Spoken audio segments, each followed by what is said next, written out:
trauma, 15 minutes is hamstring. Ortho, surgery, anesthetic. You've got to park. We're just going to get on, do this. Not scare him, get you all sorted, all right? John? John? Do you remember where you are? King's College Hospital, London. Thank God. A major trauma centre. Hit the curb, jackknifed onto the verge. Have we got a good pulse? Have we got an output? You know? One of the busiest A&E departments in the world. He will probably scream, but he won't remember. No, stop! Ah! A place where love, Come on, sir. Let's go. Up you go. No. Yeah. life, There you go. I love you. I love you too. and loss It's all right. unfold every single day. Don't cry. And we'll make sure Mummy stays with you. Well, listen. Right, who's not busy? Squeeze that. We can't give up on her. Come on. We've got to be strong for Mum, if it is the last bit. Hey. All the patients you're about to see were treated in one department.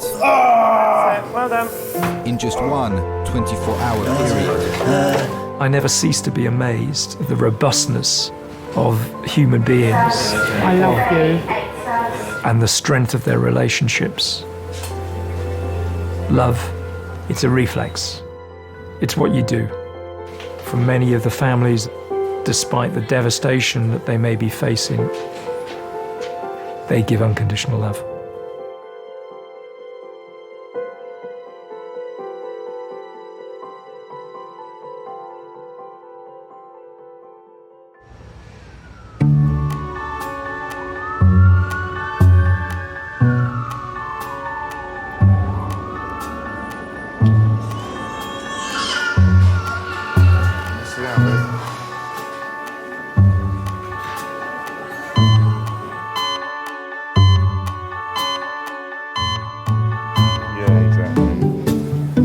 These socks have been hanging around a bit too long now. I wonder who they belong to. I'm better now. Mummy is nice. It's nice. It's nice.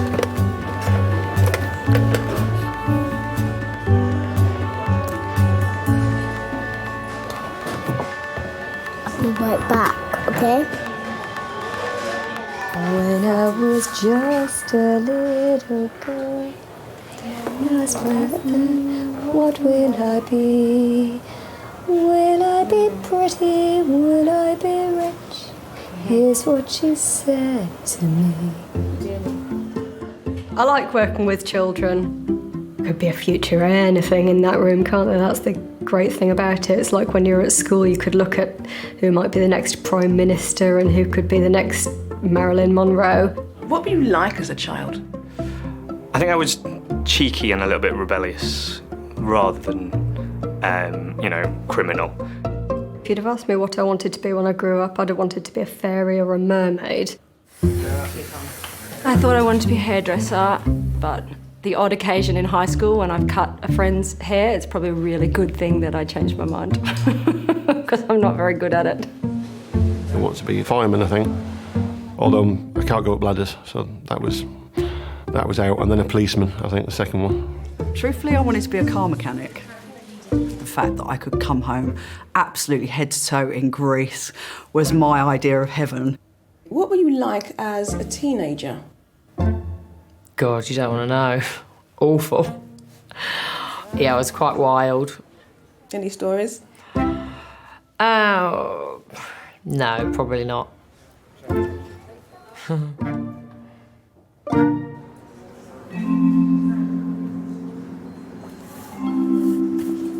I was quite boring. I wasn't particularly wild. I didn't particularly rebel. You know, when I got to sort of 16, I started going out. And when I got to 17, started to notice a sort of ongoing headache. It's a weird thing to describe. I call it my tumour headache because I don't have really the words to describe it. Just sort of like a hot poker searing through your head. just really quick, short bursts. And then it would go, and I'd think, okay, it was a bad hangover. But yeah, it was way more than your average headache.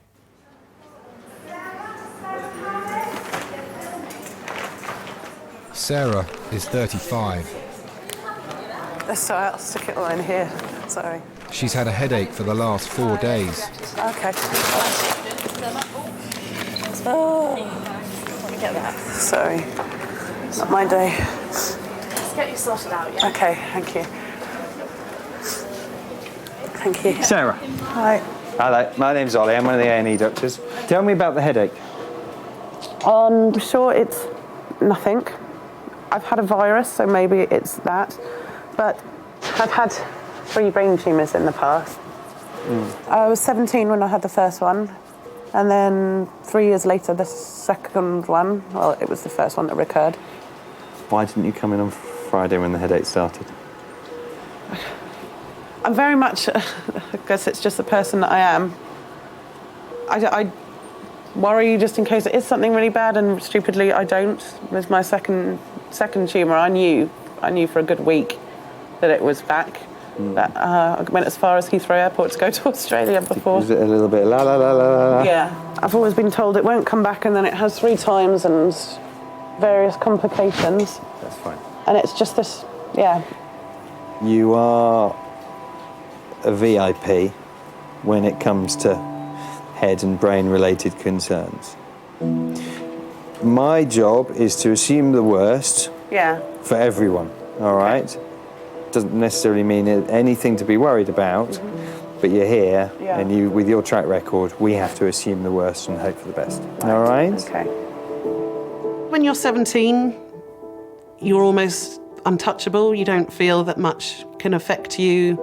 Can I just put that on?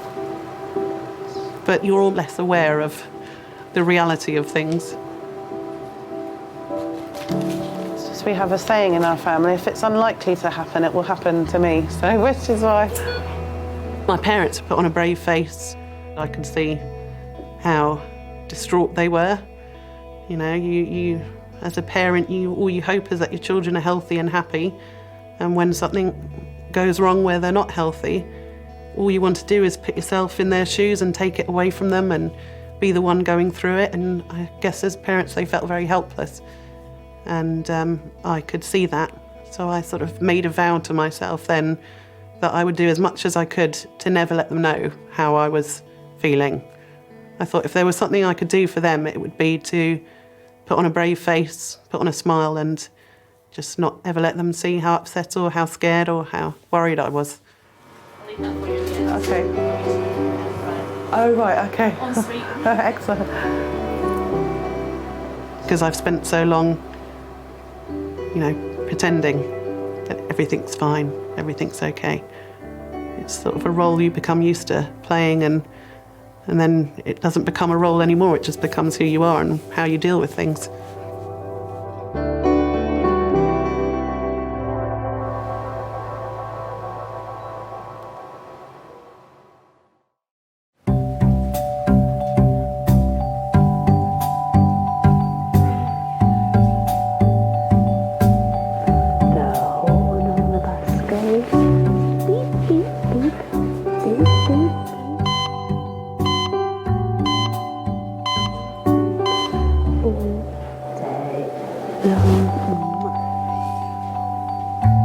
Do you want to have children? Yeah, I'd love to have children. Have you always wanted to have children? Yes, I used to want to have 5 children. But I think my partner might have something to say about that one. He's probably slitting his wrists. As long as I get my little girl, then I'm all right. Yes.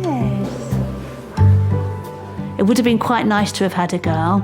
I think probably each time before they were born, if I'd been able to choose, I might have chosen to have a girl. But, you know, the whole thing to do with motherhood is often quite mixed emotions, isn't it? Here, why don't you sit down? Sit down, darling, sit down. Oh, precious love. Helen is 47. She's brought in her 10-month-old son, James. I have 2 boys already. Ben's 15, Joe's 12, but I think I always wanted a 3rd child. I think 3 is a nice number. But I think Mark, who is the boy's father, was not very keen, actually. So that was always a little bit of an issue. Mark and I split up, and then in due course Pat came along, and then it seemed to be the right time because he didn't have any children of his own, and he was, you know, very keen and very happy. But of course by then I was a bit older, so we thought that the IVF route would be the best one to take. Do you want to come through? Yes, that's lovely, thank you. Come along then, tiny man. James was conceived on the 3rd attempt. Shall we sit here? I'm Ella. Hello, I'm Helen. Hello, hi. Are you mum? Yes. And what's the problem? Well, the problem is that James has been vomiting since it's about 11 o'clock this morning. And normally I wouldn't be concerned, but he's got an absolutely horrendous medical history. So let's just start with But he is a bit grumpy. Yes. The medical history is long. Okay. So, start from the beginning. Okay, he was born at 36 weeks, but I had pre-eclampsia and he only weighed 1.67 kilos. He had a hole in the heart and a multicystic kidney. Okay, has that hole in the heart been repaired? Yes, that's right, yeah. The whole pregnancy was terribly difficult from start to finish. Every time we had a scan, the room would fill up with all these experts, and that's never a good thing, is it really, in that circumstance? No. At 18 weeks, they realised that he had only 1 kidney. Then 2 or 3 weeks later, we had a detailed cardiac scan, which showed that he had a hole in his heart. I could have really written a textbook about abnormal pregnancies after that. So once James came out, you know, I was really thinking, oh, that's going to be fine now, you know, he's going to... I do tend to be on the optimistic side, and he came out, he looked normal. Obviously they took him straight away to special care.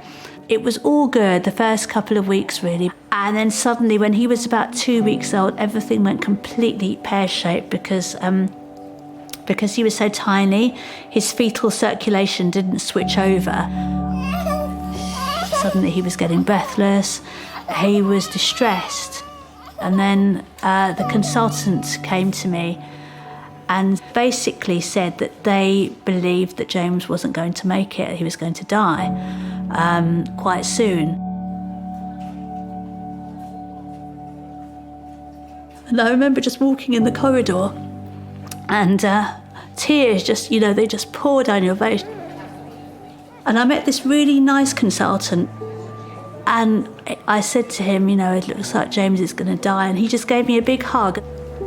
And he said to me, you know, where there's life, there's hope, and you have to believe that. And it's such a cliche, you know, but you can't imagine how powerful that felt on that particular day. I'm sorry you don't feel good. By the end of that day, he was maintaining his blood pressure, and I look back on it, it's dreamlike.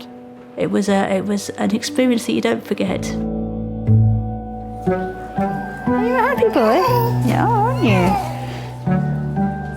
So yes, with that history, you can imagine that I would be very, very protective. There was absolutely no way that I was taking any more chances with him.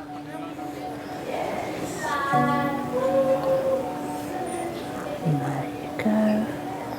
Poor little mannequin, you do look tired, don't you?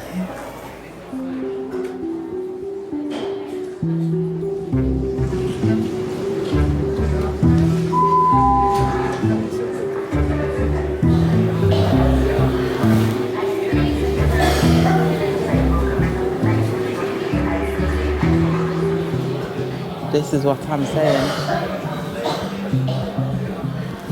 The longer we stay in here, the more sick people are coming in here, bro. Okay, what you needed to try and do is go to a hospital in Africa. You hate hospitals for the rest. You even set foot in the door. People were dying. I'm telling you, like. Yeah, because you come from a different environment, innit? You come from like here. When you come from here, it's different. When you're used to treatment here, where if you were born there, yeah, hospital is a hospital, bro. I'm telling you. But then sometimes it's better to go in the hospital because we had the like local, and he was literally like a quack doctor. He was kicked out of his medical school. Wow. And he took out someone's tooth, yeah, with a chisel. Hold on, what chisel are you talking about? You know them little, you know them... chisel? No, you know them...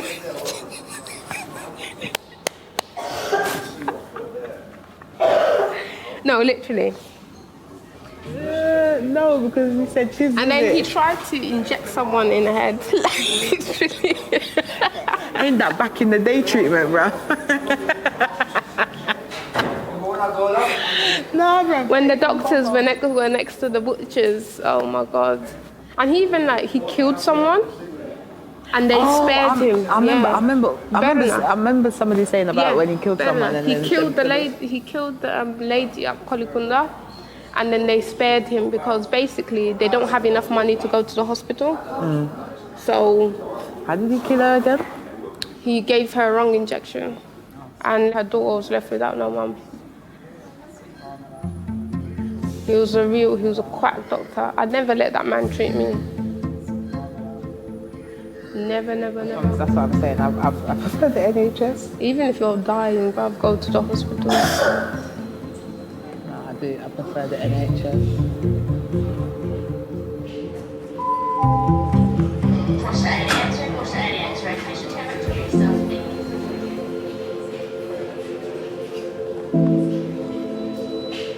I don't want to bother people if it's not an emergency.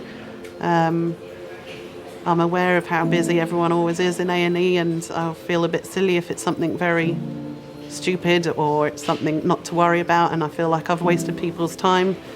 But my parents are more insistent than me, so it's usually after being strong-armed by them that I will go in.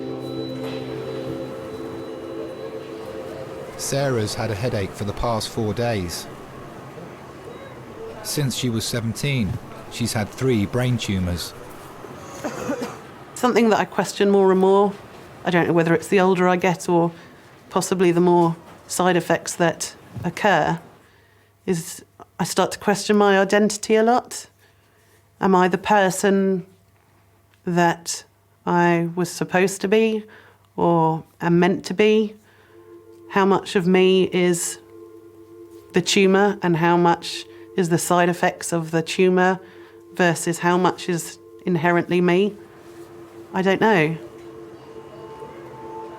Mo Molam had famously a brain tumour, and she was known as being very wild in politics and would do outrageous things, flashing her bra, and when she was told about her tumour and how it could affect behaviour and personality, it was the first time that she broke down, and she said, "But all this time I've thought that was me, and you're telling me it's just a product of the tumour." And that really, I suppose, struck a note in me. How much of who I am is defined by the illness, and how much of me is still me.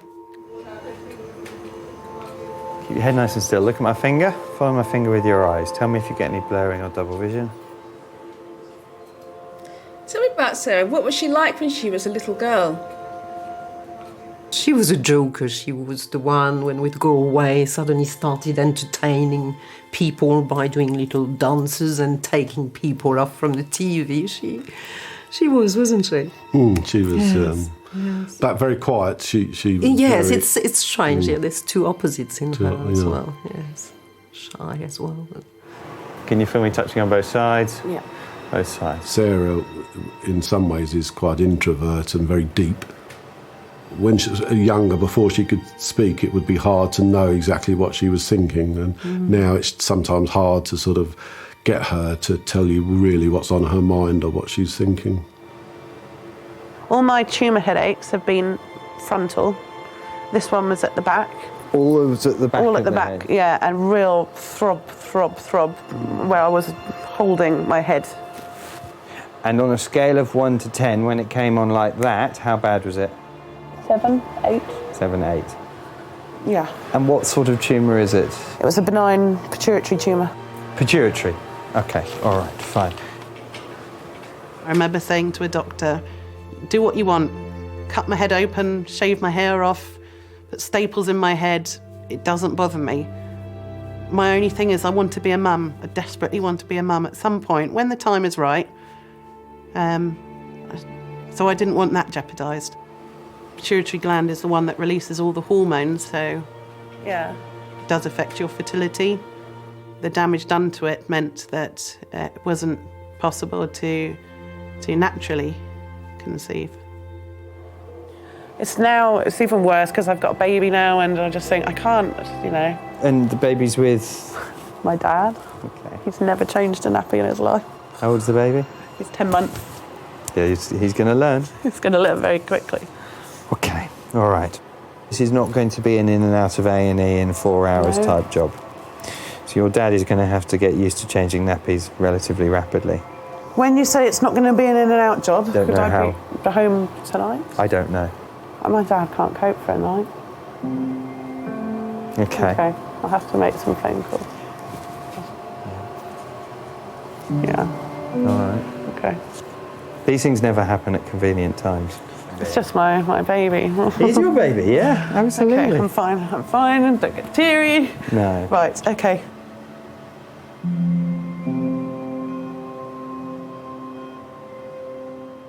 It was around a time which personally wasn't great for me. I was going through a lot of things. I had to move back home with my mum and dad. Press 9 for an outside line. Thank you very much.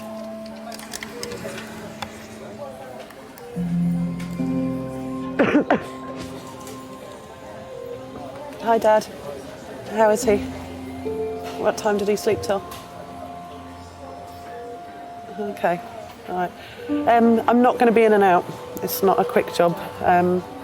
May not even be back tonight. Well, again, until they do something, they don't know.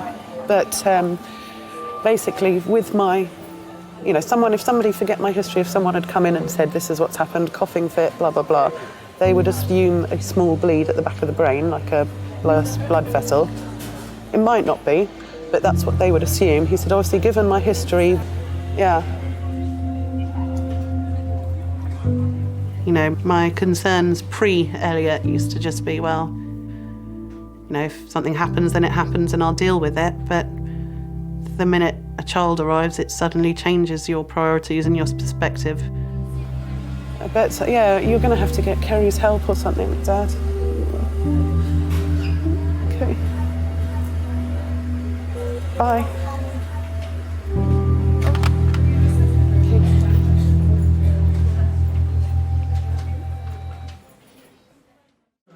Cheers.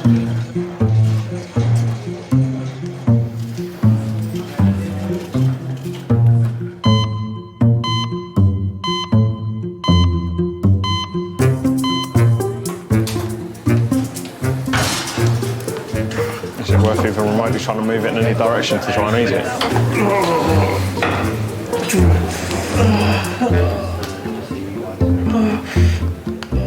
Do you think men ever really grow up? No, not at all. Not at all. You kind of imagine that there's a certain age where everything becomes simple and I remember thinking, you know, when I was like 13, I remember thinking, oh, those 16-year-olds, they've got it all sorted out. And I would get to 16, I would just think, and then I'd look at the 18-year-olds and it'd be all over again. I'm still doing it.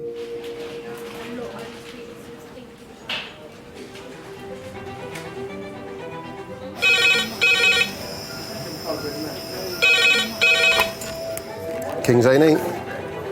Yeah. Outside a South London pub, a young man has been stabbed twice. Some children are quite independent, so they can wander off and go off. He was very clingy as a child. 4, lovely. Okay, thanks. Bye. usually people who did meet him thought, oh, he's such a lovely boy, he's so polite and he's so this, which was very nice for me. But then, you know, when they turn into teenagers, they sort of change. Red phone, 4 minutes. Red phone, 4 minutes. Is everybody signed in that needs to sign in? He changed so dramatically through those years. So we became more like strangers.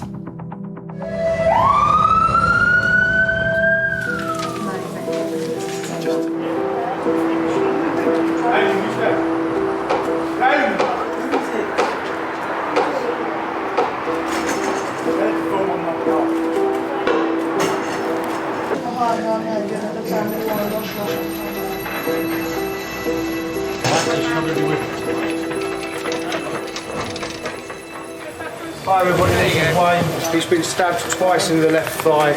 Done. Okay. Fucking hell. Hand back on. When we've arrived, there was one wound which is about 4 centimetres long and actively bleeding. There's a secondary wound which is about 1.5 centimetres, not actively bleeding. Hi Wayne, my name's Emily, one of the doctors who's going to check you out all over. Can I have a quick look under here? Just check this. Turn your hand over this way, mate. They checked his pulse. Doesn't matter what they've done and what you've gone through, you're always going to be protective about them. And here's something happening which you have absolutely no control over. Ah! Fuck yeah! Here's one. Ah! Well done. Ah! Alright. Well done, Deep breaths, come on. Just relax your hand for me, boss. Cheers.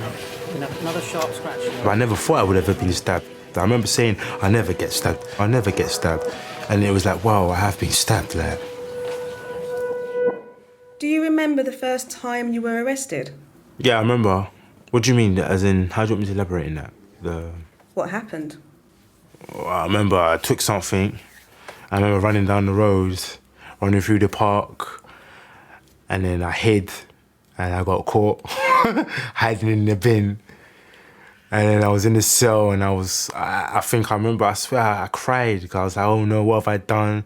And then they said, you have to phone your mum, and I was like, do I have to phone my mum? Can I phone someone else? I don't want my mum to find out. And I'm thinking, did I phone my mum or did I phone my uncle? I'm not too sure. I think I might have phoned my uncle, and my uncle phoned my mum. But my mum found out anyway. And then that was it. It was like, oh, the shame, you know. I felt shamed, but it wasn't like, I don't know. What the problem was when I went back out with my friends, I got glorified for it, you know. It's like, wow, yeah, what happened, you know? You got nicked. Oh, they let you go. And it's like, wow. And it became kind of cool. And obviously you're young and you're naive and you think, wow, okay, cool. You know, you were showing off like, yeah, you know. And then it became a habit.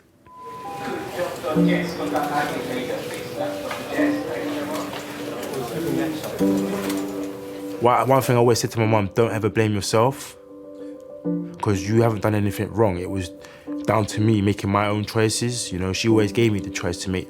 I knew right from wrong, to be honest with you. So you could never say it's down to my mum was a bad parent or anything like that. It was all down to me.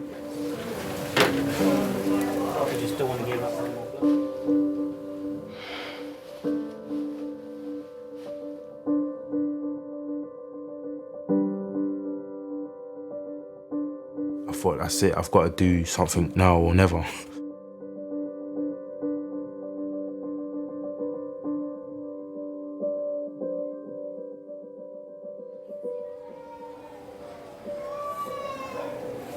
Precious babe. 10-month-old James has been vomiting since 11 a.m. His mum Helen has brought him in to paediatric A&E. Hello. Oh, look at that smile. Very good. James spent the first 13 weeks of his life in hospital. When James was born, he was so tiny, and I just burst into tears when I saw him. I just felt this horrible sort of guilt that I've done this to you. It's all my fault, basically, that you haven't grown properly. That doesn't help. Hang on a minute. Oh, sorry. Hold my hand, darling. With that history, you can imagine that I would be very, very protective. And I think just a couple of months prior to that, he'd had another stomach bug, what I thought was a stomach bug, and I'd kept him on the sofa and looked after him and observed him. And in fact, it turned out to be a hernia, and in fact, he'd had to have further surgery. So I was even more neurotic than usual. Let's hope it is a tummy bug. Are you going to have a vestibular yet? Let's hope it is, sweetie. Yes. Lovely. Okay, Thank I'll you keep very an eye. much. Well, we'll see you in a bit then. Yep. I guess we should phone Dada, shouldn't we, and tell him. As a parent, all you want is for your children to be happy and healthy. I'm just going to move you ever so slightly. Okay. Just keep very still there for me, Sarah. Sarah's scan will show whether her brain tumour has returned. All right, let's begin.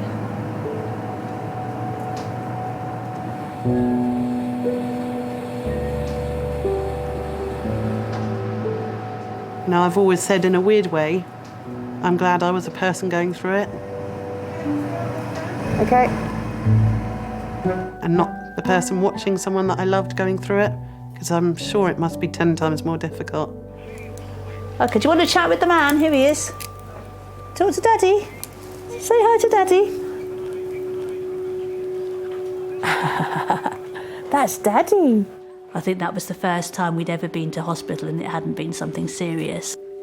It was really the beginning of not having to worry about him and really the beginning of treating him like a normal baby after everything that happened.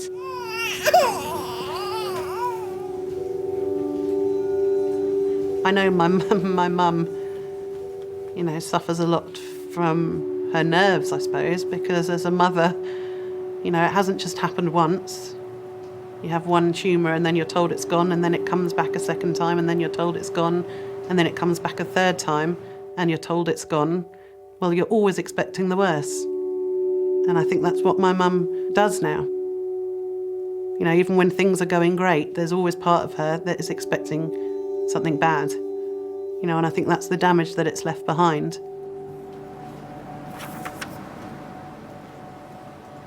My feeling at the time was we must be in the best hands. They know exactly what to do. But the first operation didn't go too well because he told us that it was terribly vascular and it bled quite a lot, so he removed what he could. And obviously it came back. And that second time, they operated again, but this time was a huge operation whereby a skull was open and it was horrendous. It was so frightening, so frightening. And she was very lucky to make it, very lucky.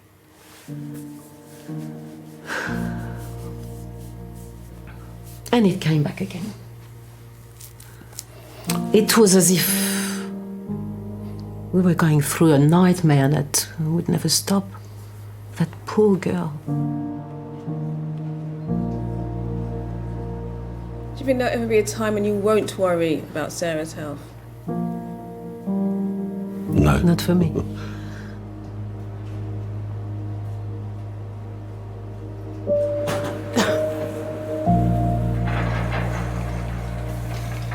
I read an email that my mum had written to someone once, and it was after the second operation. And she said, "What have I done? What have I allowed them to do to my daughter?" And it's just that horrible moment of clarity, thinking she blames herself. And, she was nothing but amazing and wonderful, but she still blamed herself. So it's, I'm fine. It's okay. It's not a problem. It's partly lying to myself and partly lying to other people. It's not wanting to face if it is back or if something has happened again. Especially now that I am a mum, the thought of going through it again whilst I have Elliot is sort of 100 times more scary.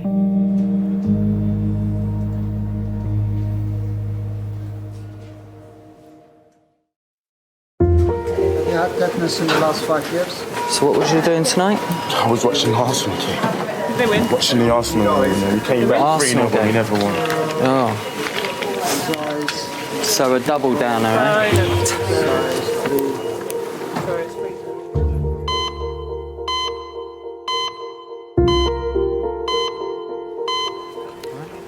Any question?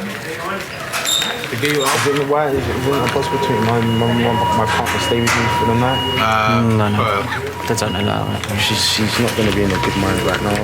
Is there anyone she can be with? Wayne, a 28-year-old glazer, has been brought in after being stabbed twice in his leg.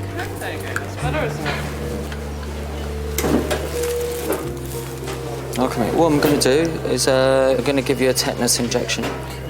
All right? So we've covered everything just as a precaution, all right?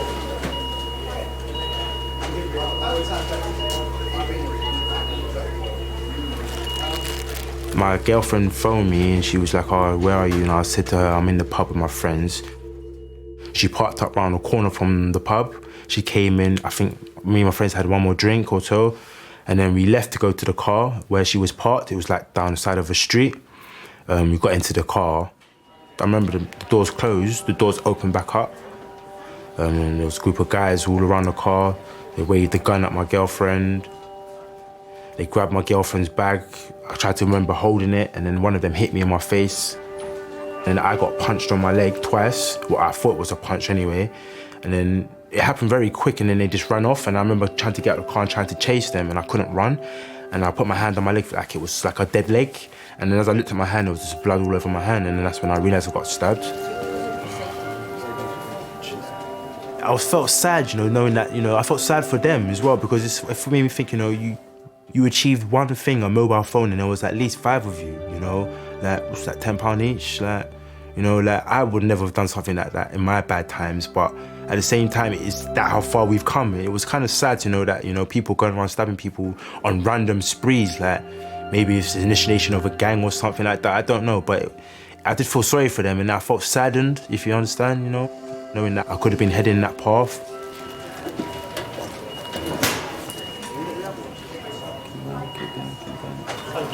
Came in with more rolls than you had to start off with, eh? More stabs from us than from anyone else. I don't know who's worse, you or the bad guys. Yeah.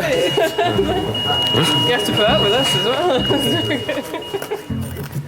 I got to about age of 24 and I realised, like, enough is enough. Excuse me, man. Thank you very much, man. It's all right. Thank you for your help. How you look after yourself, all right?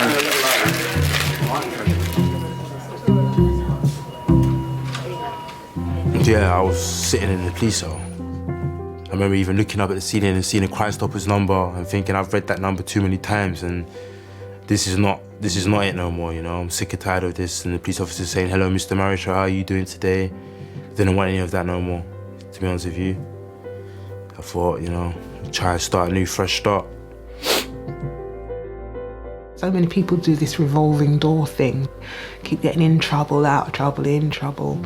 And I think he somehow managed to catch himself and say that, I don't need to be doing this anymore. Although it took time, he found himself, I think. Sure you're right.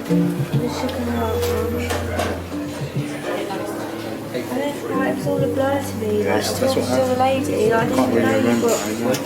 what they're asking me, like, what As you look like. long as you're okay, that's all I care. He took positive steps, Went back to college, did some courses so that he gained some skills, so that eventually when some work came along, he would be able to be, ready to take on a career, really. Yeah. I remember the day my mum said to me she's very proud of me. It almost made me cry. It's like, wow. And I remember I said to my friends, yeah, my mum said to me she was proud of me. And it's like, it felt a lot, to hear my mum say, you've come a long way, She let me make my own mistakes, and it's made me who I am today, It's made me a better person, I might have gone through it the long way and it took me 10 years, but it's got to that stage where, I've learned who I am.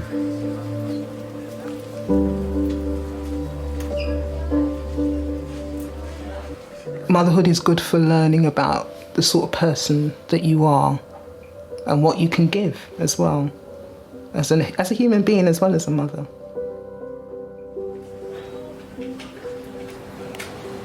Hi, is that neuroradiology?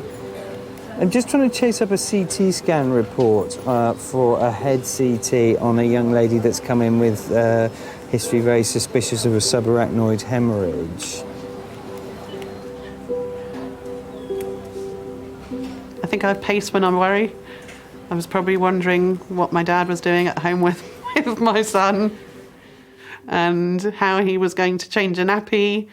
I showed him very hurriedly before I left, but it was still crossing my mind. I mean, as a mum, you do, don't you? And you just worry anyway. And I'm always with Elliot, so to not be with him was very strange, and I just didn't like it. Okay. Thanks a lot. Cheers, bye. Good news and bad news. Okay. The good news is the scan doesn't show anything apart from the old, right, what's happened in the past. Mm-hmm. The bad news is that means that we need to speak to the medical team about thinking about doing a lumbar puncture. That's supposed to be painful, I know that. As in, if there is just nothing wrong, is it still worth doing a lumbar puncture to prove that there's nothing wrong? The scan doesn't pick up all bleeds. Right. Okay. All right. But as I say, a negative scan is good news, yeah? Yes. It's just going down the boxes, ticking them off, all right? Okay. First box is ticked, right. The next box, unfortunately, is a fairly big box, which is lumbar puncture, but we need to decide whether or not we do need to go down that way. All right? All right. Cheers.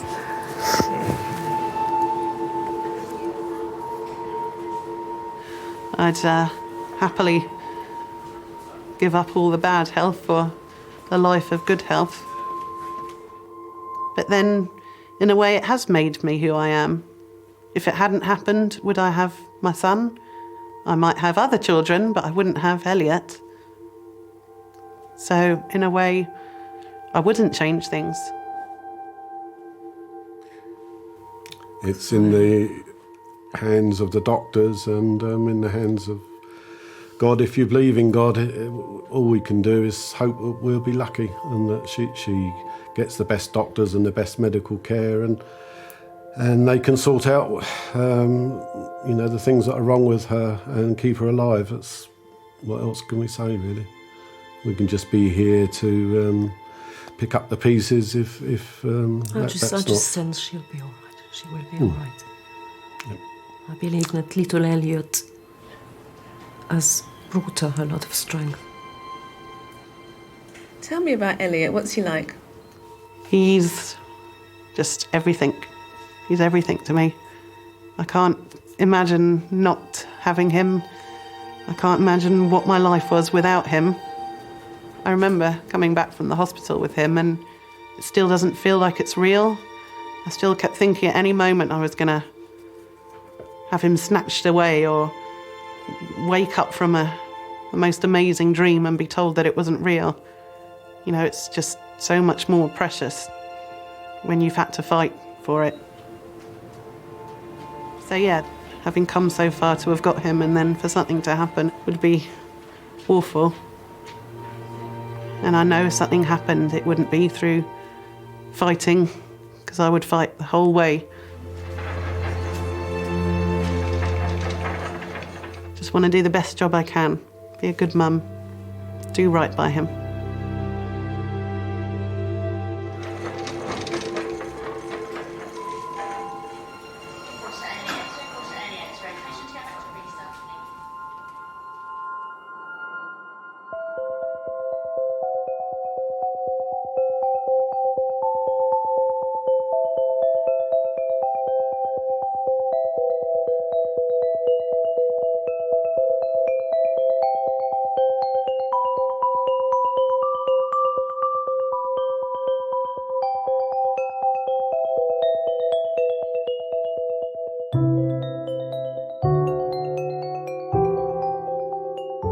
I never really had my dad in my life. Not saying that he's not in my life, but growing up, I don't really have any memories of him being in my life. So I'm going to make sure that my child has me until the day I pass away. You know, guide her through all the hard times, bad times, support, best friend, everything. Yeah. So that's what I will try to be. I'll try my best. That's all you can do, really.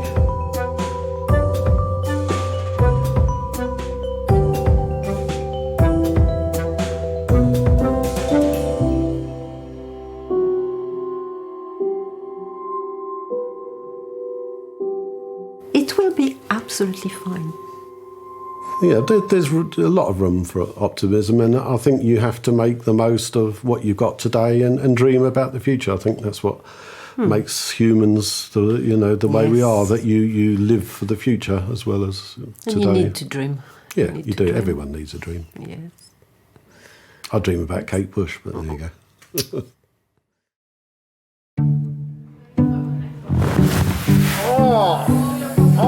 We get a lot of falls, people climbing trees, being stupid, people being drunk, falling out of windows. I've only ever been in that sort of state like once, maybe twice. He says he's got a knife on him and he's been really aggressive to us. I've just called the police. Do you know where you are? My guess is a hospital. Yeah.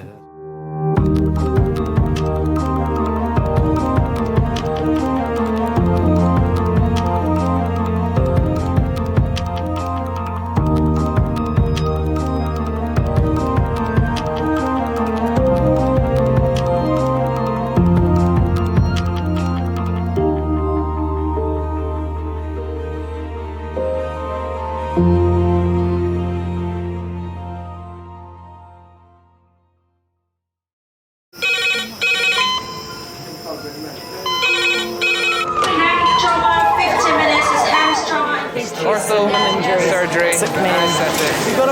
We're just going to get on, do this. Not scare and get you all sorted, all right?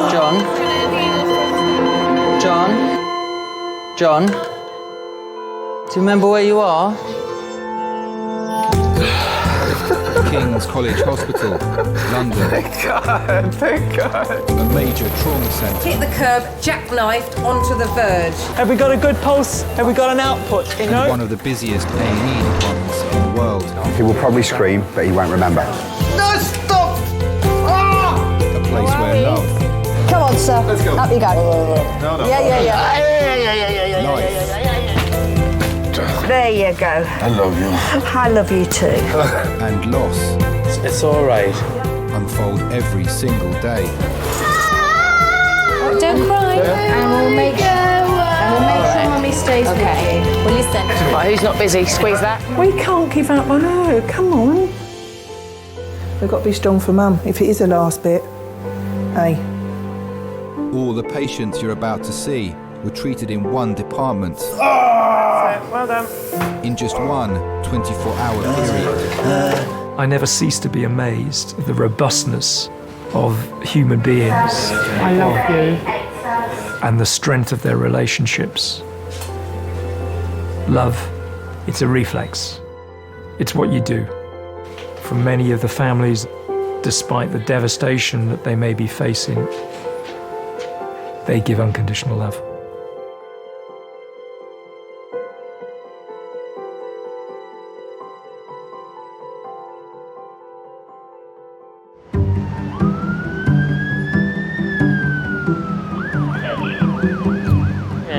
On the guy that's sitting on the chairs near the phone.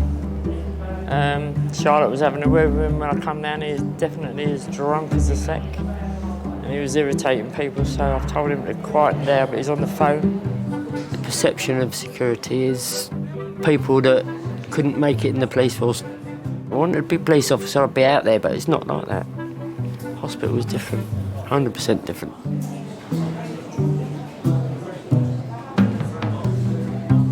King's has 20 full-time security staff. I need to see a doctor now! What's wrong with us?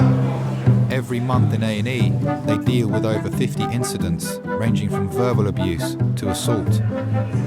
Some people you can help, some you can't. And the ones you can't, in the end, they go either on their own or we escort them out. One way or another, peace has got to be made. Go ahead. He's drinking alcohol out of a bottle now. Off-ski, Manny, come on. You have to go, because you're not allowed to drink alcohol on the premises, my friend. No. Yeah. No, it's time to go. You can willingly walk out by yourself, otherwise I'd have to get my colleagues down here and they will sort of kind of carry you out, and you don't want that, do you? Because I don't want that. Come on. Where you are, see? Come on, that's it. You can go up. That's it. There you go. That's it. There you go. No problem. Easy. Let's go. Easy, tiger. Easy, tiger. Let's go. Easy, tiger. You did it all by yourself. Well done. Easy, Tiger. Easy, tiger, then. Come on, then. Oh, don't push me too fucking far. He's not pushing I'm you. not pushing myself. You're Yeah, you are. When they're drunk, then they could walk in front of a bus, you don't know. So then you're responsible now for this person. Don't push me. I'm not pushing you. I'm helping you. I'm helping you out. Caring, isn't it? Mothering. Because it isn't grabbing people up and chucking them out. God, he can take it from there. Because if he gets knocked over, where's he going to end up? Back inside, and that's where you don't want him. You're always making new friends, isn't it? They're always drunk now, aren't they?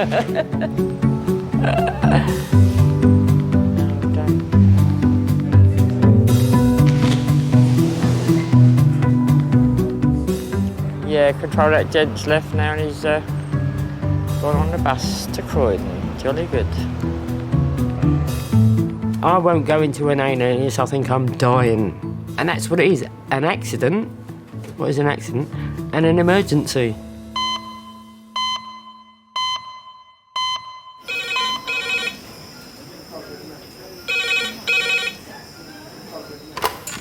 Hello, King's Only Resource. Slightly sluggish. Okay, did you know if she had a loss of consciousness or anything like that? Bye. Pediatric trauma call in 8 minutes. That's pediatric trauma call in 8 minutes. What is it, lovely? Oh, nasty. Hello, can you please put out a pediatric Fall 3 meters onto diving board? 8 minutes. So has she fallen off this higher board onto that board? Nasty done. The trauma call is for an 8-year-old girl. She has a head injury after falling from the steps of a high diving board. Can we have everyone sign in that hasn't signed in so far, please? Thank you. She's being brought to King's by her mum. 8-year-old fallen 3 metres, GCS not stable, but left pupil sluggish. I mean, it's about our ceiling, isn't it? Just about, she's fallen the height of our ceiling.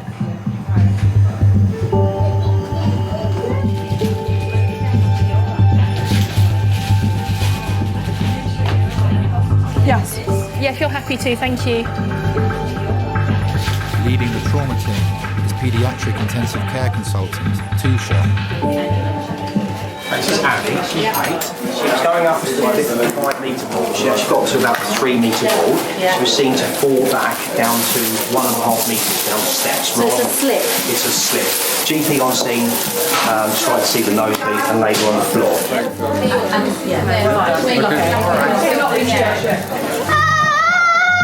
Alright, okay. Do you want to go around? Why don't you go around to the top end? Alright, baby, you're so Take a deep breath. Hey, baby. That's it. Alright, look at mummy. Look at mummy. There's a good girl. Yeah. Head injury in children always makes me worried. Abby, you want to sleep? Do you feel any pain here? Okay, Abby, don't worry. Here, any pain? Okay, here. Here. Seeing her getting drowsy was not good. Her brain could be under pressure from a blood clot. What does that mean if it's sluggish? Normally you expect it to react very quickly to light, so if it's not, I just want to make sure that there's no reason inside her brain why it's sluggish. So what we're going to do is we're going to take her to the CAT scan to do a picture of her brain. If there is a reason inside her brain, then we need to deal with that reason. And that reason could be a bleed. A bleed. What would be the procedure if that were the case? I think we should deal with that if we need to. Thank you. I noticed the sheer look of panic and that bottled up emotion that every mother has when they're scared. You're such a brave girl. Yes, you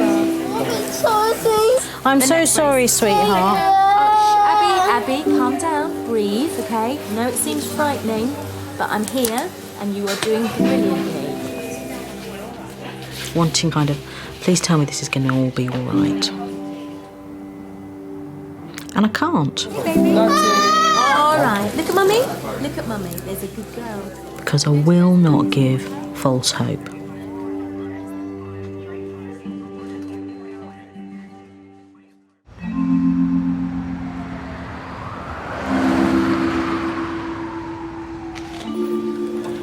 And you're amazing, just the way you are.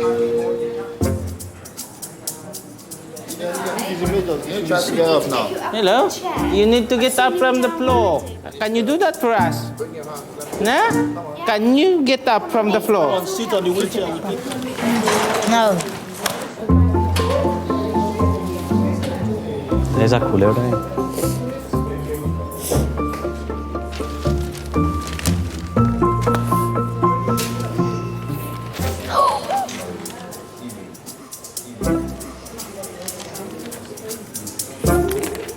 Still smell alcohol.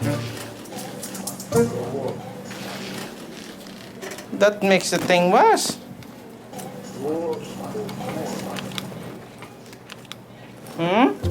Did you have a drink today?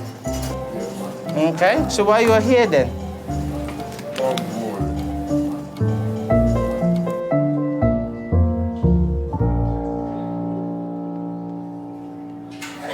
We're doing this thing at college, yeah, where they talk about you have the right to die. They can't force you. What are you trying to say? No. This is Ian Brady. Ian Brady. Yeah. There's been a hunger strike since '89. Yeah. They force feed him, don't they? Yeah. Against his human rights. No, because they say he's mentally impaired, so he can't make a rational decision. Okay. So that's why. If you're not mentally impaired, they can't force feed you. If you're deemed not to be of a mental state to make a rational decision, they can force feed you. Okay? Okay. What? You didn't listen to one word? I did, but you didn't, did you? I did. You didn't, did you? No, you didn't. I did. You never do. Is that how comes we've been together so long? You just don't listen to me? It works Is that for what it me. is? It works for you, yeah? It works for me. Loser. A bit too much of Just suddenly overcome. the sauce, yeah. He saw you, I think. Was it? And he got all unnecessary.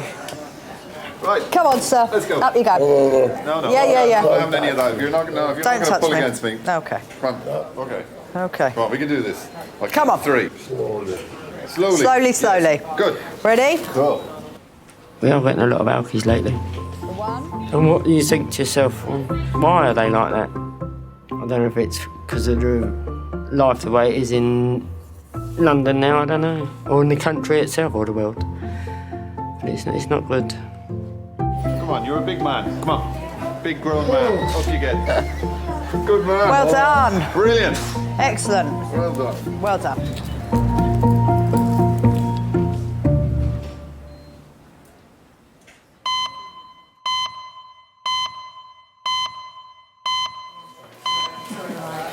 Daddy's up in Edinburgh, isn't he? They're always up in Edinburgh. Aren't they? They're always somewhere else. Just trying to get back down to see you, honey. Following her fall from the steps of a high diving board, Abby is being taken for a CT scan to find out if there is a bleed on her brain. Okay, ready? 1, 2, 3, move. There we go. Okay, you all right? Abby, hey, we just need to tape you down so that your head doesn't move Just going to too put a little bit of much. tape over your head. You can still move it, but I don't want you to move. Just to remind you not to move, all right? We used to go swimming, and in the centre you can see all the kids diving. And she said, I want to do that. She would just jump off, do these straight jumps, pike jumps. She's just had no fear. And that is quite a childlike thing anyway, isn't it, to not have fear of things. So she would just go for it. It was frightening because when you've got so many doctors around her, you've got one at her eyeballs, 2 are trying to get needles in her arms, and it was just frightening. I'm just waiting on the CT scan, and of course that's your initial thought is that it's the bleed.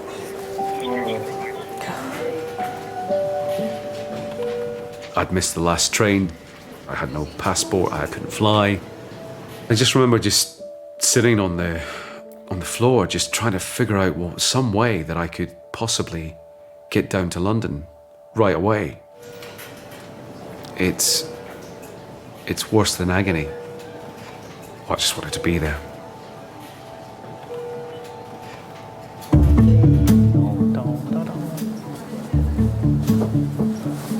You okay? Oh, you got your work in here, eh? Ah. Hi there. It's on your staff area only. This is on your staff area only. Sorry. Thanks.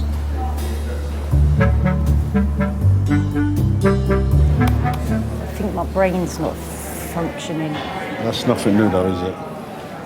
I'm being serious. So am I. This is so stupid. No, I mean, it's my thoughts are getting all scrambled.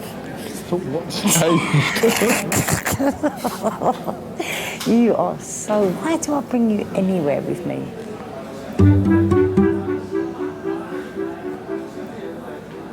You should have stayed at home. You could have hoovered, made the bed, washed up, cleaned the sides. None of it got done today. No, it's a hard life. Phone Billy and tell him to clean up. Yeah, okay. Please. I will do. Thanks. I don't want to go home to a mess. See the chap in the corner, sitting in the corner with a hood on. Is he booked in?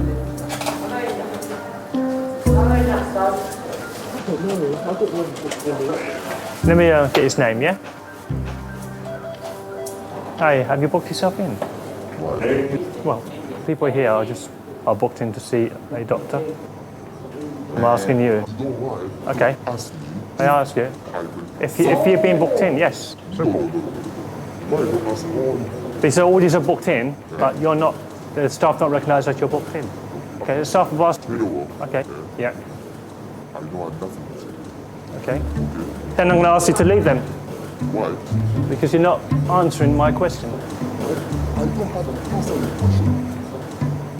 Oh, that's a rubbish question. Are you booked in? Yes or no? So you're not booked in? I got nothing to say. I got nothing to say. All right, I'm going to check with the staff now. Again. Why's that? It's just asking to see if you're booked in, that's all. It's not a big deal. No. If I ask anyone else, I don't have no problem saying, yep, I'm booked in, this is my name. Simple. There you go. Sorry? We'll ask that question 100 times a day, especially at night. Sorry, hey. Excuse me, hey. You're in uniform, you've got security across your chest.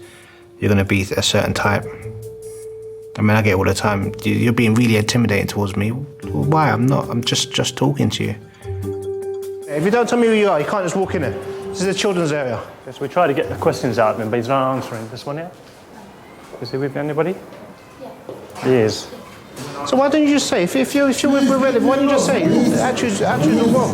Don't tell me, please don't talk to me like that. The attitude's all wrong. Yeah, attitude's... Please don't... Hey. Don't do it. Don't do it. Don't do it. The language, okay? Don't do it. Don't do it. No for swearing. Some people could be upset because they've got a family member who's really ill. You got to be a little bit sensitive about it.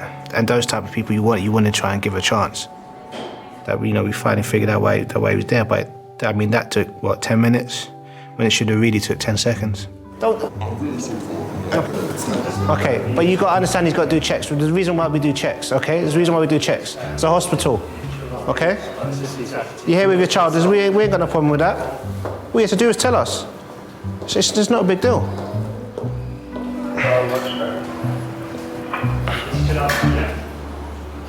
Sometimes I go home and I think about what I've seen that night. Or I speak to my wife about it. I do feel fear for the younger ones. because I know how horrible, the world we live in can be. My mum says I'm overprotective, but my daughter, she gets a little bump on, on her head or something. I feel like I want to wrap them up in cotton wool.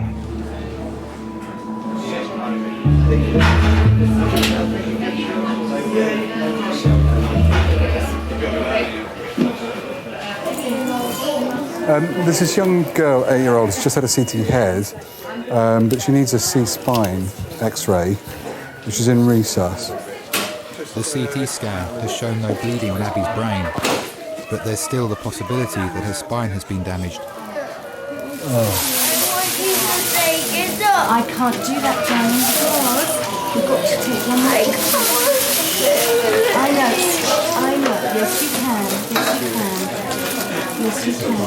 A little bit. Can I read you a story? Yeah, I'll read you one of those stories.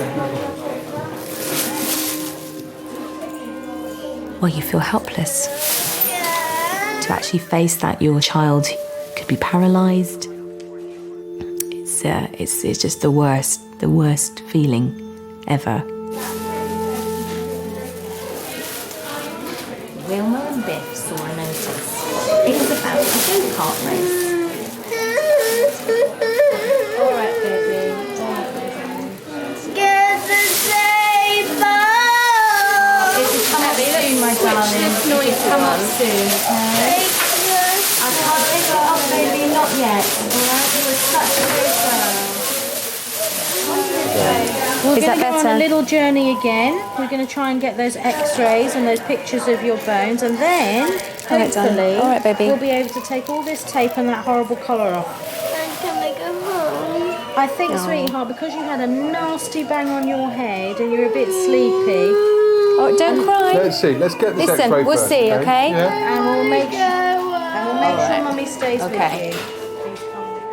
As someone who was so bubbly and crazy, it was sad to see her little broken body and her broken spirit. But I still have to say to her, you're going to be fine. You're doing really well. Just to get through it. Yeah. We're going to do a few pictures of your neck today, okay? Alright, hold nice and still there. Oh, you're doing really well. Okay, you've just got to stay nice and still for us, alright? Take this collar off, it's double stranded. Can I bring a mum in for an apron? Abby. Abby, you just need to get the pictures on. Should we get Mum in? She's coming. She needs a neck. You're doing so well. Darling, I'm here. Really still for us. Brilliant. That's fantastic. Let's enjoy the Good feeling girl. of coming off. Oh, is that nice? Stay still. Don't move. So you must stay still, darling. Good girl. Keep nice and still, okay? Abby, listen to me. Make my hand go up and down with your breathing. In, nice and still. Abby, listen to me. Right, it's going to be 2 minutes, okay? See if you can be a statue. Okay? Brilliant. Can you make my hand go up and down? That's it, up and down. Good girl. Imagine you're on a nice warm beach, okay? The sun on your face. See, can you hear the waves crashing on the beach? Okay, it's lovely and warm. Oh, that's a good girl. Yeah. Well done. That's a good girl.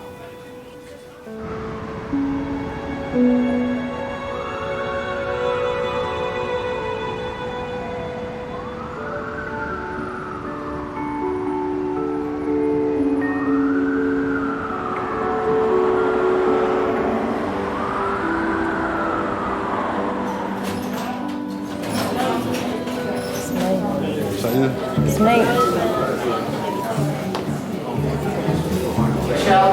Lunny. Looney, I don't know. It's okay. 46-year-old Michelle has come in with back pain. She's here with Hubert, her partner of 30 years. So tell me, did you have an epidural yesterday? Yeah. What was that for? I've got nerve damage and a slip disc. Oh, so but you had a it's- spinal injection? Yeah. So since the time it was given, As it it- felt shaky? Really shaky, and then as they pulled it out, then I just thought I was in shock because it really hurt. Gemma was breech. Ashley, Ashley was the worst one, and Billy was born in 6 minutes, and I had him in accident emergency at King's College, and Ryan was 20 minutes, and then Amir, I think, was about 30 minutes, start to finish, got spontaneous labour. But it's right down the bottom they gave it, right there. When I had Amira, through the pregnancy, the weight of the baby was completely on my spine. So it caused some nerve damage, slip disc. So what they decided to do was give me a spinal injection of steroids to try and calm the nerves down. And I had a really bad reaction to it. Okay, because this was done by the anaesthetics department, I would actually like to, I would like to speak to them, and I'll let you know what they say. Let me just speak to them, yeah? Okay, thanks.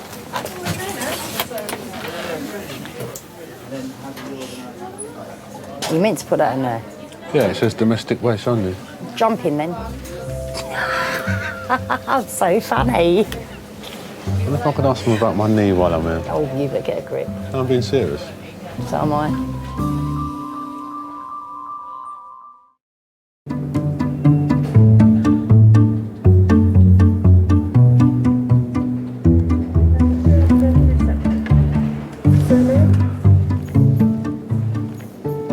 James.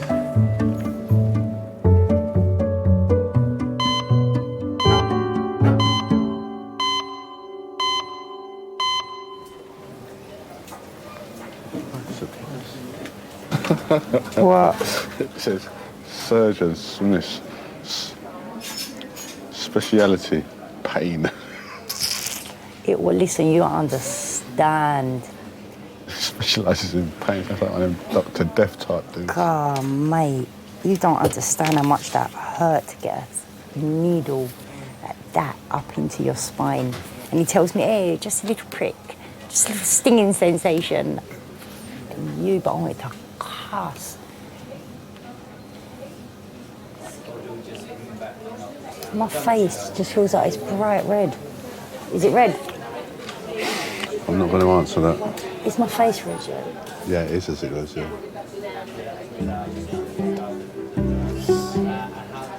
We were lucky enough to meet each other at a very young age. Sometimes relationships are long as ours, with as many kids involved as ours, you sort of lose sight of each other. And we always manage, you know, to pull it back in and enjoy each other's company. We still argue, a little bit better. Should we go home then? You, would you go home if it was you? I wouldn't come here. Why are you such a fronter? You bang your toe and it's an emergency call to the hospital. You're the biggest hypochondriac I know. Oh, my knee. Oh. You're not even listening to me, are you? Did you say something? Yeah, I thought so. We will not argue in front of the kids. We won't do it. That's why I hit you so often, you know, because you just don't listen. Call that spousal abuse. I'll go in one room and he'll go in another room and we'll text each other abusive texts until we make each other laugh. Right, I won't be a minute. I'll be back.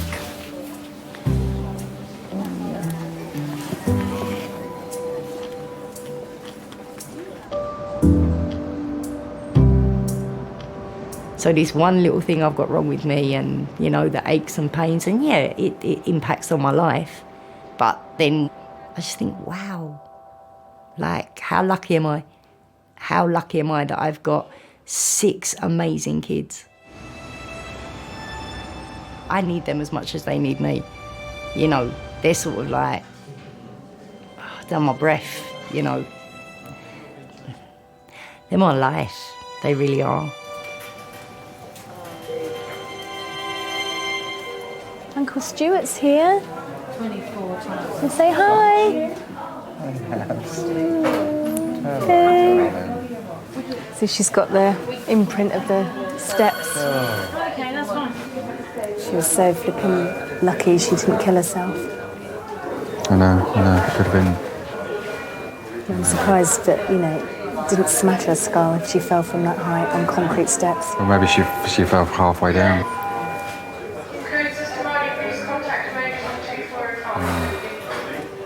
Abby's X-ray shows no injury to her spine, but she's fractured her eye socket. You all right, baby? Think you're going to be sick? All right, darling. All right, my baby. All right, baby. All right. It's all right. There you are, darling. This is to be expected, the vomiting, okay? No, they can decide what they want to. All right. Just rest. So you just just relax as much as you can. She's got a fracture of the orbit, which Max Fax needs to see, okay? What can happen, however, which is why you're staying in, is that, imagine if you fall over and hurt your knee, it swells up before it goes down. You can get a bit of swelling. That's what we're looking for. And that's why we'll be poking and prodding her to wake her up. Yeah. She's been really good, really well behaved. She is a testament to you.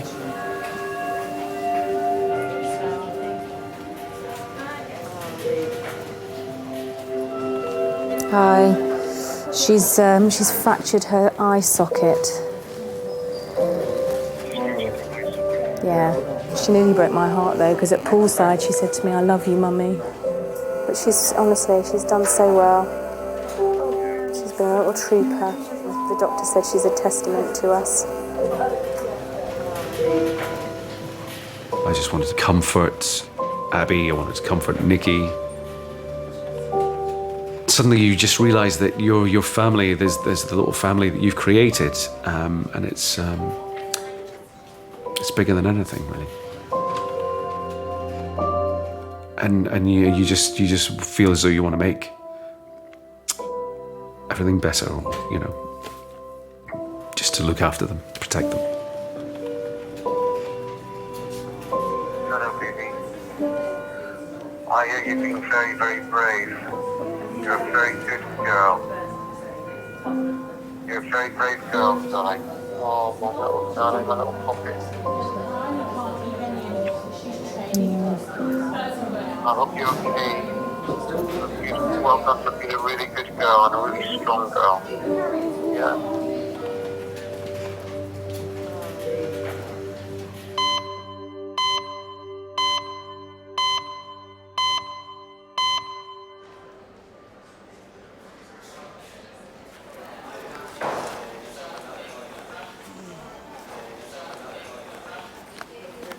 Go buy Banty.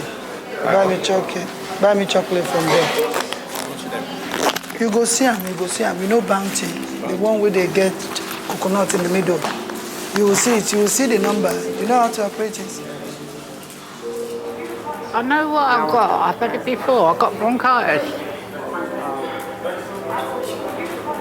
Well, you'll have to stay in because his X-ray don't open till 9 o'clock in the morning, so you could stay in. They can hear it on a what's it, on a stethoscope. Stethoscope? I can't talk properly, I've lost my teeth.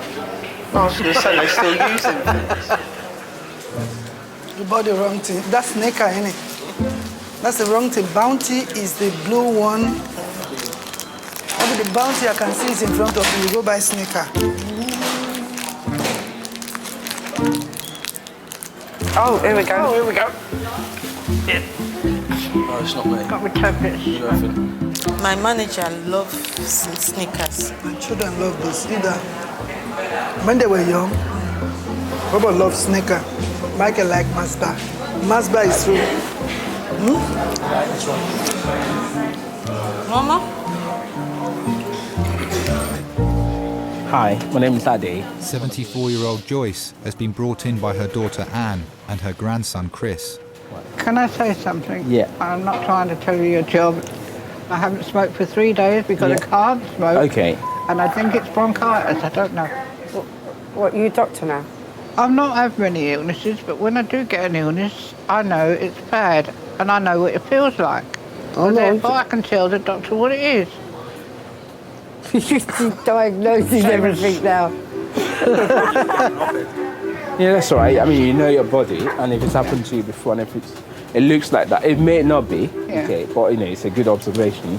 If you've had the experience before, you think it's similar to what you had then, that's fair,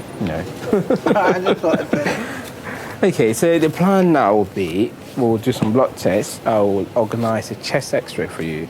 All right? Okay, I'll speak to you later then. All right. All right, thank you. And I want to go to the toilet. You take me down to the toilet, please. Where is it? Down here? Go to the toilet. Yeah. Have you given us a sample? No. I get you a tiny pipe, yeah? This should be fun. Oh, I'm not helping with that. Didn't ask you to. Yeah, let me get it out and set it up. You'll be in there forever. She's coming home, gutted. You have no manners. No, she's coming. No, they discharged her, yeah. Michelle has no infection as a result of the epidural. She's going home and being asked to come back if symptoms get worse. So did you hear that? You have to stay home and care me. Did she say that? That is what she said. Oh, I didn't hear that. She did. That's a pity. I would have done it if I heard it.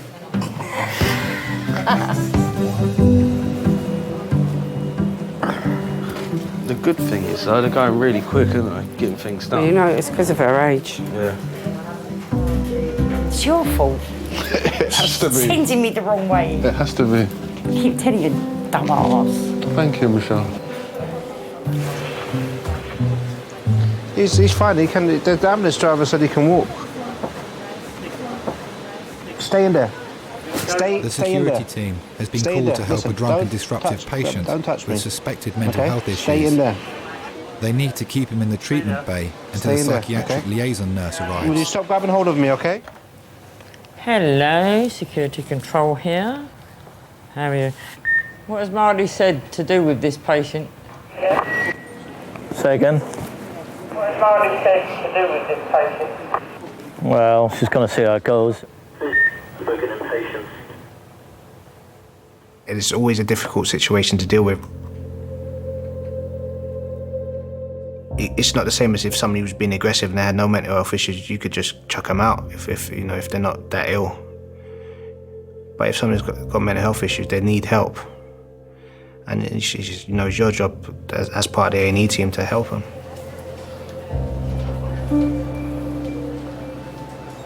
I had voices in my head. I had voices in my head. Yeah, the PLN's going to come out and see that patient.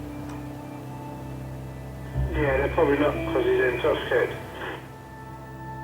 What that person's doing, that you know that that person is not aware of what they're doing. You just know they're in a different place. Hiya. Hello. I've got to hold him like this. Good morning, sir. How are you? Someone wants to talk to you now. Come on. There's some things I've seen that's stuck with me for years. I mean, you're meant to be security, you're big and you're tough and, you got to deal with this every day, but, we're only human as well. We got families.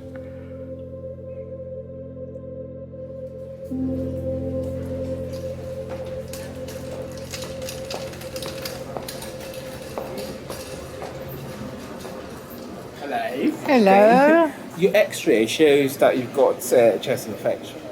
Mm-hmm. So you will need antibiotics, and hopefully everything should clear out. Oh, all right? good. As long as I can go home, that's all I Yes, want to do. Thank you.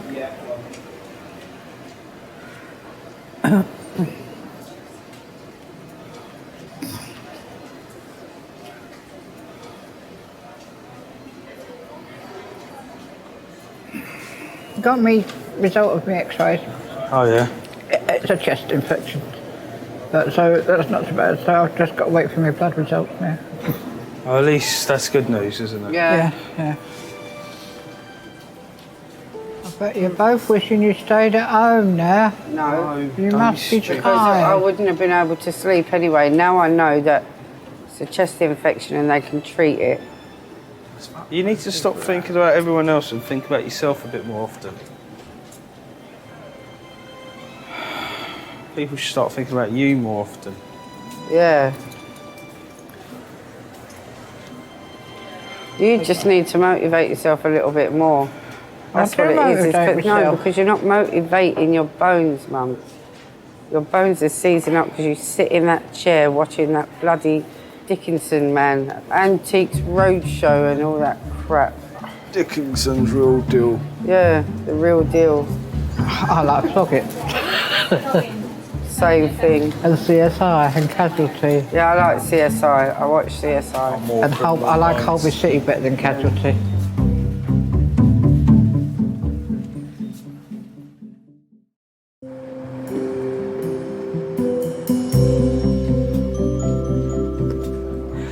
You got far to go? Forest Hill. No, far enough. But she brought the tablets in. I've got It's okay to go now, yeah? I've got my tablets, so I can go now. Tell me, yeah, I can go. Okay, thank you The very ladder much. goes straight here. Straight to you. Okay, thank you very much. I won't sleep well tonight. Anyway, thank the pair of you. Don't be silly. Well done, darling.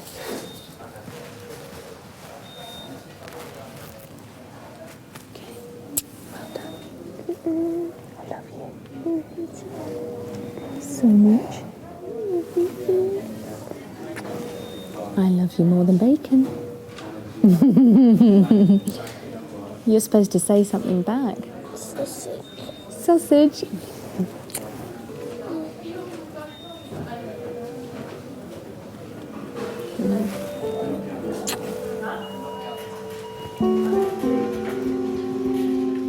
That was quite a special time that night because you're just open and vulnerable and fragile. For me, having that connection that night as a mother to a daughter, I think will always remain with me.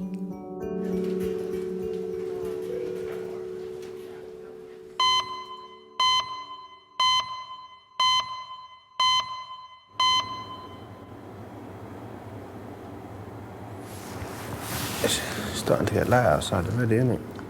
Oh, it was really nice. Last night before we came to work, I was sitting at my laptop, my window was wide open, the sun was just going down slowly. It was a really lovely evening.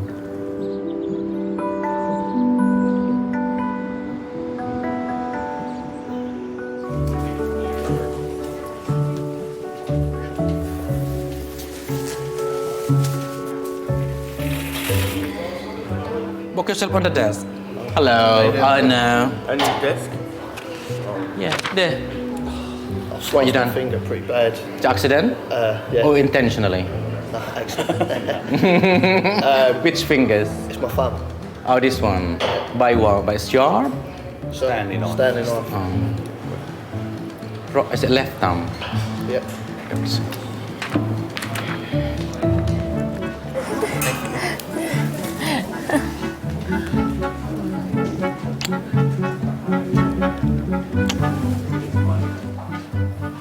Hello, Michael. I haven't seen you for a while. How's it going? Keeping busy? Hello. Morning. Good morning. Why are they passing me my work? Sorry? Why are you standing here? I was waiting for you. Yes, exactly. You got it right. See you later. See you, Mike.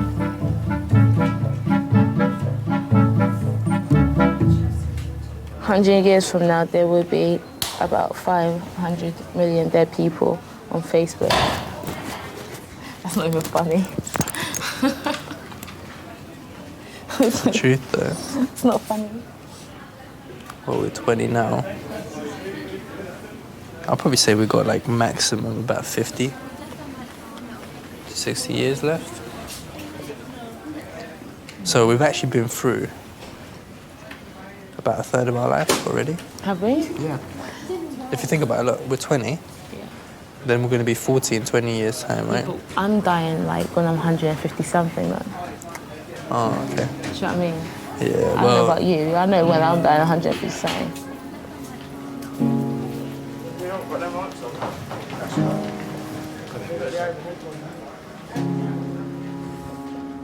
I don't ever want to die, so especially seeing it here, it brings it home.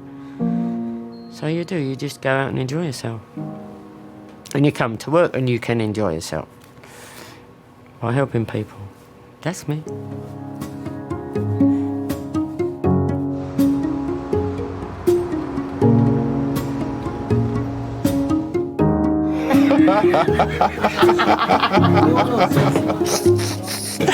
I am getting better, ain't I?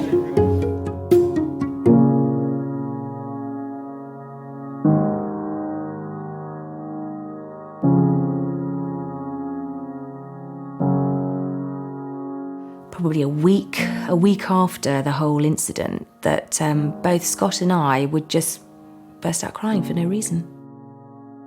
But I think what it was just all that pent-up emotion. Because after the accident, there was a period when we didn't have our little girl. We had some girl who was quite morbid. I think she had just had a shock, a really, really bad shock.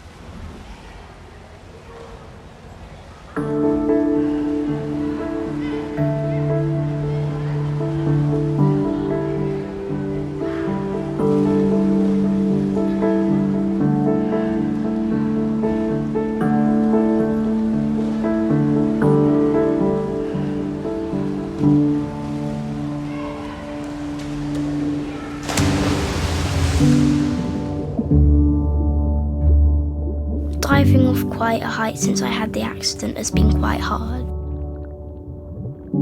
And children kept coming up to me and saying, "How's your eye, how's your eye?" It was turning yellow and purple at the time. It turned lots of really weird colours. It turned green, purple, yellow and grey, black at first. Really weird colours, and red. That was all the colours it changed into.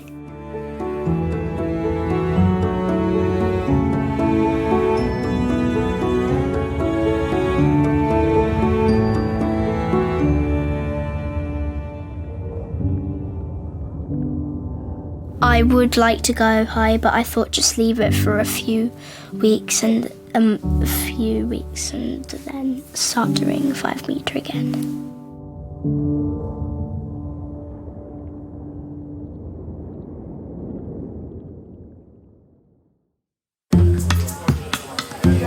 This is Nicholas. He had one punch to the face. This side is fractured, that side's dislocated. I think it's better we take the nail off. I feel like out of everyone here, I'm the most dramatic looking. There are many patients who have a dislocation. The longer it's out, the more difficult it is to get back in. No, stop!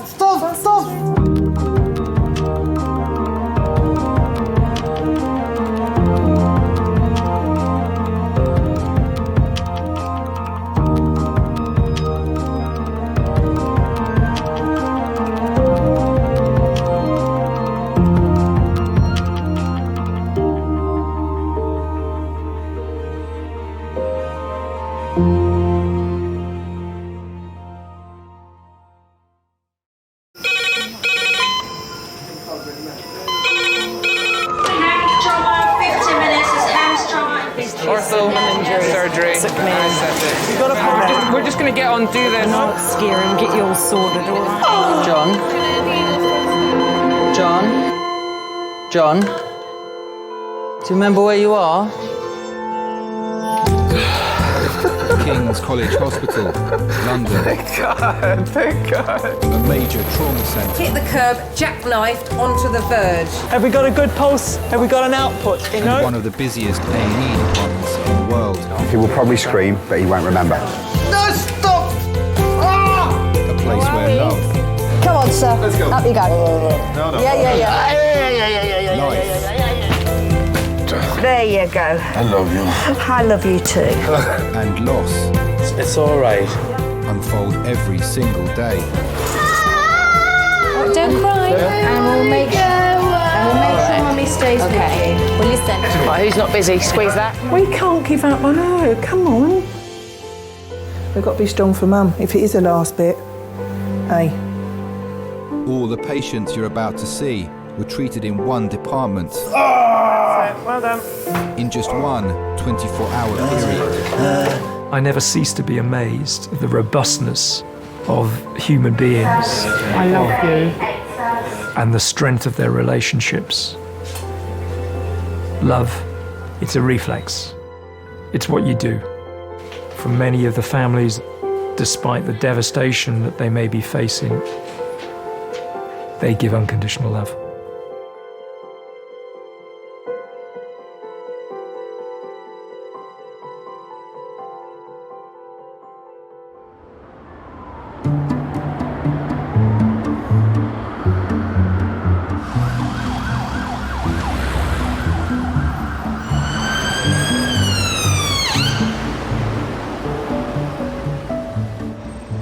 You're asking me to wait 2 hours. Fuck off, mate. Wait, wait. 2 hours they're asking me to wait. What do I look like? A mug? I don't think so. 2 hours. Kiss my ass, man.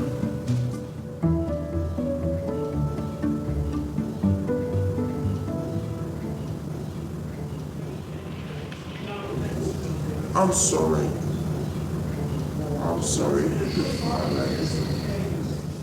You remind me of my nan. You look like my nan. I'm not that old, am I?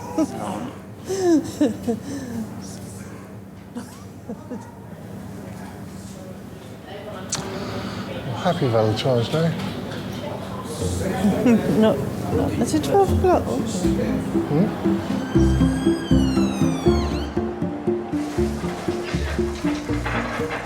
Valentine's Day in A&E will see 307 people treated. Sorry, mate. Thank you. 12 will be red phones. Cool. 6 will have been assaulted. And 3 will be arrested. It's Valentine's Day today. I have to remember to stop on my way home and buy some flowers or I'm going to be shot. I tried to cancel it, but I'm completely absolved from any Valentine's Day responsibilities.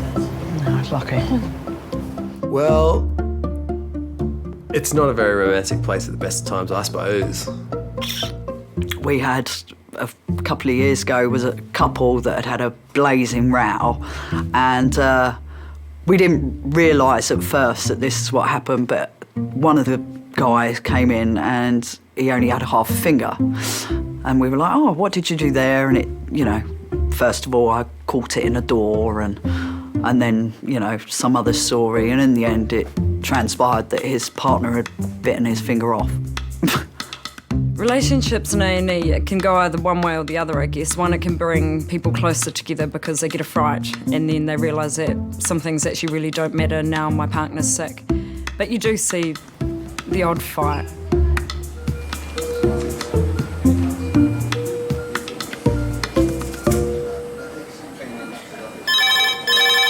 Jenny there? Yep. A&E Kings.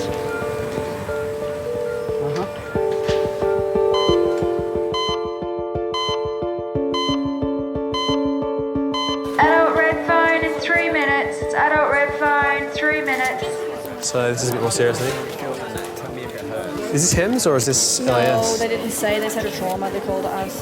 Okay. This is a fellow who has come off his motorbike, we think at about 20 miles an hour, separated from bike, slid on the ground. He's struck a bollard. They're such significant injuries from particularly motorcycles. They just don't have anything to protect them, do they? You go from cruising along at 50, 60, 70 miles an hour to sliding along and then abruptly halting, don't you? So, yeah, anything can happen. You know, there's no crumple zone in a motorbike, so, yeah, they're often really seriously injured.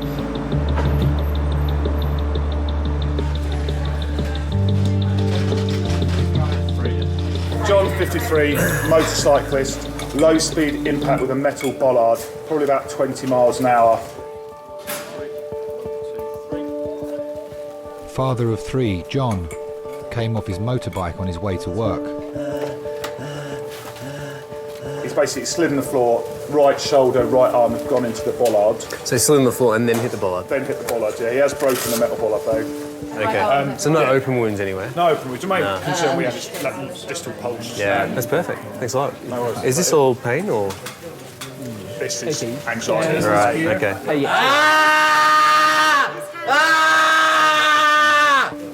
Okay, just don't move his right arm again. John's right side has been severely damaged in the accident. Fucking arm! Christ! We've got some painkillers coming, John. Hang in there, mate. Hang in there, John. Do you have experience with ketamine? You don't, okay.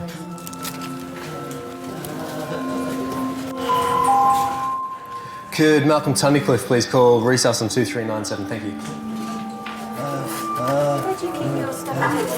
My name is John Moran.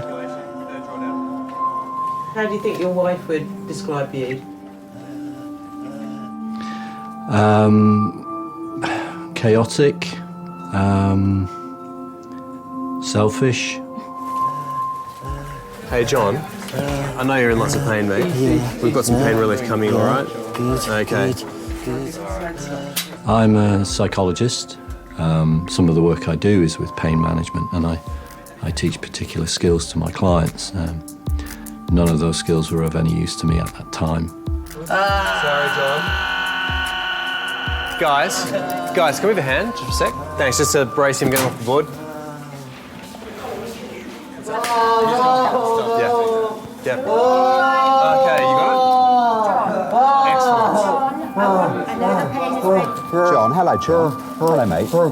My name's Malcolm. I'm another one of the doctors, John. In a second, I'm going to give you a really strong painkiller that's going to knock you out. Okay, fine. Yeah, all right. That's great. I just need to explain a couple of things to you. Okay. It can make you feel a bit funny. Okay. You can have very funny, vivid dreams on it. Okay, tripping out. But yeah, you're tripping out. It's ketamine, basically. Fine. Okay. So just remember, you'll be in a K-hole. So just remember, you're in hospital. You're quite safe. All right? Okay, we can give you fine. something for it if that's really bad. Okay. Right, John, I'm going to get cracking to start with. We'll give you a little bit to start with. I won't let them do anything until I'm happy you're away with the fairies. All right, lady? Okay. So, guys, I think we need to be a bit quieter around the bed with the ketamine on board. Well done. 50 milligrams of ketamine, a sedative so strong it's also used as a horse tranquilizer, will knock John out for 20 minutes. Enough time for the team to straighten and plaster his arm. John. Only then will he be settled enough to be scanned for internal injuries. John, can you hear me?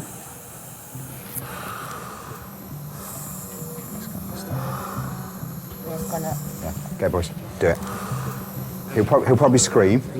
He will probably scream, but he won't remember.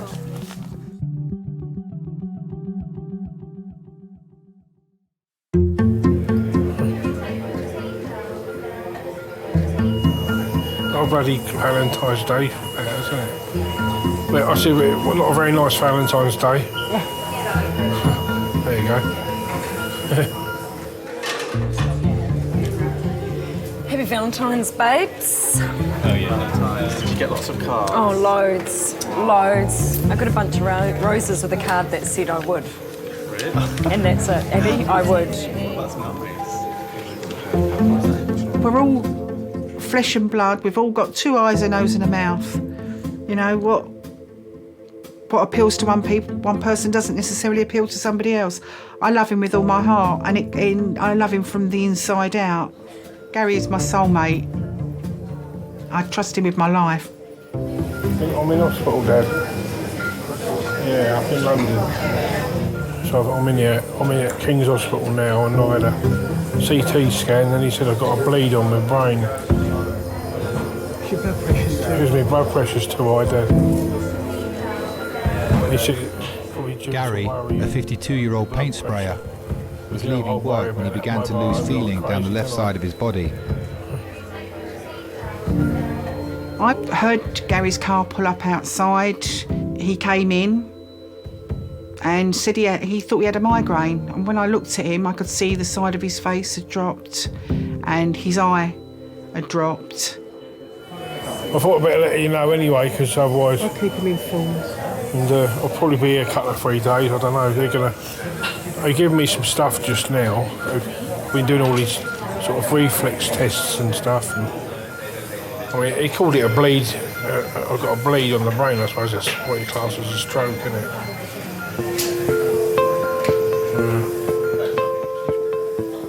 Yeah, it is, hang on. Hello? You know what he's like, he didn't want nothing done. As soon as he came in from work, I phoned for the ambulance straight away. I could see... I had to keep my head, because if I'd panicked, then I know Gary would have panicked. So I had to sort of keep my wits about me. But deep down inside, I was absolutely petrified. All right then. So I'll ring you tomorrow. Dad feeling all right? Yeah, he said, are you all right?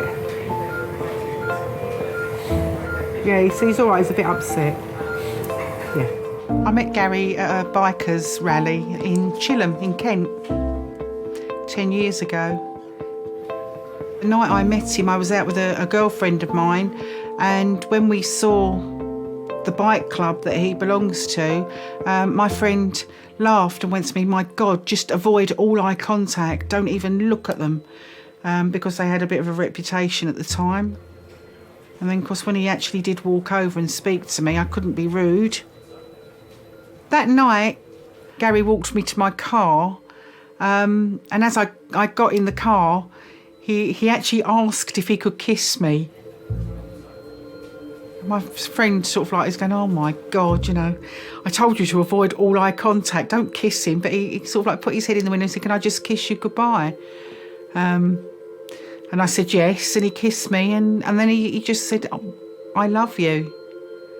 And I looked at my friend as we drove off. I looked at my friend and I went, "I think I've just found a raving lunatic." Hello, I'm Kirsty, I'm one of the nurses. We're keeping an eye on your blood pressure, it's still a little bit high. Yeah. But don't worry, we'll keep an eye on it and make sure we try and keep I think they put some stuff to... Yeah, they did. Gary is being given medication to control the bleed in his brain. The first 24 hours are critical, so he needs close monitoring by keen stroke specialists. If I could go now, I'll go now. I just hate hospitals and doctors. I love you.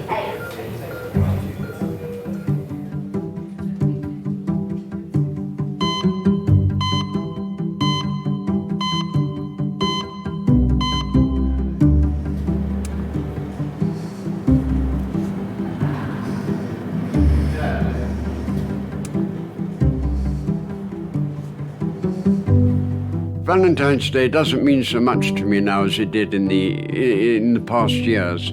In the past years, Valentine's Day was a big thing. Cards, flowers, and if it came on a weekend, I'd take her away for the weekend. But now it's just another date, really. Unless, of course, if somebody's birthday, if a young lady has a birthday, okay, I might take her for a meal. With a husband, of course.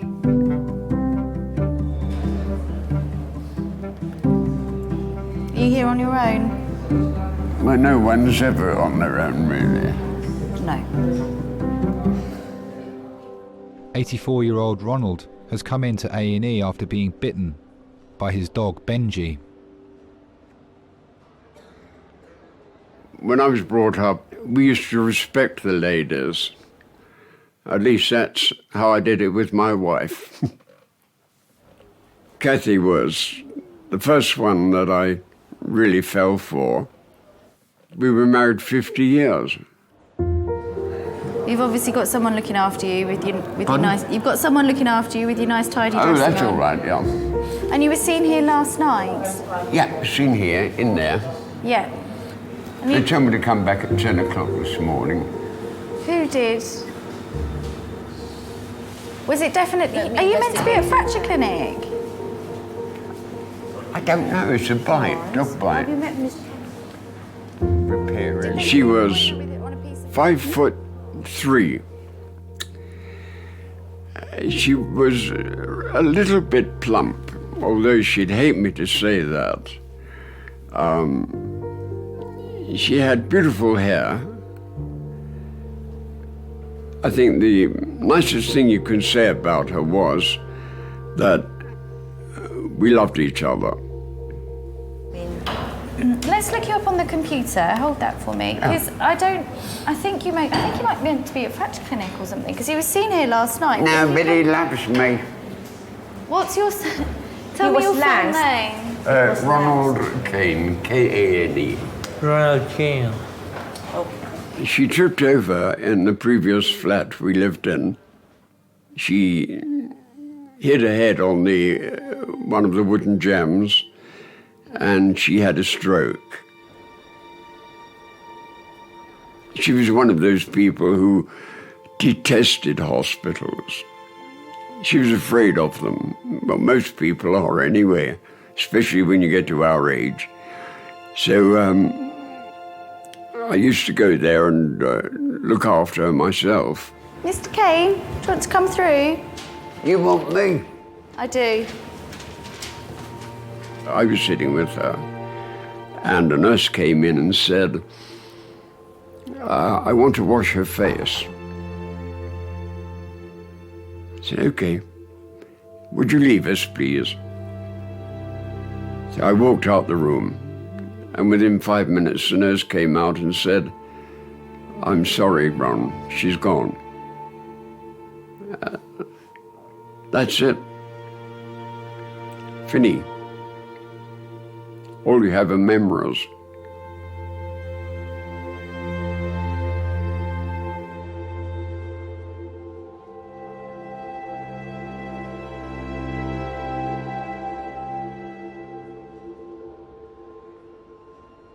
Oh, Jesus.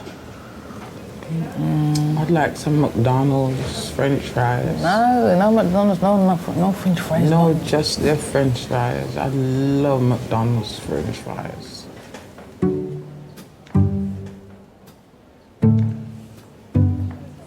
I wouldn't mind a Big Mac either. With some sweet and sour sauce.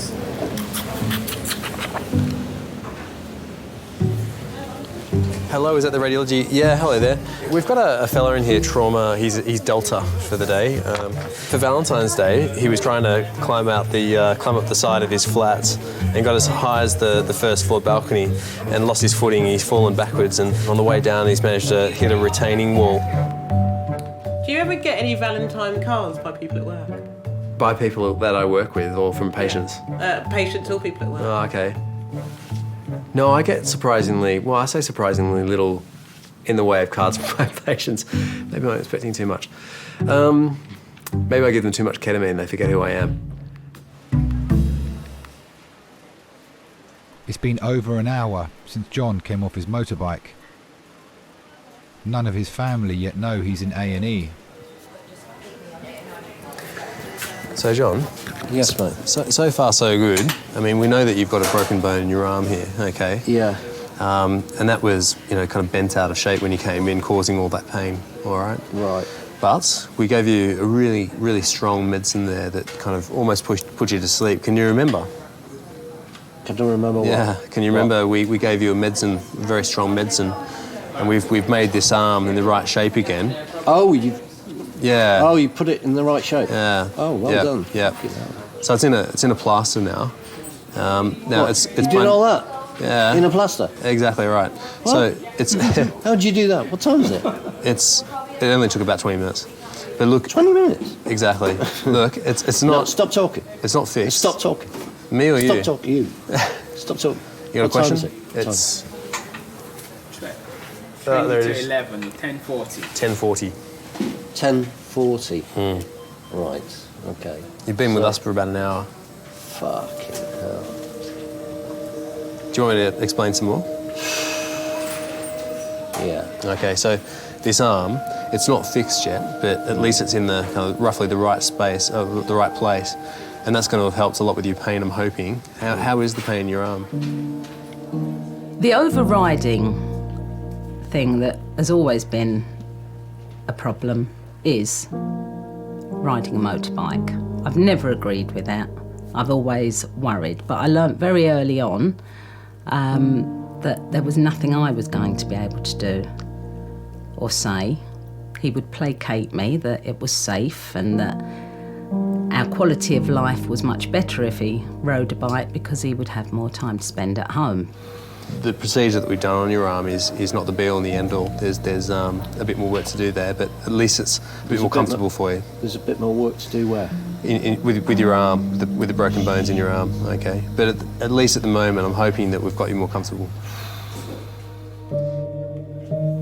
Have you had many motorcycle accidents?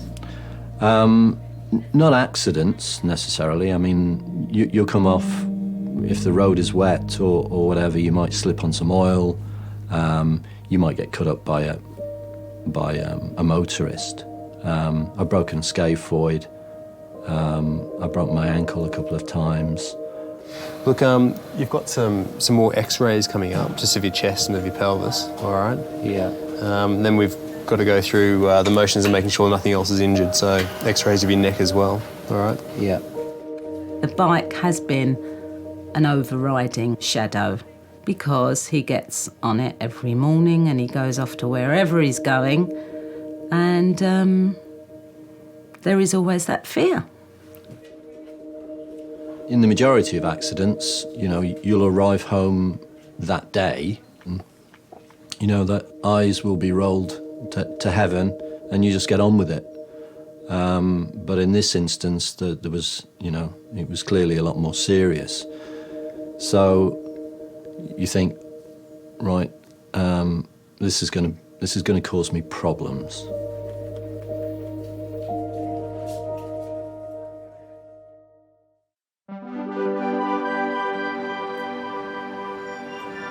Breathe in. Hold your breath. Breathe. 53-year-old John crashed his motorbike 3 hours ago. Anything? No. With his arm in a cast and his pain under control, he can now be scanned. Breathe in. Hold your breath. I really wonder about his spine as well. Is it? Yeah, it doesn't look like anything. No, we got away with that. Hold your breath.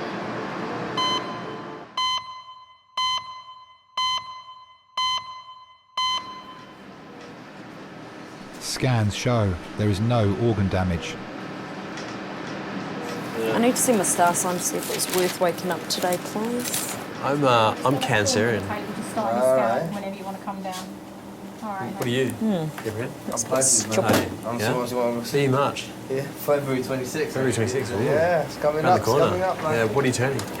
Are you? 29. 29. What? You're only 29?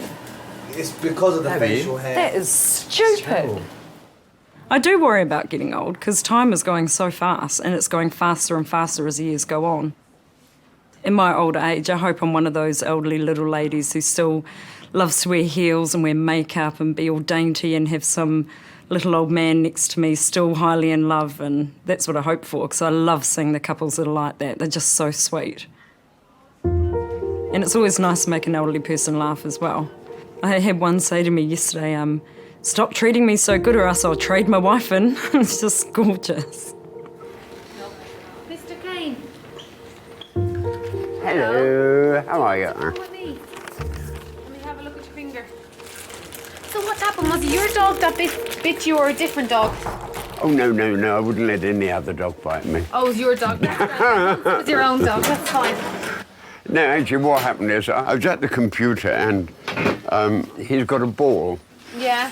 And it's a rope ball and he jumps up, you know, and then I throw it. Yeah. Well, I was computing and the ball, one of the strands of the ball got caught on my finger. And of course he jumped up for the ball. Got excited. Not knowing. And That's what happened. You're yeah. not getting him put down though, are you? Pardon? He's not being put down, no. Put down? Yeah, you're not putting him down. Oh, God, no, it was an accident. He's been very contrite. He's been hiding behind the settee since he done it. He knows. He knows he's in trouble. Pardon? He knows, yeah. He does know, yeah. First thing Benji does, comes down here and looks for his toy. Hello.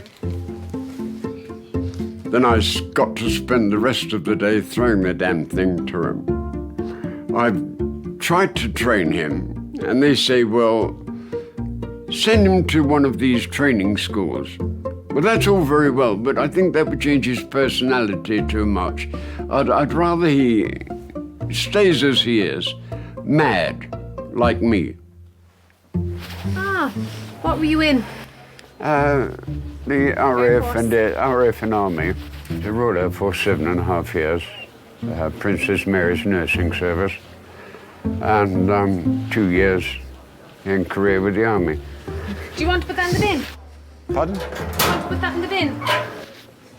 Thank you. Yeah.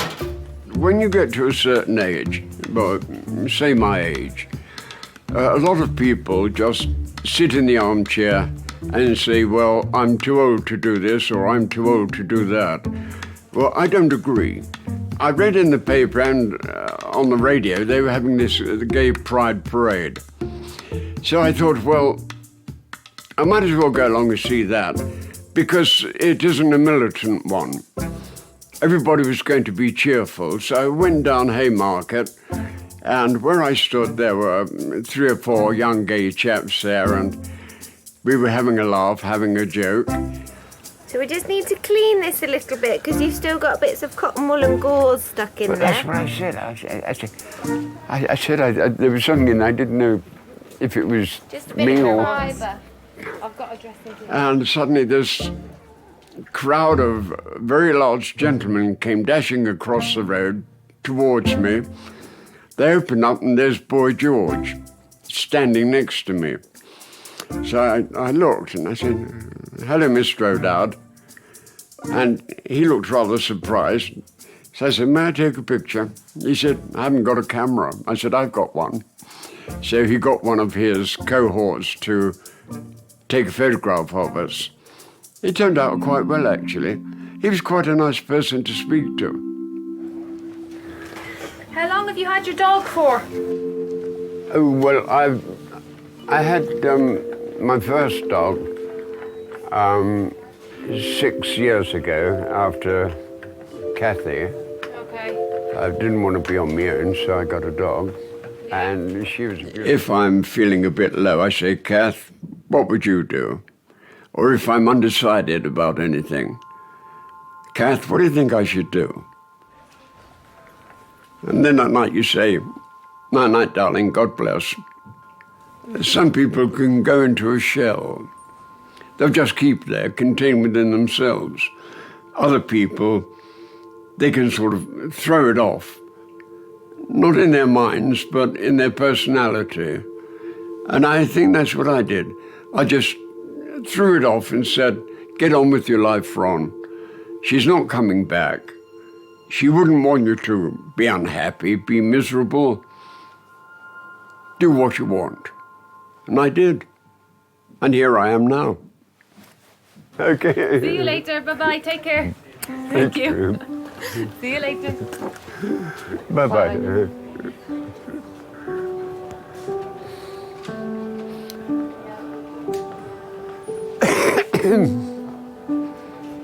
As long as she needs me, I know where I must be. I'll cling on steadfastly. I'm not happy, I'm just fed up being bloody miserable.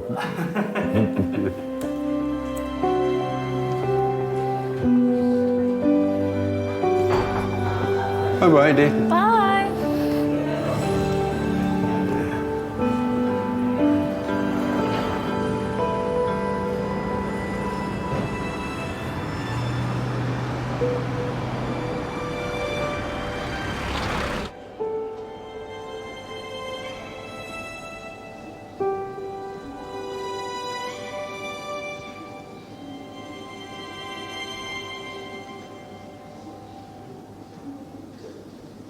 These are my favourite flowers.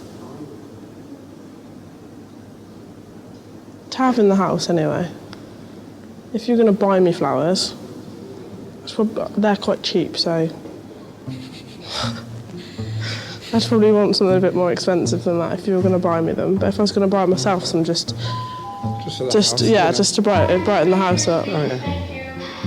See if I've got any pictures of flowers that I'd be delighted to receive. Yep, they would do. Just. I'm not asking you to get me flowers. But if you were going to get me some.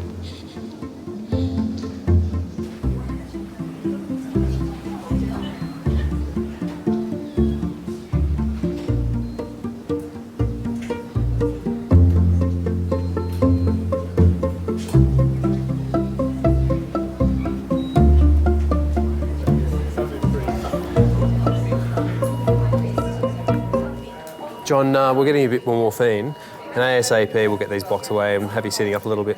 Right. You all right? What's going to happen now?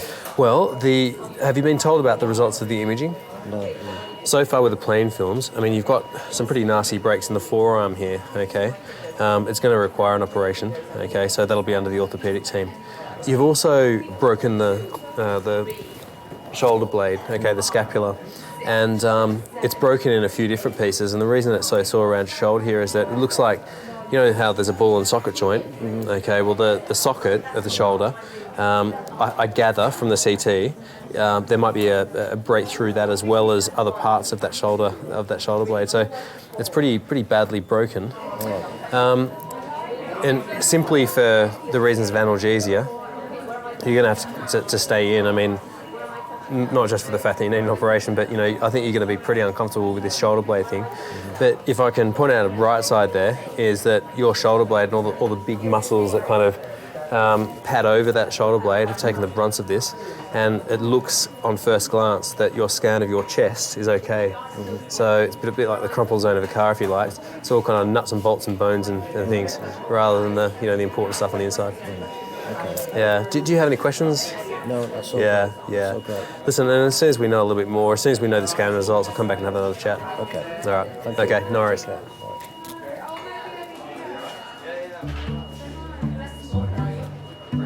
I was hoping I would get away with a cast. You know, the cast would be okay, I could manage that. Surgery, not so good. That means plates and extended periods of recovery and so on and so forth.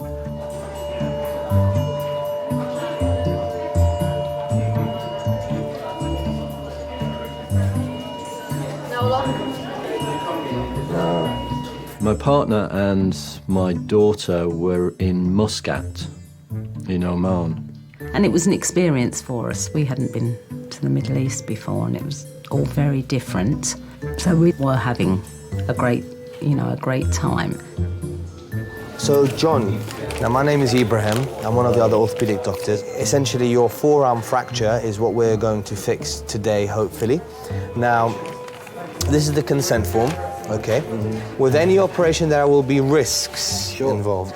You will definitely have post-operative pain. You will definitely be left with a scar, okay? The incision will probably be about that long, so about almost 10 centimeters in length. You might have a scar either side, or just one scar, okay? Now, I'd like you to sign here. Are you right-handed or left-handed? Right. So are you able to sign with your left hand? And now if I give you that and I'll show you where to sign. Yep, doing very well. Fantastic, that will do, absolutely. All right, that's it, sorted. No problem, you too. I needed my sons to know. And I phoned the eldest lad. Alex. And asked him to make sure that the youngest lad was okay. A few breaks. Yeah, it's not good. It's not good. Now, you just need to sort Joe out. Just make sure he doesn't get upset, yeah? Just one more thing, mate. There's no need for your mum to know about anything. Don't spoil her holiday. She's expecting a call from me on Thursday or Friday. So she's not expecting to hear from me today, so there's no need for anyone to call her. So I told Joe, don't call mum. There's no need for it. Okay, mate? Thanks a lot. All right.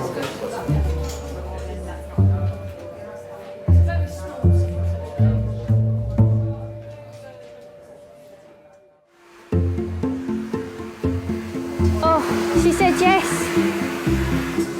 She said yes. He got down on one knee, Maggie. He's right in front of us.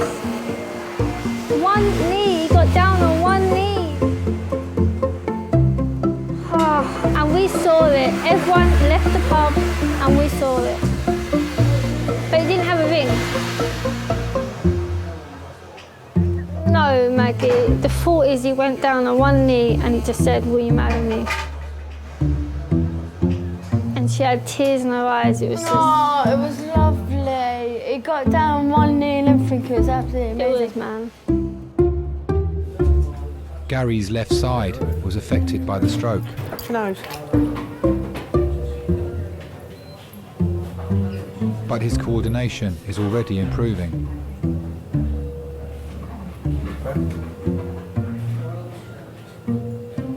That's much better. Yeah, I can be anywhere earlier. Over here. I'll stretch my head down. That sort of buggered me a bit now, though, isn't it? Well, it's just giving you a little bit of a warning to slow down a bit. You're not the big roughy tufty biker that you thought you was. You like to scare me, don't you? I love you. When you've had a stroke, it makes you realise the things you used to worry about, some of the things you ain't worth worrying about. The other day I was in Bexley Heath and I heard this lady talking to this old lady, and I was sitting there. Tracy had just gone to the toilet and I was sitting there with a bag, and she come out, she goes, "What's up with you?" I was looking in the bag. I had tears coming down my face, I did. And what happened was, I heard this lady speaking to this old lady. She said, "How are you today?" "Yeah, I'm all right, yeah. It's my birthday today. I'm 74.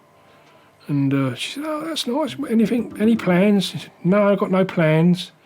And of course, "All right, I'll see you later." Then she went off, and I thought, that old lady ain't got anyone, that old lady, like. So we walked off, and we got round the corner, and I said, "I want to buy her some flowers." So we bought her some flowers, and I went back there, and I said to Tracy, "Is she still there?" And she said, "Yeah, she's still sitting there." And I didn't know until I got back, because I'd only seen the back of her. When I got round the front, she was blind. So, a bit of joke. So I went up to her and I said, "Sorry, I wasn't here, Wigan." I said, "I just overheard that it was your birthday." And she said, "Yeah, hello." She said, "Yeah, it's my birthday today." I said, "I just got you a couple of flowers, if that's all right." "Oh, thank you," she said. "Thank you ever so much." And as I walked off, I looked back and I see her smiling. That made my day.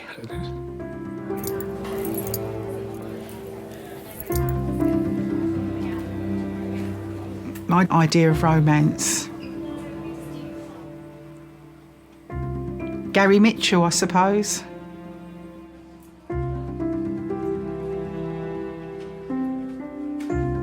And our sex life is very healthy. In fact, none of his friends will ring us on a Sunday morning because they think Sunday morning is our morning. And are they right? Yes, they are. Sod boot fairs.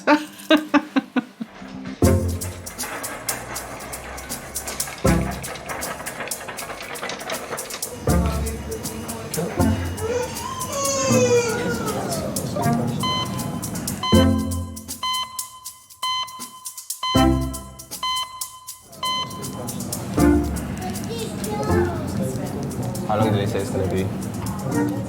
Lord knows. 21-year-old Anton has been brought in by his mates. He is suffering from mild chest pains. Oh, bye. Bye. See you later. Facebook me. Don't say she's really pretty. No, she's actually nice. Do you believe in love? Ooh, gonna expose me here. Do I believe in love? Yes, I do believe in love. Have you ever been in love? I don't know, I doubt it. I don't know what love is, really. I mean, I think love is probably being with someone that you know can annoy you, but at the same time you still want to be with them. Have you ever been in love? Yeah, I've been in love 3 times. Oh, Maggie, I wanted to cry. It was lovely. Oh, she put it on Facebook. I should have said I was there. I saw it. She where's my balloon? I don't know. Where's my balloon? Paula's balloon's gone missing. She's gonna have to take my one. Who's there?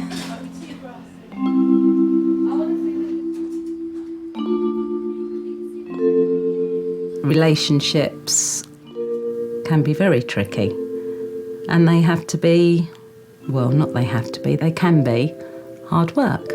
Just stay nice and still there for the sec.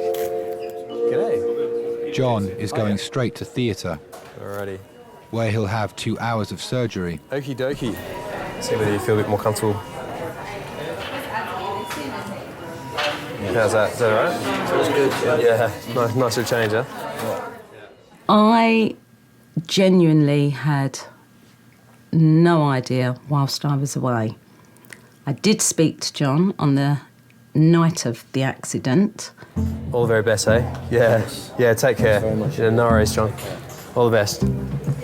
I called her from my hospital bed and just said that, you know, everything's okay, but I'm not going to be able to pick you up at the airport. So I just thought I'd keep the artifice going a little bit longer until I got home.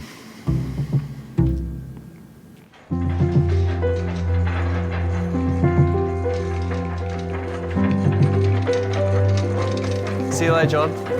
All the best, eh? Take care. When we got back to Heathrow, there was a taxi with our name there.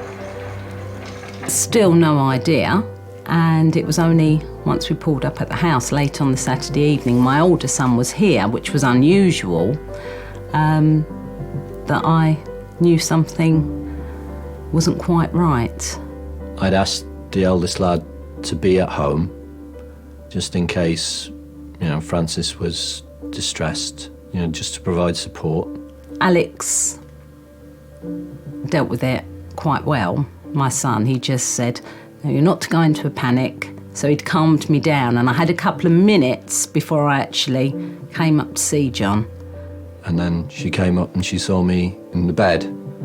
I mean, by that time, I'd recovered my sense of humour. So I just thought it was quite an interesting situation. Were you angry? Yes. But living with someone who rides a bike day in, day out, I've always been concerned that one day I was going to get a call that something terrible had happened. And I think my feeling of relief that that's it now. He didn't suffer any head injuries, and there's, you know, that was always there. And he can't go on a bike again. And I don't have to worry about that anymore. I'm one of the fortunate ones that is not going to have to deal with that.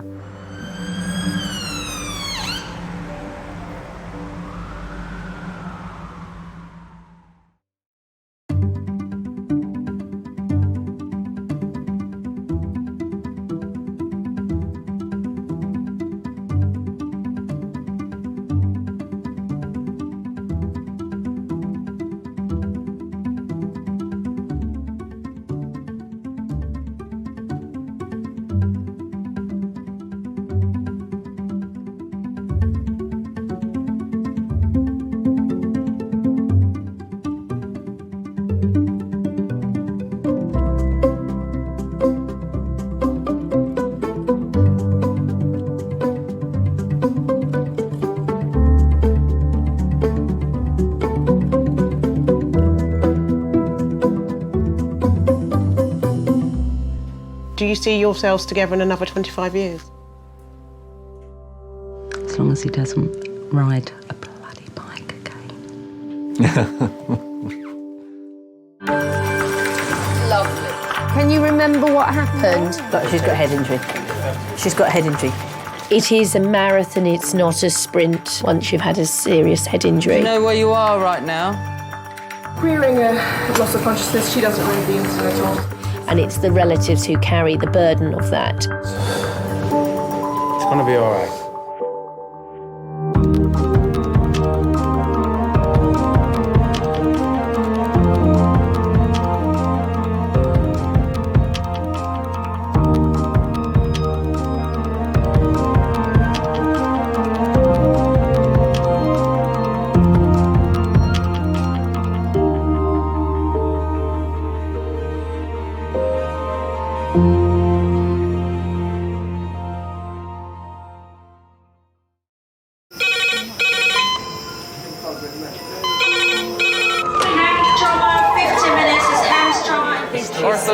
Surgery. You've got a problem. We're just going to get on, do this. Not scare and get you all sorted, all right? John? Do you remember where you are? King's College Hospital, London. Thank God. A major trauma centre. Hit the curb, jackknifed onto the verge. Have we got a good pulse? Have we got an output? You know? And one of the busiest A&E departments in the world. He will probably scream, but he won't remember. No, stop! Ah! A place where love, Come on, sir. Let's go. Up you go. No. Yeah. life, There you go. I love you. I love you too. and loss It's all right. unfold every single day. Don't cry. And we'll make sure Mummy stays with you. Well, listen. Right, who's not busy? Squeeze that. We can't give up on her. Come on. We've got to be strong for Mum, if it is the last bit. Hey. All the patients you're about to see were treated in one department. Well done. In just one 24-hour period. I never cease to be amazed at the robustness of human beings. I love you. And the strength of their relationships. Love, it's a reflex. It's what you do. For many of the families, despite the devastation that they may be facing, they give unconditional love.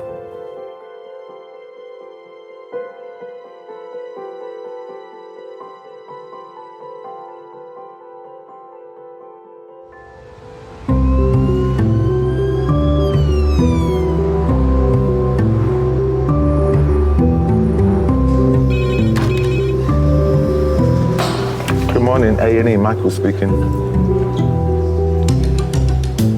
Hello. No, this is accident emergency. Okay.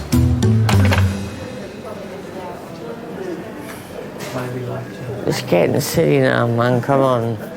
I need to go and have a beer or withdraw stuff.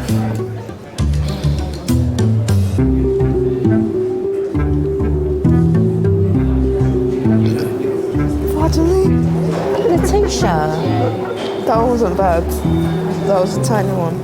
I was just wondering, could I get something to stop me from withdrawing from alcohol? But you're not actually withdrawing them? No, I've got the shakes, but... Because I think they've seen you. The doctor doesn't think you need any of those. Medically, you're fine. Yeah. Until you show symptoms, they won't give you anything. Okay, I'll just go back that way. It's gonna be one of those days.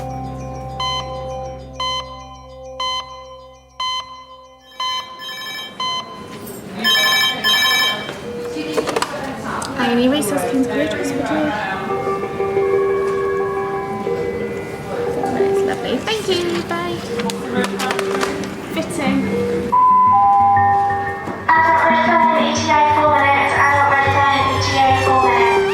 Fitting after head injury. So do you think it's a fit and then fall over and hit the head? Have we got lorazepam, sister, or have we got diazepam? IV access, if that's possible. Just normal saline in case it's a drinker. Hello, King's A&E Resus. Okay, go ahead. Can you say so? 1, 2, 3. Stroke red phone, 8 minutes. Stroke red phone, 8 minutes. If you imagine your brain's entrapped in this shell, From a head injury point of view, if you bang your head, it's been shaken quite vigorously. So you're going to be confused, disorientated, and then you've opened your eyes, you don't know any of your surroundings. Hello, Elaine. I'm Dr. Hobbs. I'm one of the accident and emergency consultants. Hello. And can you remember what happened? OK.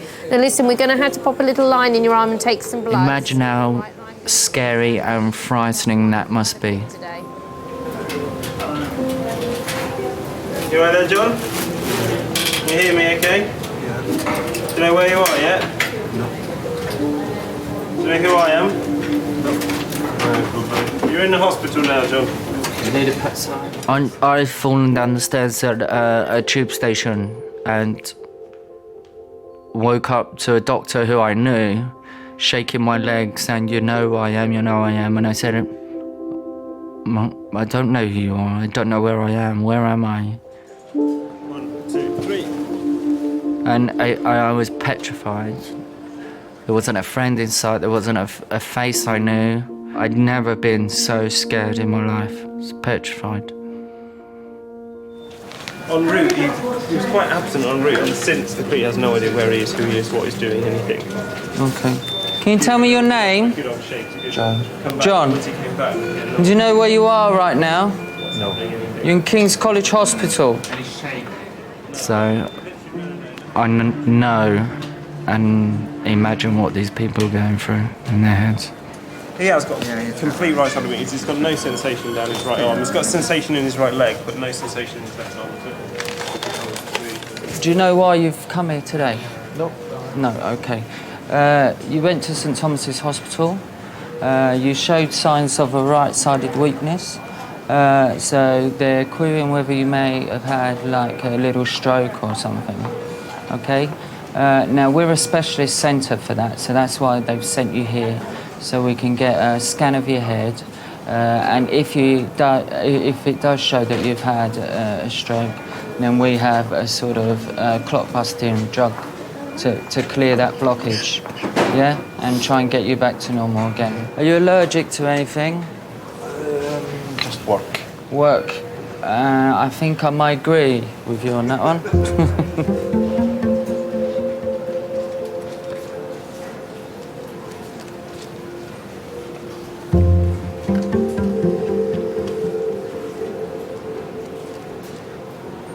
How quickly can things change with the person with the head injury? Within a click of a finger.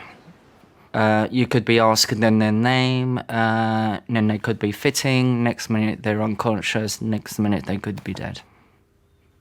So very, very, very quickly.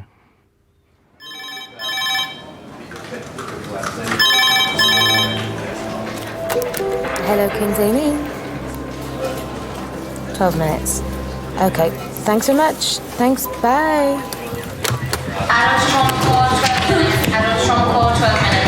Who have we got? I think we have an orthopod. I think we have a surgeon. If all we know is that he's a pedestrian hit by a motorbike, so we need to make a quick assessment.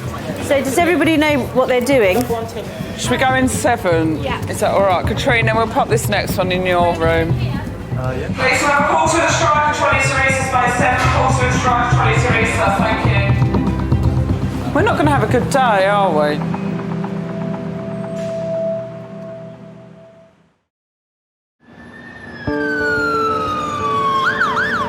All we know is that he's a pedestrian hit by a motorbike, so...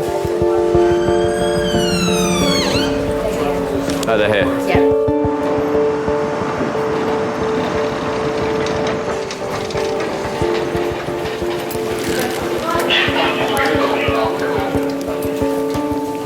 Seven-year-old Chrissy was crossing a road 500 metres from her home when she was knocked down by a motorcyclist. Okay, this is Chrissy, she's a 47-year-old female, hit approximately now 15 minutes ago, left-hand side impact with motorcycle RTC.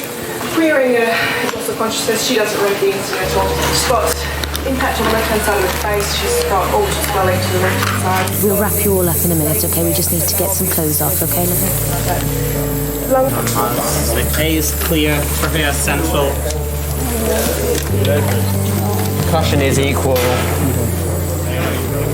The left side of Chrissy's face took the force of the impact. The main concern is potential bleeding behind the eye or in the brain. Okay. I'm just going to try and enlighten your eyes. Pupils 3mm both reacting. No regular medication. Doing really well. Chrissy, got a concussion, my love, and a little bruise in your brain. Okay, we're going to scan your head. Do we need to ring anybody? Depends how long I'm going to be here, maybe. You got some details of ringing anybody? No. Do you have any details of... I've only got the female's details. She's got a mobile phone, but it's obviously coded. Coded. So I can't get into that. We believe her husband to be Tim Fenner. Is there any chance you can try and track down a number for him? Because her memories of it stuck at the moment. Chrissy, is there any pain there? On your neck? Here? Here? A little bit there. So maybe a bit in T7. Yeah, all right there. I'm at this RTA Shooters Hill. I've got the casualty up at King's. I've got a name and a date of birth, and we're desperately trying to find the next of kin contact number. I was coming back from the garage where I'd got the car. I'd taken the car in to have some work done that morning, and the traffic was just stacked up all the way down the hill, and I was like cursing and swearing because I couldn't get home. So we make sure we take a vomit bowl. Of course, I got stuck in the traffic jam that her accident had caused. First thing I knew was sort of coming in and the phone ringing. And I've got this guy from the Metropolitan Police telling me that, my wife's been involved in an accident and I need to get to King's College as soon as possible. OK, my love, what we're going to do now is we're going to move you onto the CT scanner. You just lie there and the scanner does the scanning, OK? Sorry, sweetie. It was 20-odd years ago. We started going out together. Ready, brace, roll, slide. We didn't work in the same office as such, but on the same floor. I'm pretty certain it was almost love at first sight. So, sounds a bit corny, doesn't it? But there was an instant attraction in that sort of warmth of her face and the glow that she seemed to give off. And within a matter of weeks, I'd sort of proposed to her and said, well, why don't we sort of make it a go of, a proper go of things and get married, so. She's got a head injury.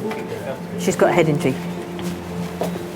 She's got quite a bad bruise around her eye. She's got a black eye here and a little laceration. I think I felt some gravel here, but we haven't really examined her scalp with the collar off, if you see what we around the back of. But there's no huge big hematoma there. It's all here. I suspect she may have some facial fractures because she's vomited blood en route. But she's very, very sort of drowsy and amnesic at the GCS-14. 2 hours after the accident, there's the police there. There's still the tape up and everything. And this police constable was sort of more or less gesturing that I couldn't go through. And I'm like, well, I said, well, the accident's actually my wife that was involved in the accident. So I suppose I didn't really ask any questions because I didn't really want to know in a way. I was just focused on the idea of getting to the hospital.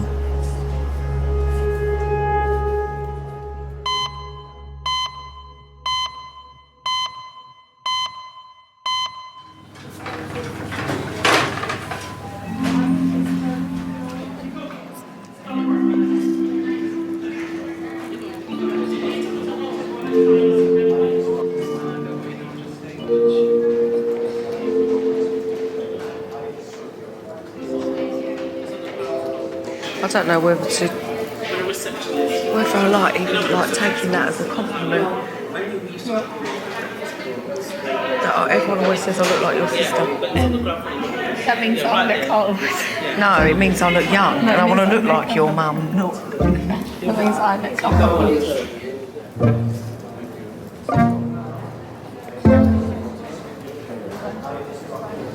That wasn't me. Lacey is now 40 years 19. Who did? Alicia's mum. Her mum thought I was 19. See, that's embarrassing, Roxanne. She showed her mum a picture back from my birthday and that, and then she was like, how much do you think that girl is? And then she was like, about 19. Roxanne, that's embarrassing more than anything. Hello?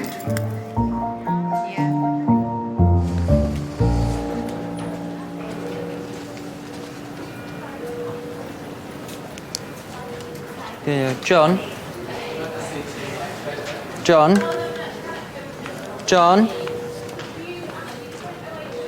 You all right there?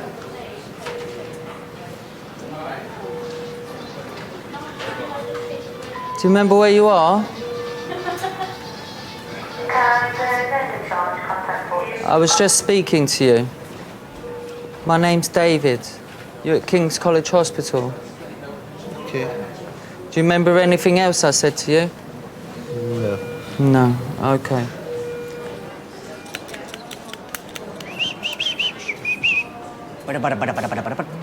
Somebody sounds happy. Are we ready to rock and roll?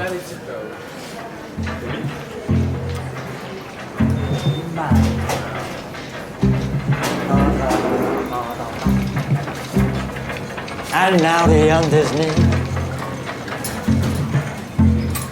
I must see my face, the final curtain. Yeah, you got it, my friends. You got it. You got it. They did it my way.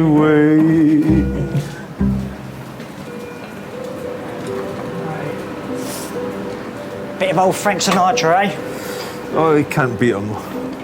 Hello. Do you think you'll be able to shuffle yourself over onto our bed, or do you want us to slide you? Of course I can shuffle. Lovely, great. Lovely. I could tango as well if you want. Just the sliding for the moment, maybe the tango later. Oh. I know, spoils sport. A stroke is a blockage to a vessel which stops oxygenating blood getting to various parts of the brain. If you have a blood clot on the left side of your brain, your right side of your arm and leg will stop working. Whenever you're ready. Okay. I think. No, the leg's not working. Not working. Okay, Let's we slide. can slide you Let's then. slide you across. All right. Why is it not working? Well, we're not sure at the minute, so that's why we're going for the scan of your head, okay? But let's slide you across. All right. It won't take too long.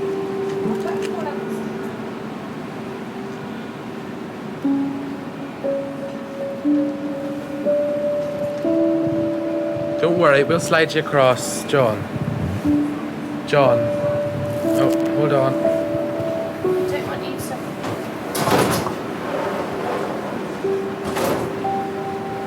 Lovely, well done. Keep coming over. That's lovely. And all you need to do for this is keep very, very still for me, okay? Okay. Do your eyes just while the lasers come on, just so they don't hurt your eyes. Okay. Nice and still there.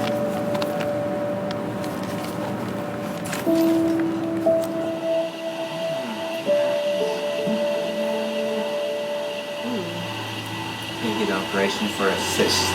That would be it then. Yeah. The scan has revealed a previous operation to remove a cyst in John's brain. It explains some of his short-term memory loss. There is some brain there. Yeah. But there's no blood. So we just carry on and thrombolise. While the doctors have found no significant bleed in the brain, John's history of right-sided weakness means they will still treat him for a minor stroke. Joan, how are you doing? We believe you may have had a stroke, Joan, so we're going to give you some clot-busting medication. Okay. So I'm not going to die yet. Not at all. Don't talk like that.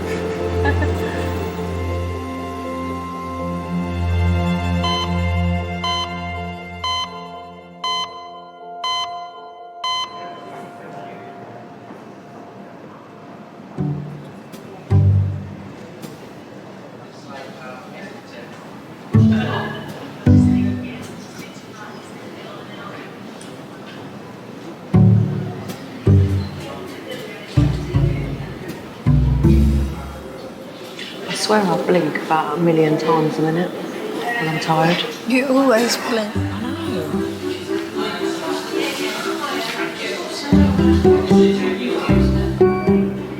I feel sick. Yeah, you feel sick probably because you need to eat. This is what I'm saying to you, Rox. You need to eat. You can't just have biscuits. I've had a cream egg as well. Roxanne, you need a sandwich or something, darling. Shall I quickly nip round then? We're better off going now. Go then. Yeah, we're going. Go on then. All right, wait a minute. Why are you thinking a minute?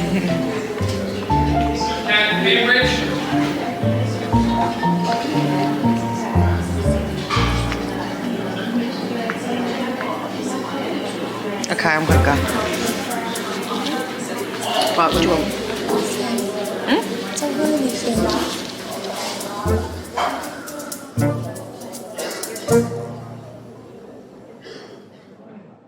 Okay, my love. The scan does show you've got a broken bones around your eye. Sure. That's okay, they get better. And you've got a little fracture in your skull, okay? So you've obviously, when you landed, just landed thump here. These things will fix. That's why you feel terrible, why you're vomiting some blood. The scan shows that you haven't got anything wrong with your brain, so that's good. But you probably do have a bit of a concussion. So you're definitely going to be with us for today in hospital.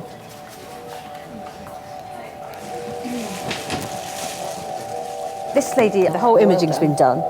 Spiros here is our trauma fellows, just making the phone calls to Neuro and Max Fax as we speak.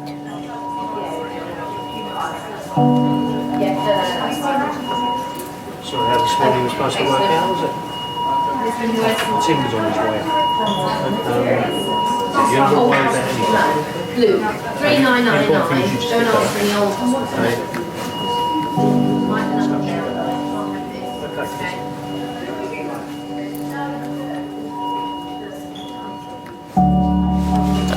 It's a significant accident, and like she does not. Your mother walking past would say she doesn't look right. Yeah. Do you know what I mean? It's not life-threatening. It may be life-changing. When people have severe head injuries, they can have epileptic fits. They can have character changes, particularly the frontal ones. The truth is, you're not necessarily back to normal again once you've had a serious head injury. You can affect blood flow to particularly the frontal cortex, where our personality comes from, and our personalities change.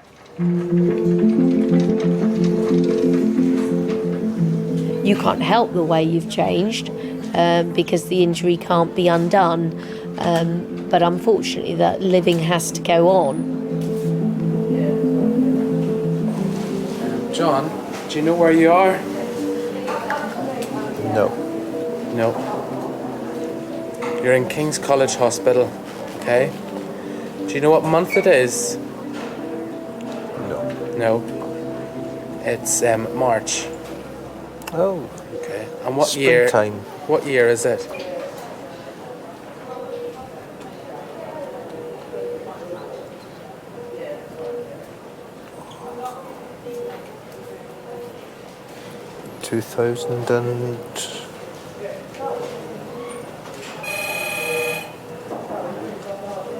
It's 2012. No. No, it is 2012. Okay. Alright, Alright.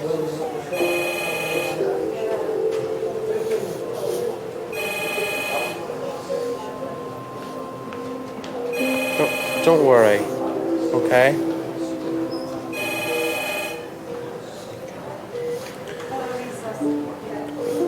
You're gonna have to shine light into your eyes as well.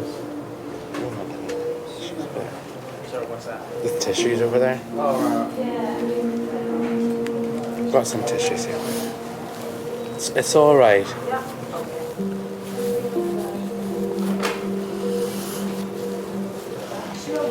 Yes.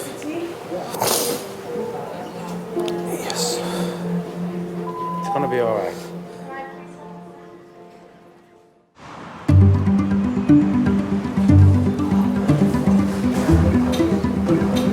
Hello.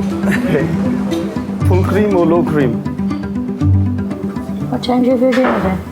I'll have it later. What time do you have yours, Ivy? Later. About 6:30. What do you eat all day then? I haven't eaten anything yet. I haven't had anything, but I only usually have a sandwich anyway. You have no breakfast, friend? No. I only have a bit of toast in the morning. Oh dear.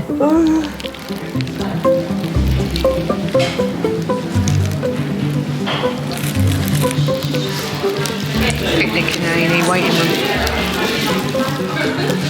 This is a picnic, just a sandwich.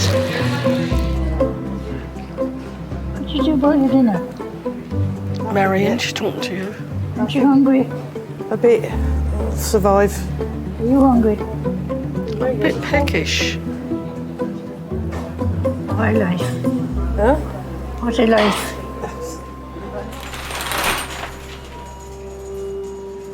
Oh, hello, eye clinic. Sorry to trouble you. Can I speak to the ophthalmology registrar on call, please? It's a lady who was crossing the road who was hit by a motorbike. In her left orbit, she's got a fracture of every single wall.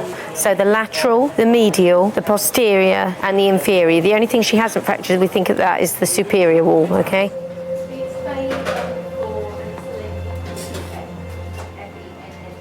I met Tim when I was 21. He was just very, very good looking. It was just wow. And we were engaged within 3 weeks. 3 weeks before the wedding, I turned around to him and said, sorry, don't want to marry you. To Tim, because I said those words, you know, I don't want to marry you, he just sort of switched off. For me, I thought he was just moving out to just think and get, you know, just get himself together, and that he was, you know, gonna come back, and then we'd ever talk about it, but he never did. Hello, Mr. Fenner. I'm Dr. Hobbs. I'm one of the emergency medicine consultants. Your wife is able to speak to you in there, but she has had a head injury. I don't need you to do anything apart from sit there and hold her hand. And then about 4 years ago, I wrote to him and I said, you know, would you want to get in touch and so we could just sort of have some closure, because you just disappeared and there was no closure, and for me it just was left hanging for over 20 years. She'll be better for seeing you. Yeah.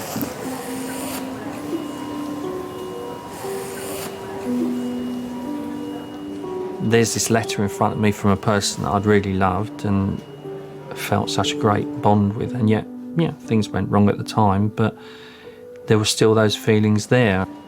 I actually sat on that letter for about a month thinking about things, and I got to the point where I thought, well, what have I got to lose? There is no bleed as such in her brain, right? Where's the blood at the moment coming from? And it's just like a bit of sort of tissue or swelling, blood swelling from all the soft tissues and the muscles that surround the eye, and it's in its socket. We didn't plan anything, it just happened. It was like doors opened and you had the choice. You either go through the door or you don't go through the door, and it was just the universe paving the way for us. To us, it was like getting a second chance. It was like, you know, look, we messed up the first time. You know, we shouldn't have broken up. And it just felt like the universe was giving us a second chance. And I suppose I felt an overwhelming sense of, you know, I'm home, I suppose, in a lot of ways.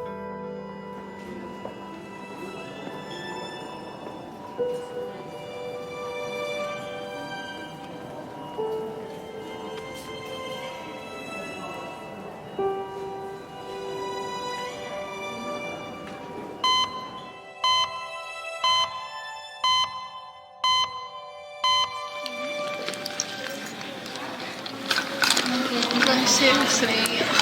All right, it ain't gonna be long now.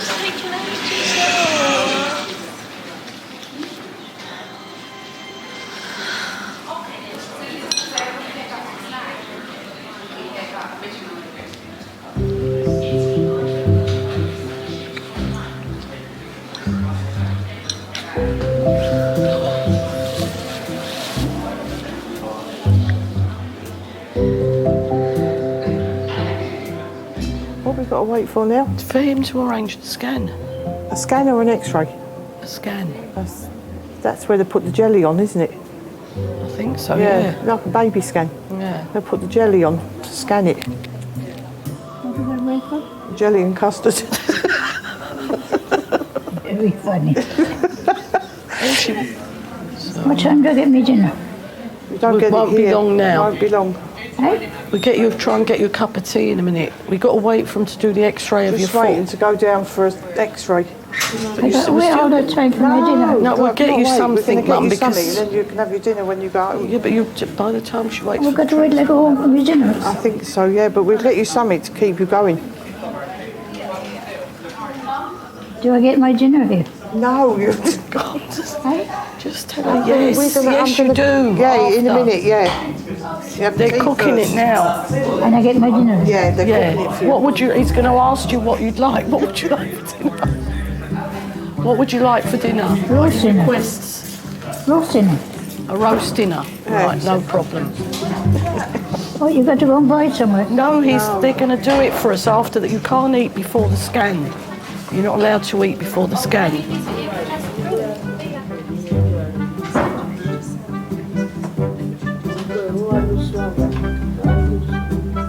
What am I doing here? They're X-raying your legs to see why it's swollen.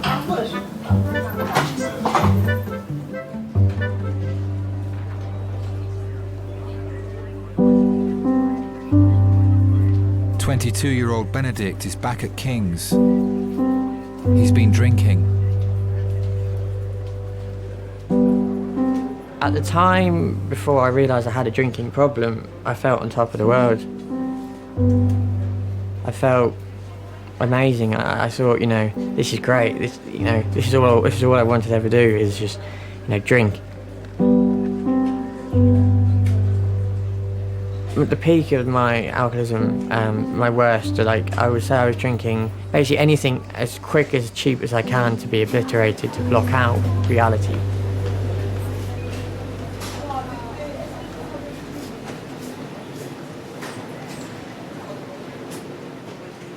I was just in my own little world. It was just me, the street, the off-licence, and the can of lager. That was me. How much do you normally drink a day? About 74 units. About how many? 74 units. 74? Yeah. A day? In one day? Wow. And what in the cider, is it just cider? Cider, yeah.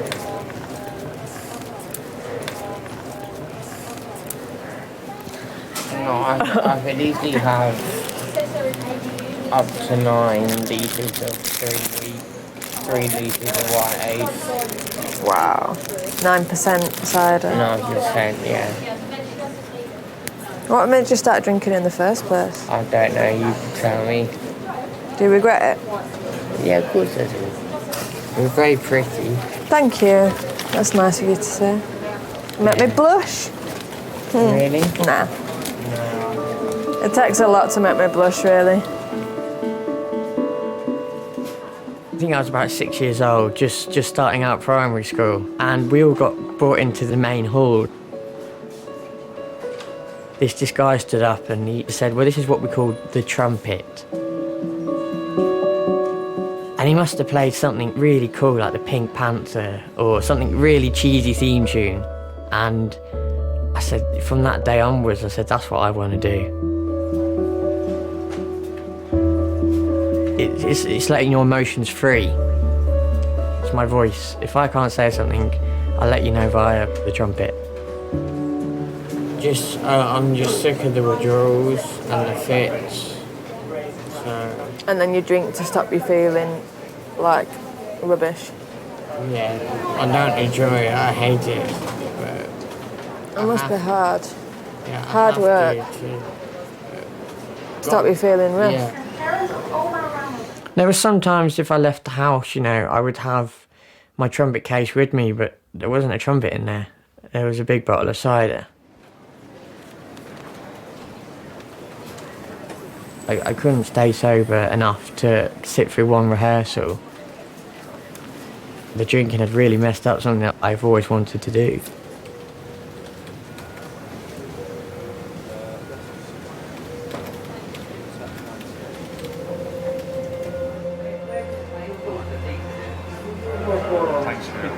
Yeah, I had a chat with her earlier. So she's groggy, more groggy now. I wish her a speedy recovery. Okay. Yeah. Okay. No worries, Tim. Right.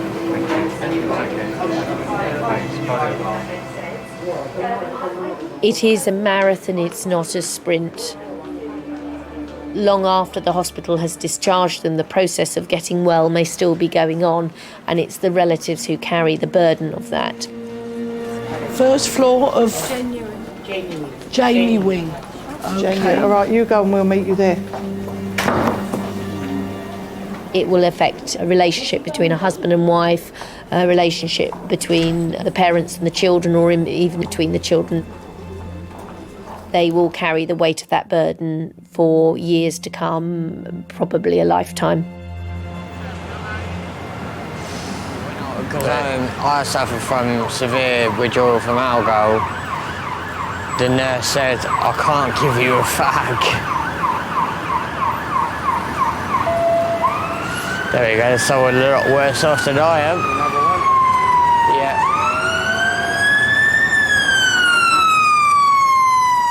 I had 3 children. Simon is very political, which I enjoyed. Emily went to my college and did English and drama, and I love English. And Benedict took up the music, and of course that was my first love and first profession. I'll see you in a sec. I'm very proud of Benedict. Taking the lead in Tchaikovsky 4 or Bruckner 4, I mean, at one end of the spectrum, or hearing him playing a trumpet concerto from memory. But when somebody that you've brought up and been proud of is an alcoholic, I think there aren't enough words really to describe the intense sorrow and pain that one can feel. It's a disease which just, it's like cancer or MS. It doesn't matter who you are, where you live, how rich you are, how powerful you are, whether you have one parent or no parents, whether you're in prison or whether you're a high court. It just grabs you, and I think there isn't. I don't think there is a stereotype. It can happen to anybody at any time. No. What? I don't know,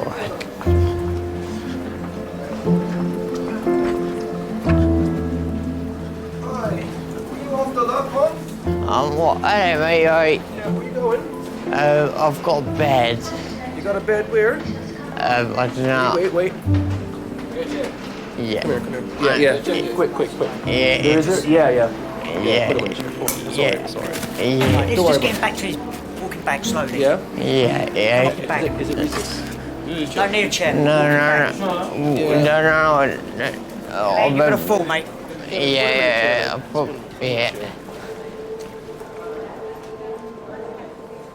I can't control it, and I can't cure it. It's the 3 C's. It's a sort of standard little mantra, isn't it? I can't control it, I didn't cause it, and I can't cure it. And again, that's the insidious part of the disease, is that only Benedict can cure it himself.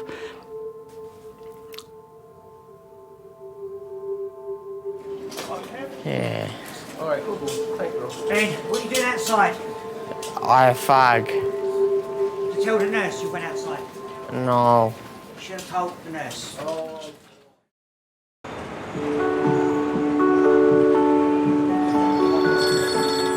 Hello? There's no blood clot. Oh, and everything's all right. Oh, so where are you now? On your way back? All right, see you in a minute. Bye. Show me the pictures you took in Great Yarmouth that you said you had on your phone. No, on the camera. Oh, was it? Take Annie on the phone. We're never going to see them then. No, I didn't take Annie on the phone there. So she's okay, there's no clot? No clot.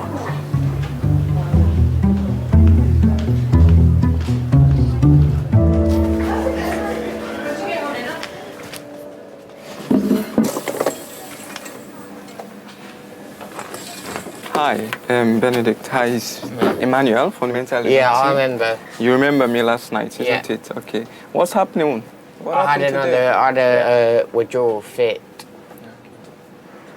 Normally I have a certain amount of drugs that I have to take, but they are not giving it to me, so... If you need it, definitely they'll prescribe it for you. No, but I do need it. One doctor said, yes, You think you can. need it, but when they've done the assessment, they don't think you need it. It makes you feel sick to the stomach that I actually became a compulsive drunk alcoholic liar. I was that guy. I was the guy. I was like, I'm not him again, you know. Here we go again. It's the same routine. I wanted the attention. I wanted the care. How best will you describe your mood at the moment? Out of 10, about 1.5. And how long have you been feeling low for? I'd say since I was about 19. I'm now 22. I cut my 2 sides of the neck, as you can see. And why did you do that? I tried to kill myself.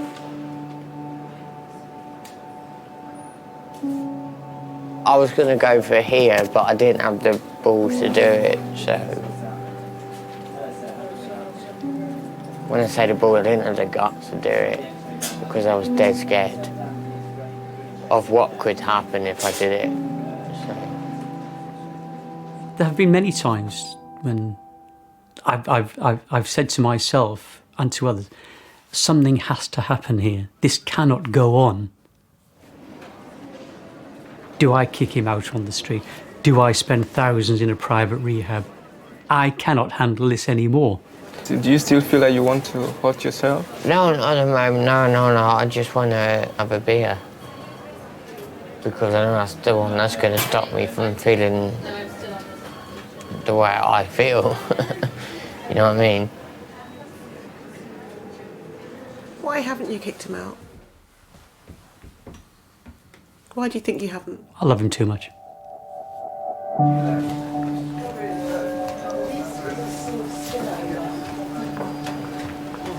Yeah, I'm good to go. Well, I'm having a chat with the doctor, so you just take a seat. I wonder what's going on. I'm not going to see him on a park bench or drinking with the winos down the street corner. I'd rather have him here unconscious than allow that to happen. At least when he's here, I know that there'll be a solution. Your bloods are all completely normal. Alright, So your liver function's absolutely fine at the moment. Don't think for a minute that means if you keep drinking like this, it'll stay fine, because you won't. Yeah. Not at all, but at the moment it's fine. Okay. Thank you very much for your time. Okay. All right, take Thank care. you. Bye-bye. He doesn't need to apologise. He doesn't need to explain. Because when he's not drinking, he's my son again, and we just move on.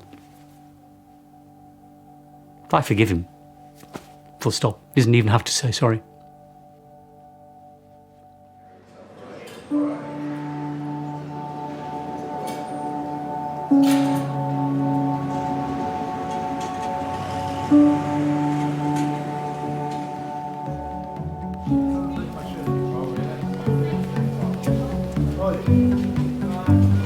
Missing you already. Bye.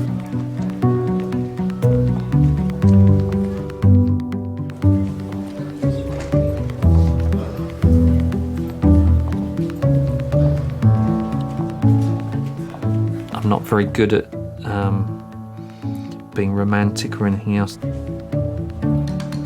suppose that's the one good thing that's come out of the accident, is the fact that it's woken me up, and hopefully I think she sees that I actually try harder now. Couldn't imagine life without her, really.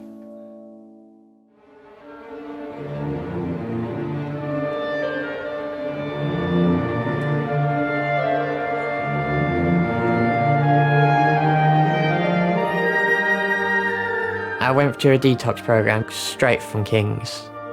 I was there for 3 days. It wasn't easy, obviously, because I was the youngest there by about 30 years. But I did it.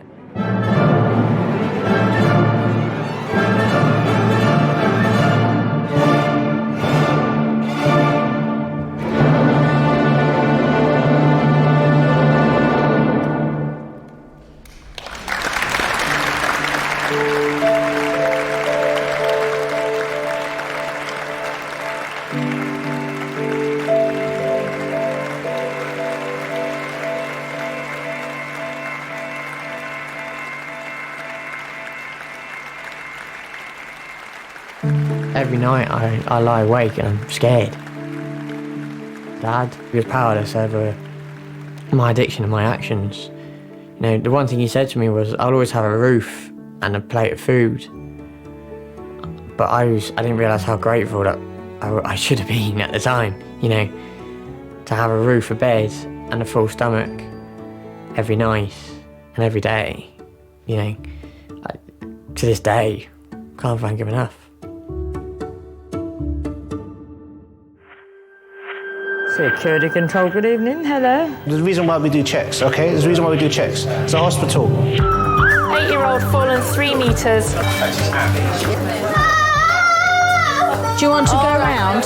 Head injury in children always makes me worried.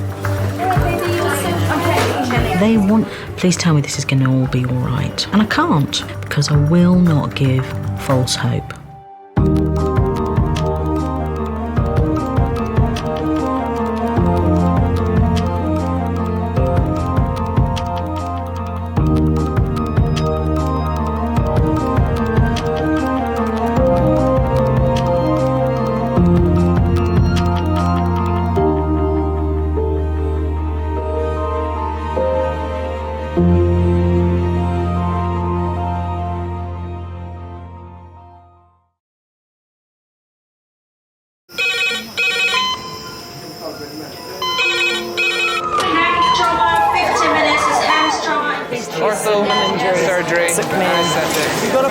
We're just going to get on, do this. Not scare and get you all sorted, all right? John? Do you remember where you are? King's College Hospital, London. Thank God. A major trauma centre. Hit the curb, jackknifed onto the verge. Have we got a good pulse? Have we got an output? You know? And one of the busiest A&E departments in the world. He will probably scream, but he won't remember. No, stop! Ah! A place where love, Come on, sir. Let's go. Up you go. No. Yeah. life, There you go. I love you. I love you too. and loss It's all right. unfold every single day. Don't cry. And we'll make sure Mummy stays with you. Will you send her? Right, who's not busy? Squeeze that. We can't give up on her. Come on. We've got to be strong for Mum, if it is the last bit. Hey. All the patients you're about to see were treated in one department. Well done. In just one 24-hour period. I never cease to be amazed at the robustness of human beings. I love you. And the strength of their relationships. Love, it's a reflex. It's what you do. For many of the families, despite the devastation that they may be facing, they give unconditional love.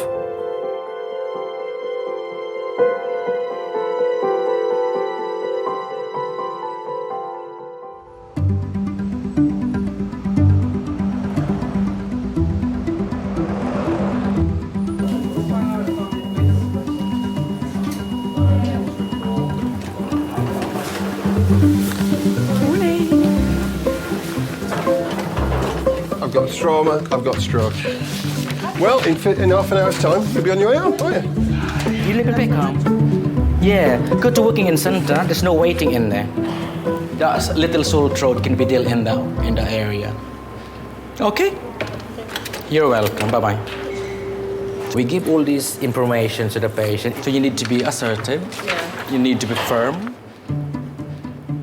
It happens in any career.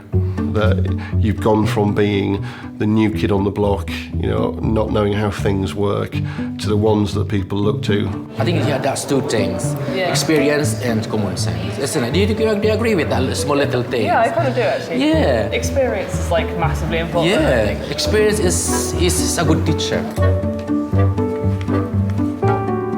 Senior nurse Scott has been at King's for 13 years.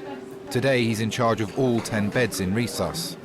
Hello, Charmaine. Hello, nice to meet you. I'm Scott. This is just your first shift in here, first day?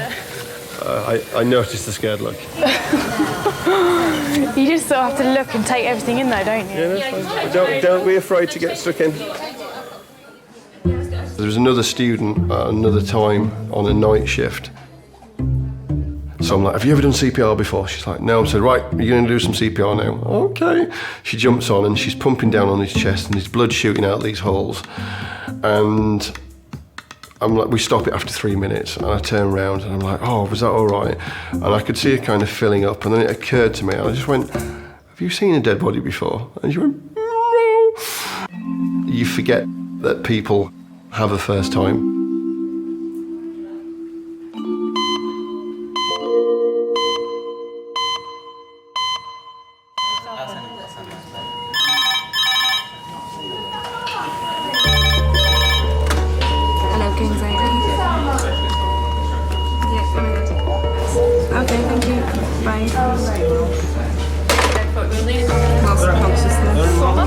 Fall from about 3 metres, head injury, LOC, GCS now 15, facial injury, C1 to C7 tenderness.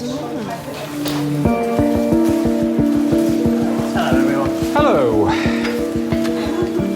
Hello, pay attention. Get you oversleep.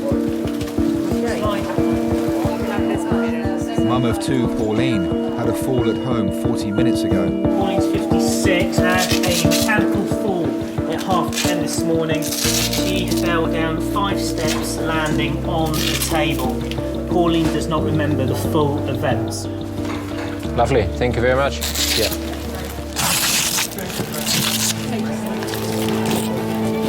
Okay. For you.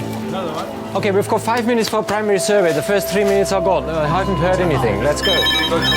Hello, King's College Hospital. Wow, okay. Hems, red phone, 20 minutes. Hems, red phone, 20 minutes. The air ambulance is bringing in a 62-year-old man. He fell off a roof, head first. Right, Mary Jane, just so you know, I'm sorry. That's okay, that's okay. I'm going to get someone to take 7 CDU. 5's going to go around to major cubicle 8. 3's going to go to minus cubicle 2. And then that gives us a bit of space. When you've got a full resus where you're completely rammed, but something else is coming in and you need to fit that in and you've got 5 minutes to do it, you've really got to fire off a lot of big decisions in a very short period of time.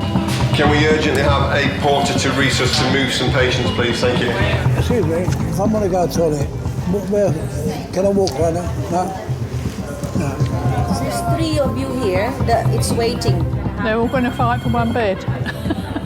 Okay, we'll have to split this trauma call off a little bit. How many orthopedic surgeons I've got? 2. Can I leave you with this one there? So what we definitely need is C-spine, CT head. Happy? I'll leave you to it for now. We'll do the other one. Right, surgery. It's here, it's here. Orthopedics. It's here. Anaesthetics. I'll stand in for him. It's here. Yes. Do what I tell you, you'll be absolutely fine. Fine. Put some gloves on and an apron. You're helping. So that'll be Hems from the park.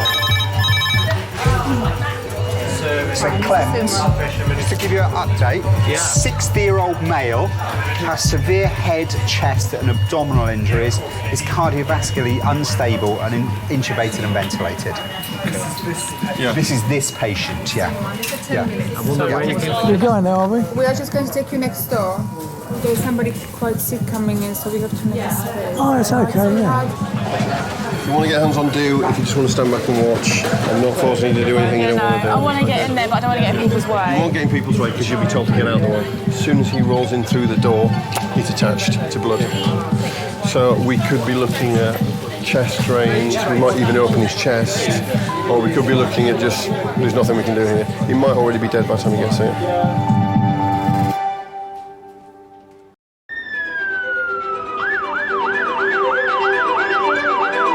Can everybody else sign in that's here before we start, please?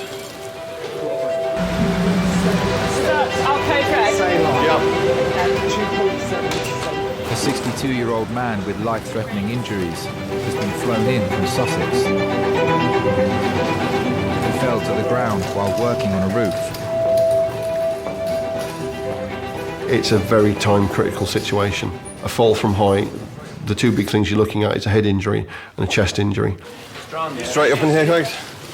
We'd heard that he'd fallen into his head, so in the back of your mind, you're thinking it could go either way here.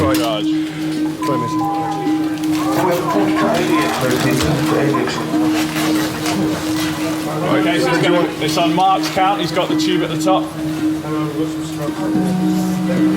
we'll go on ready, brace, lift. Ready, brace, lift. Coming out.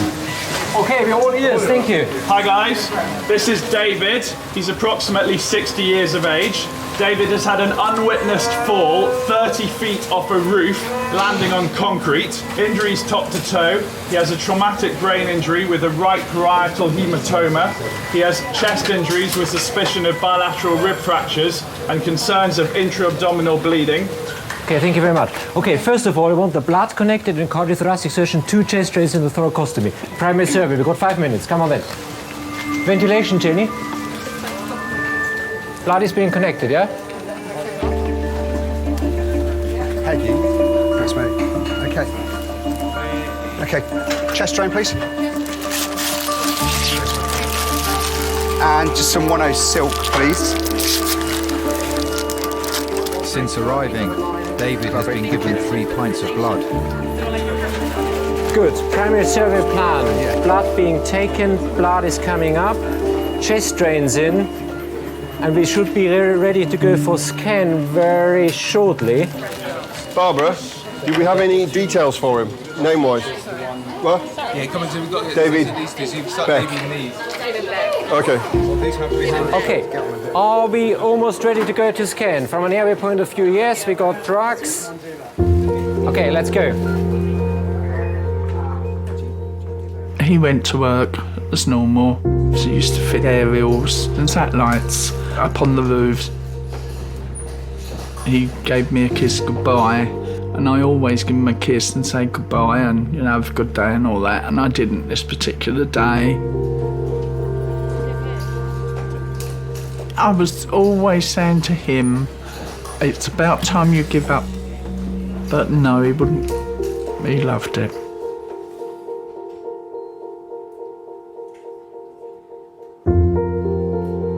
Got a phone call. Police car pulled up and he sort of said, Mrs. Beck, I said, yeah. And he said, oh, we're taking you to London.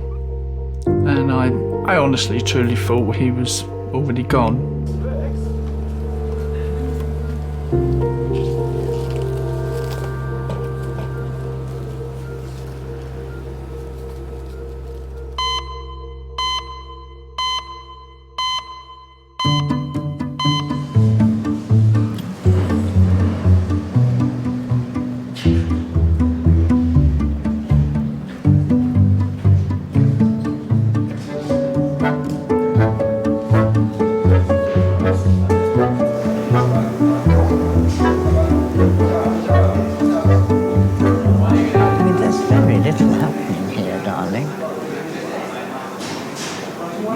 Very little happening. I mean, they're not busy, are they? No. That'll be a young doctor arriving.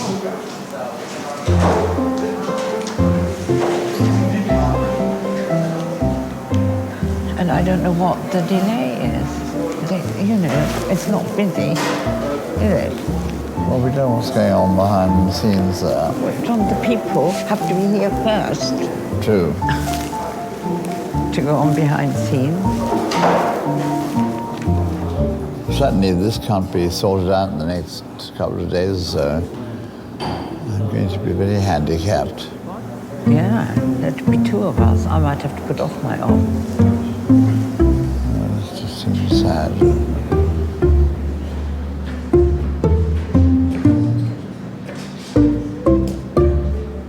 I haven't got a space or a nurse. You just wait there for 2 minutes. I'm getting both. Oh, lovely. Tess, number 6. Tess, can you just take this new one? Status. Okay. Lovely. Thank you, Tess. Well, his CT is going to be delayed, isn't it? Unless we find out when it's because they're going to be chocker with these 2 now. The CT. 56-year-old Pauline's been given pain relief. She's now waiting for a CT scan to show the extent of damage to her spine and neck. Just arrived status. Just needs to go into CDU. Medics. Just arrived, gone to AAU. Yeah. Thank you. I think no, that's I know.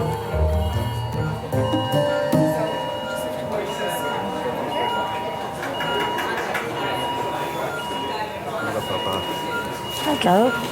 How's your neck? I don't know, because they're giving me Morphine. morphine. Yeah. Don't cry, baby. I'm such a numbskull. Please don't cry. Oh, you worry me, Papa. I know. You do worry me. It just happens so quick. The accidents do happen quick, though. Papa, all I did was go up the stairs and I missed my footing and hit the table. Don't cry, please. Please. I'm fine. Don't cry. Can't help it. Don't. I was just so frightened because I was on my own. Well, she's a bit accident prone. Tripped in a manhole cover and broke her foot. She ran across the road, tripped and fell onto the pavement and fractured her wrist and broke her elbow. And then this time fell up the stairs, hit her face off the table and smashed all her teeth out. It's emotionally draining.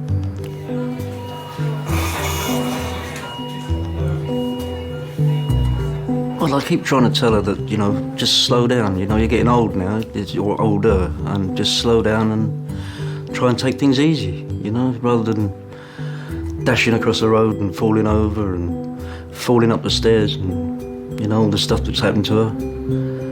Yeah, it's been a bit scary. I hold her hand more often now when we go out. Have you seen the bottom teeth? No, I don't particularly want to. Oh, man. It's just my teeth. There's not many of them left.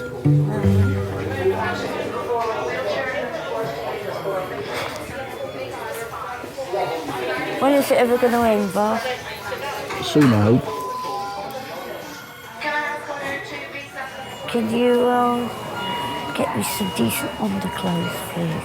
They've cut all my underclothes. They cut all my shirt. It's 38D.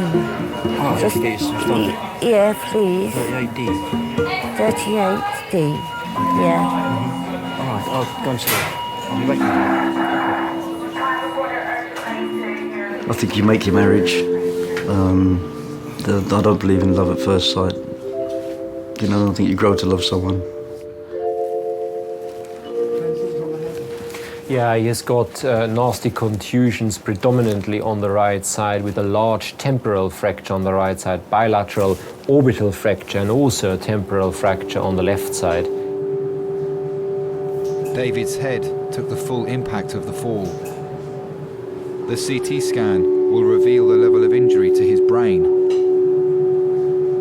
We've got two boys. They're now 37 and 36. We always used to like going to Cornwall, Devon. We had our own caravan, so we went touring.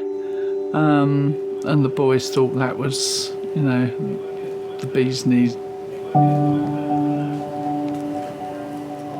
So important is now to see if he's got other injuries or bleeding from somewhere. If not, and if it is an isolated head injury, then it's very important to maintain his blood pressure relatively high to make sure he's getting enough cerebral perfusion pressure up there, because this brain will, over the next days, swell up. So this is now our task. I don't think you could actually say after 42 years that I'm in love with him, but I love him. It's for better, for worse, really. You know, that was in your vows. It's strange, isn't it? You know, I think it's like partnership in the end.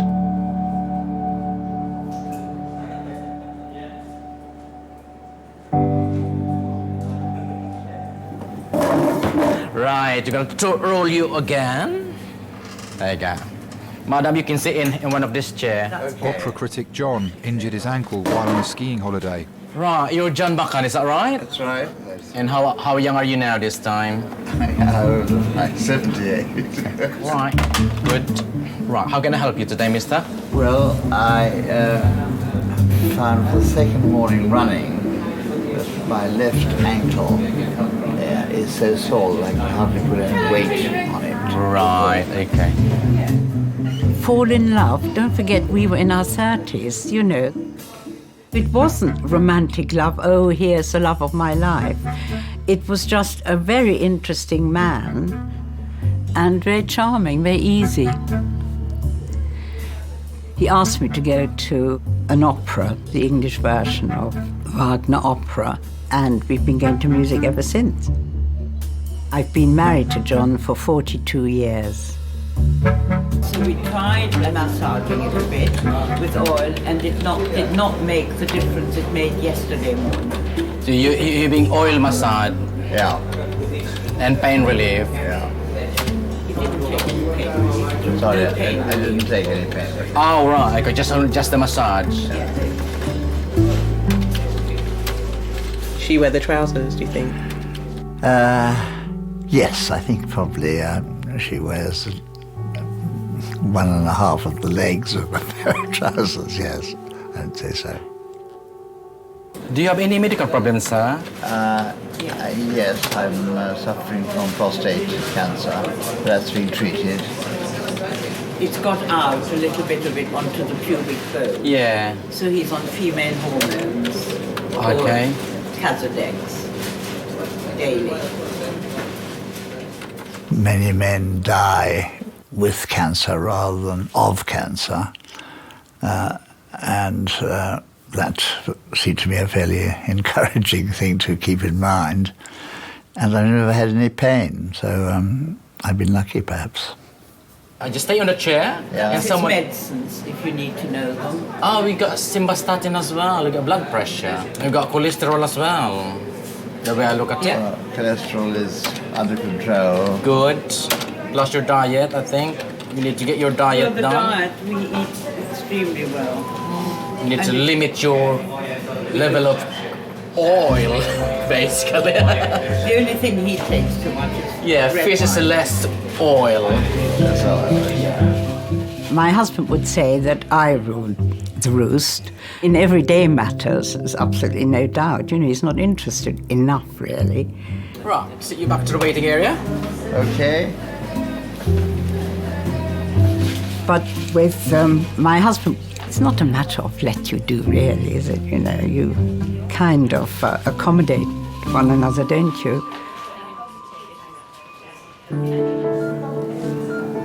Right, I'm going to get something to eat. I know you can't have anything, so I'll eat it out there. Too right, you will. Okay, I won't be long. Don't kiss me. There is kiss you, don't be silly. I mean on the lips. Yeah, you're having a laugh, isn't it? Wait a minute. Do you have any relatives at all yet? Apparently there's a wife who is being blue lighted in by the police. She's expected, yeah. So should we send her to surgical critical care if I think that would be very good. Yeah. We would talk to her there. Yeah. Thank you. That'd No, be good. James, did you get that as well? David's CT scan has revealed significant injury to his brain. He's obviously sort of gone like that, hasn't he? And sort of as he's landed, sort of then slipped a bit more like further that, on the... Yeah. But I'm surprised his chest and everything. Chest is, It's not even a rib, well, not an obvious rib surprising. fracture I can see. Gosh, well, gosh, that's an hour really from getting here into scan and back out again. It's not bad, I've seen some people fall from great heights and bounce. I've seen people that have fallen from standing and had a big bleed. But usually, the higher up they've fallen, the more chance you've got of them having some brain damage. Once you've stabilised the patient, there's not that much more to do for them. He was on a life support. He was in a coma. We all moan about our partners, but you just don't realise until something like this happens.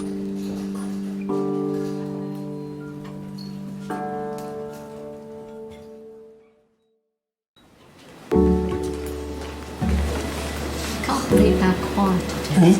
I can't believe how quiet it is. Yeah. The floor's a bit cold. Oh dear. So I can't get my shoes. I've got shoes there, I can't get on. All swollen. I put my coat on the floor. Getting chilly now.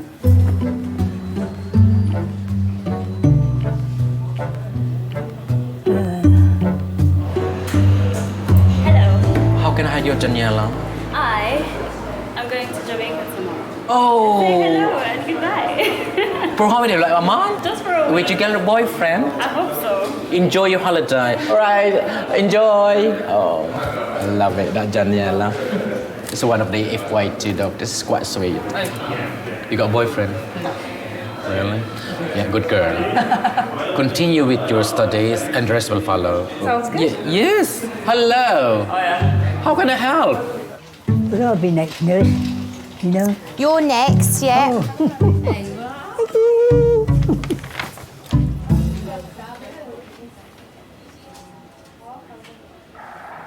A very, very fit man. Just finished with the army in 1952, April 52. And it was, I went down to get a job, you know, at the Labour Exchange, and they turned around and said, "We ain't got no jobs for you." I thought, that's tasty. I said, I've been out there for 2 years, right, doing your bit and pieces, whatever it was you had to do. I said, when I come back, there's no work for me. I said, I tell you what, don't bother. I said, I'll go and get my own work. And I took to window cleaning like a duck to water. I was really fast. You don't stand going like this, clean the window. Come, finished, next job. And that was it, you know.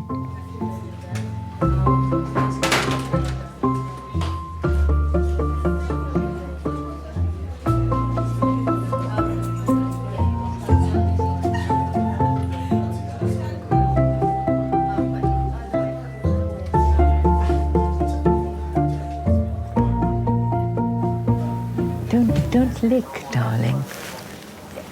Don't lick what? Don't lick your lips. They'll get drier and drier if you do that. Oh, You know what? Maybe you should have a lipsil in your pocket, but you'll just lose it, won't you? Yeah. Stick some on now, though. There. Put some on.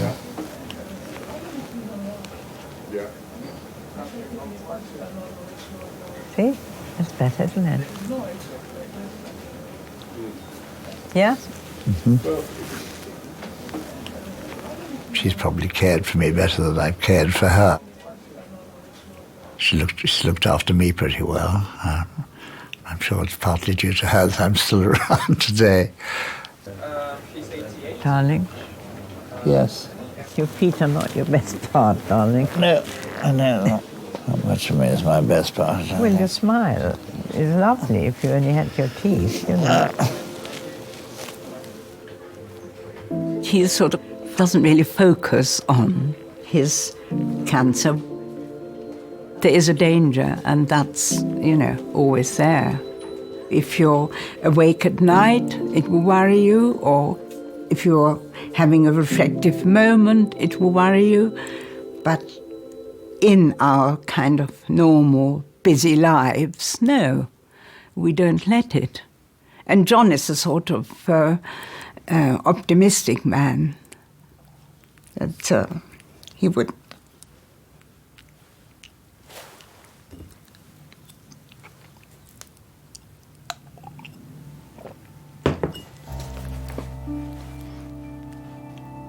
So it's more around your ankle.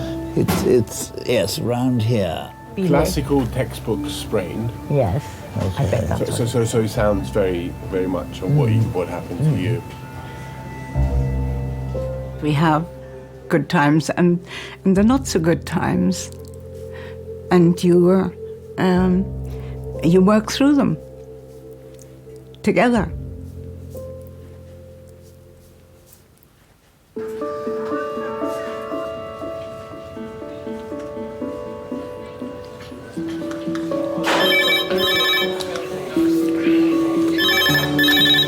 King's A&E.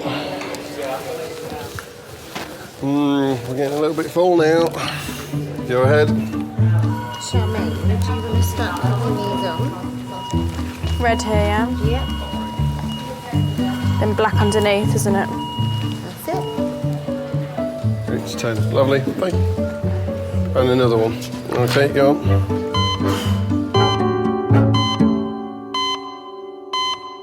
You've done very well being stripped down for such a long time. It's this that's giving me... Oh, right, yes, it's very dry. There's a bit of crusted blood around there. Well, The results from tooth has Pauline's gone there. CT scan are back. Well, did you say it was Just the... one crack in the bone. Right. It's a bit further up, a bit higher up than the coccyx bone. Right. We call it the lumbar region. All right. Lumbar spine. Yeah? Yeah. And there's no specific treatment for that apart from taking painkillers, really. Yeah. Right. Yeah. Should we have another look at the back then? Would that be right? Let me... They found another fracture. Yeah. So I've got a bit of a bad track record. I've just got to take things a bit easier.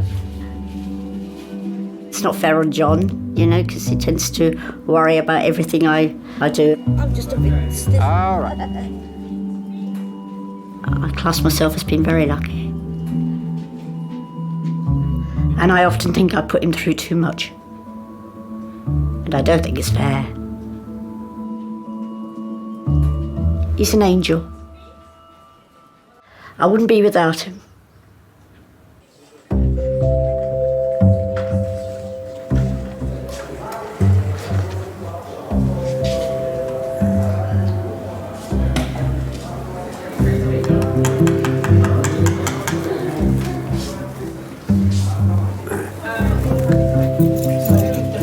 Hello, is it Mr. Runcorn? Yes, it's me. All right, would you mind coming through this way? Yeah. Anyway, see him. Oh, okay. All right, come through this way. You don't seem to have any shoes. I know, I couldn't get them on. All my feet are swollen. Okay. All right, do you need any help? Yes, please, with legs. Let's get those legs up onto the bed. Oh. Oi, well done. Oh. Right, well, very nice to meet you. Thank My you. name's Josh, I'm one of the Yeah. doctors here. Oh. So tell me what brings you into the emergency department today? I've got swollen ankles to start. Mm-hmm. Okay? And my private parts, you know, I think maybe you've got a blockage there somewhere. Okay. Also, I've got, I can't go to the toilet. What's it called? Constipation? That's it, yeah. Okay, so three things today. Yeah. You got family? Yes, I've got 2 sons. Are they And still... my wife died Boxing Day. Boxing Day just gone? Just gone, yeah. Oh, sorry to hear that. I met her in 1950. Father was a right sticker, I tell you, you know. But one day, she was indoors crying her eyes out. I said, what's happened to you? She said, my dad hit me last night. Well, I said, it'd be the last time he'll ever touch you. Because I went man after him. I said, if you ever lay a hand on her again, I said, it's going to be your lot, my friend, right? Believe me, I was really annoyed. I said, I'm going to marry her shortly, right? And that was it. He packed it up after that. Never touched her after that. Over 58 glorious years, no problems. Fantastic. You don't see that so much these days. No. Well, I got married on the 3rd of August, 1952. I was waiting at the bottom inside the church for her, you know, and her father brought her in. Then he brought her down the aisle, you know. I never see him move so quick. I thought he might change my mind. Had she been at home with you or... Oh no, in a home? she was in a private, a nursing home just round the corner from me, you know. Okay. Beautiful place. Oh, what a terrible Christmas for you. Yeah. But it's released for her. She had dementia, Parkinson's. Oh. Right, we're just going to pop this line in. Peggy was ill. She was about 70. In the beginning, I used to, when she really got bad, I used to dress her. Everything, you know. Give her a stick wash. And she got to that stage where she hardly recognised you, So I said, right, enough's enough. I said, don't give her no more oxygen. I said, she's been through enough. I said, just let it take its course. And me and Robert was there. We both held her hand, And that was it. She went away peacefully and had no pain.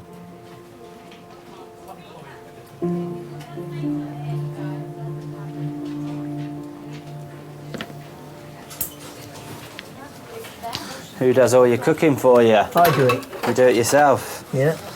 How's your chefing skills? It's all right.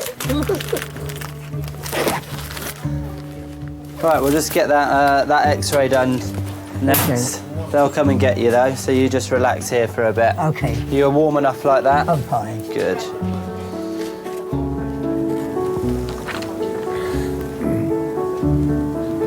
Thank you. And that's your water. Yeah.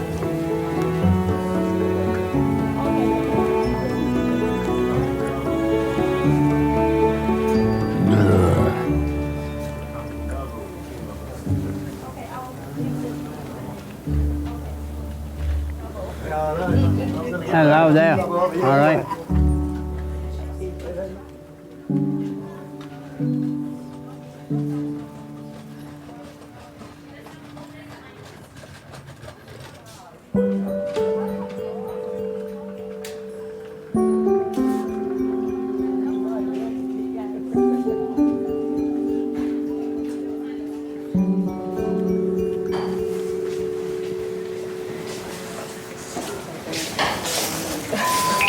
Yes.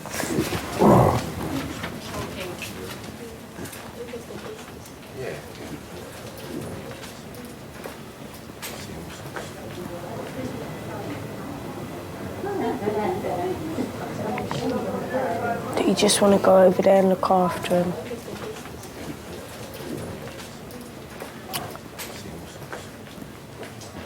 The old man. I know, I hate leaving him in the room. I want to go talk to him.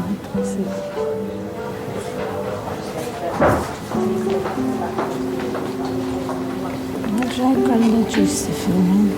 He might feel the same.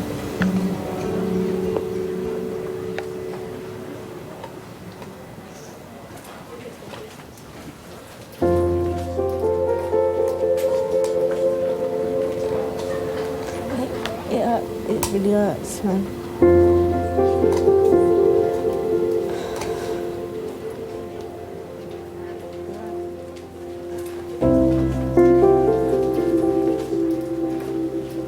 We was with Grandad most of the time, because he lived up literally the top of the road from us. I used to come home and I used to dance with my granddad round the sitting room to all Frank Sinatra and Perry Como and all things like that. He had a stroke. He became ill. I started to take up care for him.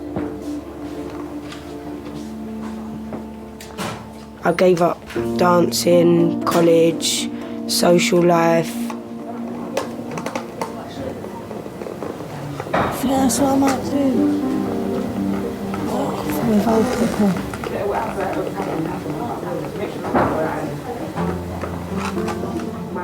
Don't think you'd have the patience.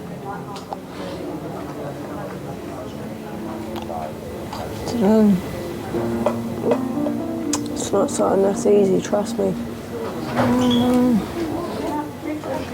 You see so many people go, it starts fucking with your head.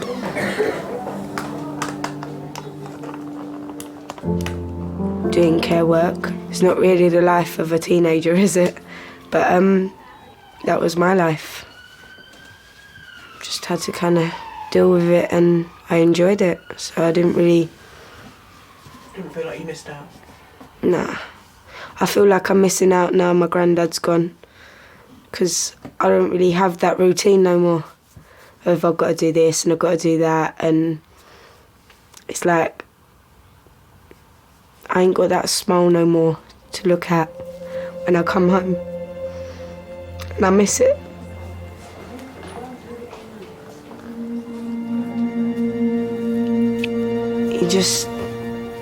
he deserved everything we did for him, and I just thought it was my place to take up because of everything he done for me. He was very lucky to have you. I was lucky to have him.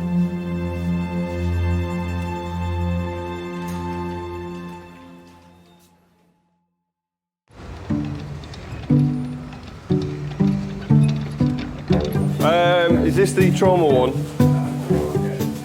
The fall down the stairs. It's up in 5, but I'm not sure if the bay's ready yet. Oh, we've had a bit of anything close. Are you right? Cardiac arrest, which means like a full resusc. Which is... A lot of the sisters are amazing. Their knowledge is just... It's not a patch on But anything. then I just think, sometimes, am I ever going to get to that level? Like, obviously you will. Traumas are reasonably simple to look after. If you're trained right, it's exciting, it's gory, it's the stories you take home. But if you want to be a proper A&E nurse, you know, show me how to look after a really good chest pain, sort out an asthmatic, being able to manage a good miners area, sit out and triage for 12 hours and triage 140 people and get it right all the time. Good A&E nurse is an all-rounder. Thanks for a lovely birthday. Yeah. Make sure you come back for a second one.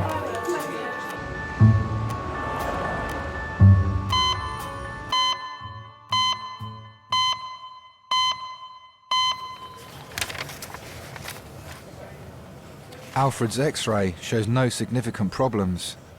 He'll stay in overnight for observation. Alfred, have you got any family that live near you? No, only my son. So you don't need any help at home with anything? Oh no, I'm fine. I do everything from... You're absolutely fine at home, Yeah. and then if you need any help, you can just ring your sons, can you? Okay. And they'll... Oh, yeah. Yeah? Yeah. You sure? Yeah. Okay.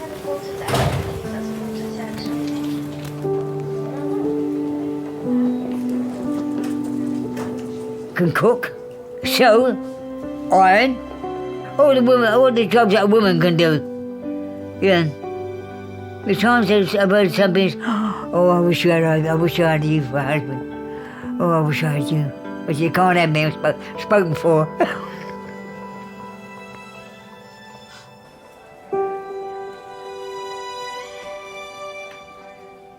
I have a wonderful life. Yeah. I know the carers are very, very good, right? But I like to have it my way. You understand what I mean? It's got to be my way, right? If we just wait on the chair there, I'll see if a porter can come. Okay. And then we'll take... Yeah. You're walking quicker than me, though. All right, just leave them there. Yep.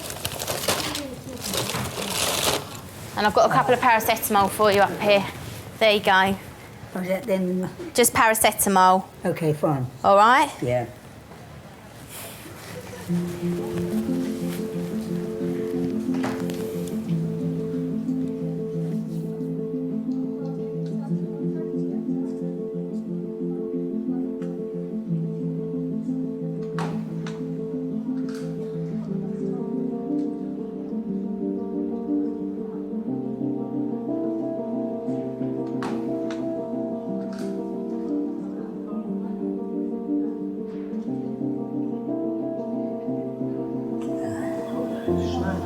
Sorry? Oh, Didn't say nothing, darling.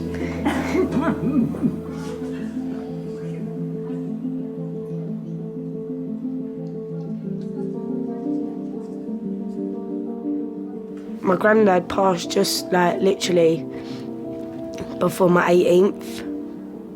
It was like, is it my turn now to be the adult? Is this where it's time to choose my path? Because I'm 18, granddad's always told me, don't do this, don't do that, go and do this, go and do that, and he'd always advise me, and it was like, well, now I've got that option. What do I do?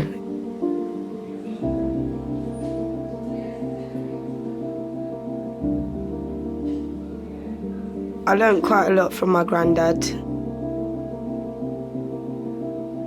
I think I got a very old soul. off. Okay.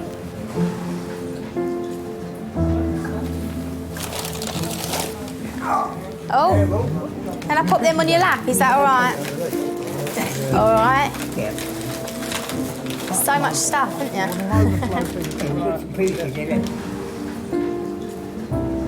Mobile chemists.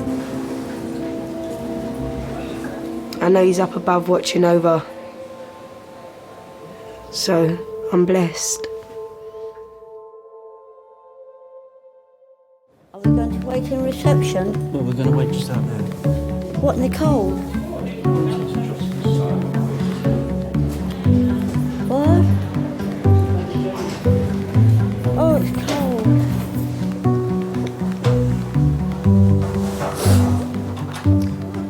Right. So just like the party, I'll be the last one here.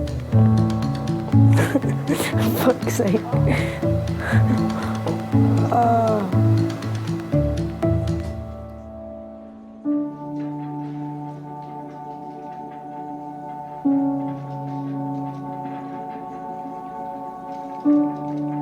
Everything that happens to me daily is new to me, and you work with it or work round it or whatever.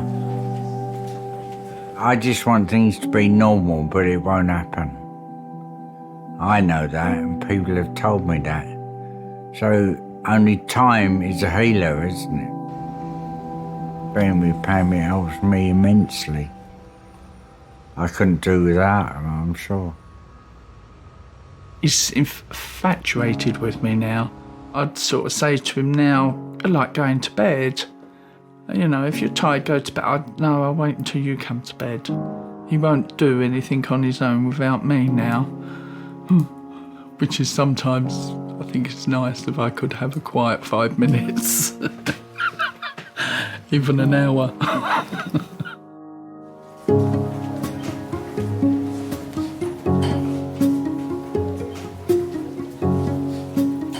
At Camberwell, I do private jobs as well, as regards cleaning. I've been going there 30 years. They think the world of me and don't want to get rid of me.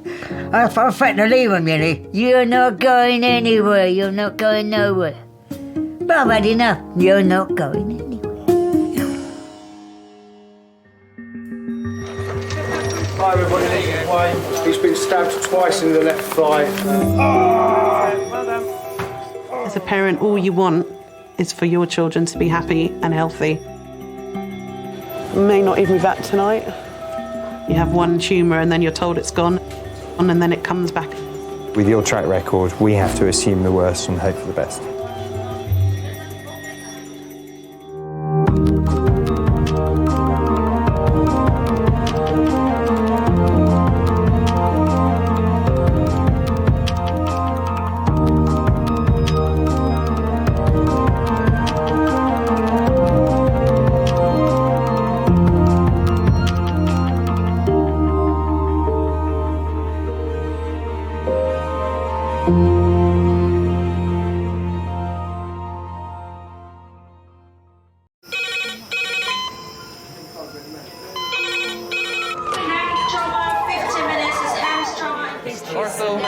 Surgery.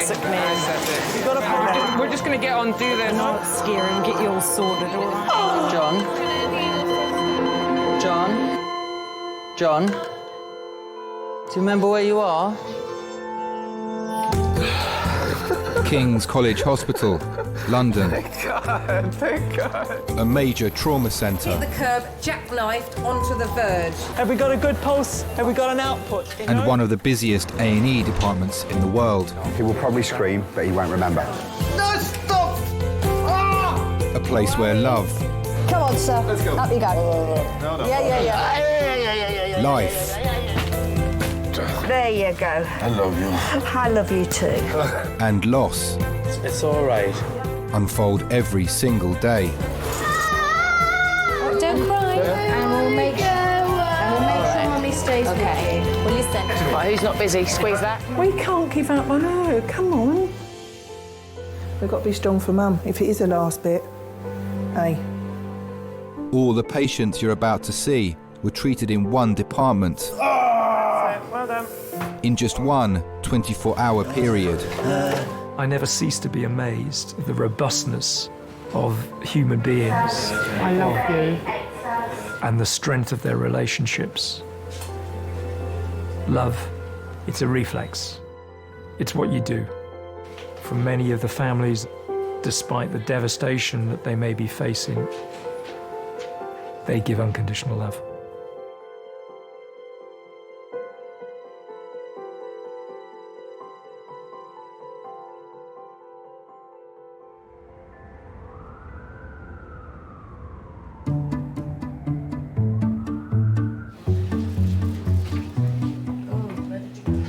What was I doing when it happened?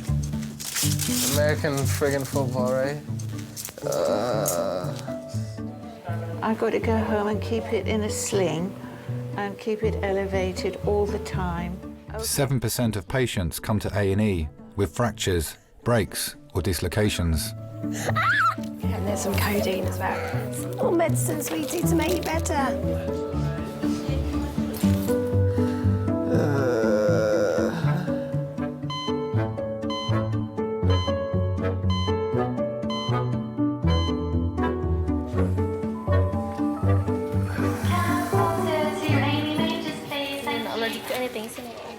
Where were you playing American football? Burgess Park. 28-year-old Ahmed dislocated his shoulder in a game of American football. It's going to give you something to sickness first. Yeah. Apparently in London, you guys have a few parks, so the parks are pretty big, though. Where are you from? They're pretty big when you get to them, so... Canada. Whereabouts? Toronto, you know, Niagara Falls region. T-dot. T-dot, yeah. I've been here for, this is my 3rd year now. Okay, you're studying? Studying pharmacy. You've got different methods of putting shoulders back in. You know, you kind of have the discussion with your seniors or your colleagues beforehand, say, oh, I'm going to use the Cocker's method, I'm going to use the modified Milch method, or I'm going to use all these kind of methods. When in the end, it's kind of like, and then you just pop it back in. Yeah, I can feel it, you know, I'm just talking about nothing. Right, you ready to have a go? Yeah. Okay, let's put this on that side. Have you got the collar and cuff? All right, I've got you. I've got you.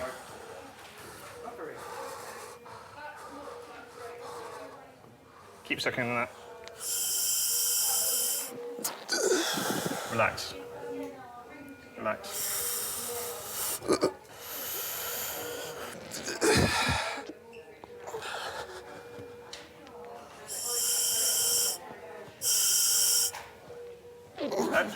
Keep taking nice big deep breaths on that. Relax. Relax.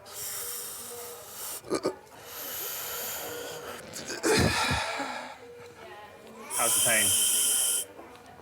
All right, do what you need to do. Yeah? Just keep taking it. Keep taking the thing.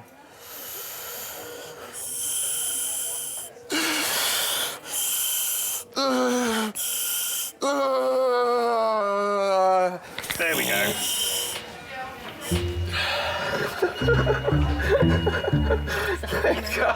Thank God.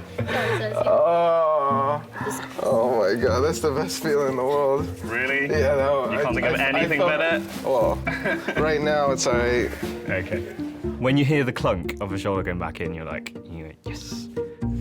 I felt it just roll into place. Thanks a lot, man. No worries. It's like scoring a goal when you manage to get a shoulder back in. Or winning £10 on the lottery.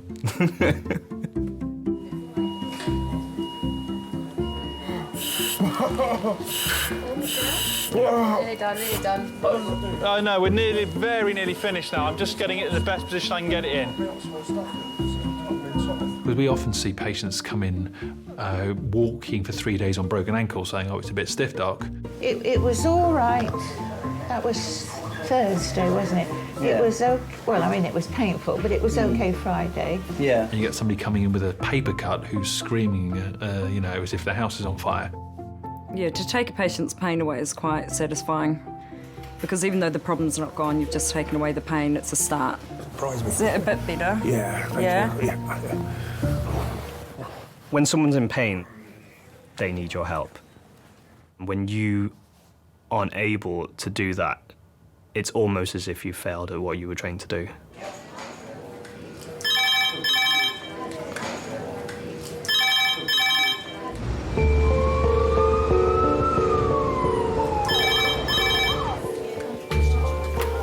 Hello, Kingsley. Yeah. Okay, so just you had morphine and thank you. Bye. The paramedics are bringing in a 24-year-old man. This is his third admission for chronic pain in the past 2 months. Red phone 9 minutes, red phone 9 minutes.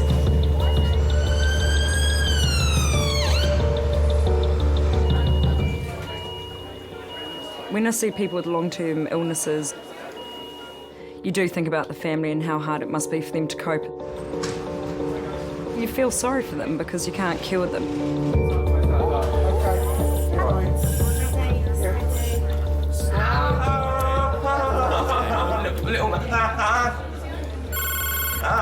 Hi Malcolm, it's Rubiel. I've got a 20-odd-year-old chap who I'm going to refer to the medic. He's got Behçet's disease and it's quite complicated.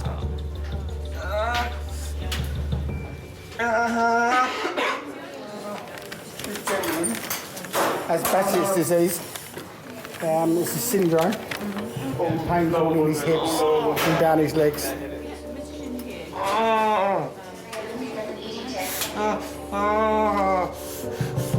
20 milligrams of morphine. Lee was diagnosed with Behçet syndrome, a disease that affects the immune and nervous systems 6 years ago, when he was 18. All right, Pulled it so up, he went good 11. Lord. You should have seen him when we got there. You can see the pain he's in now. And that's after all that.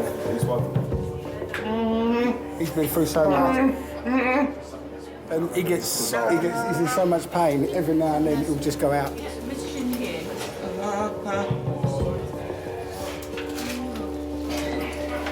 Can you two do something simple like go for a walk together?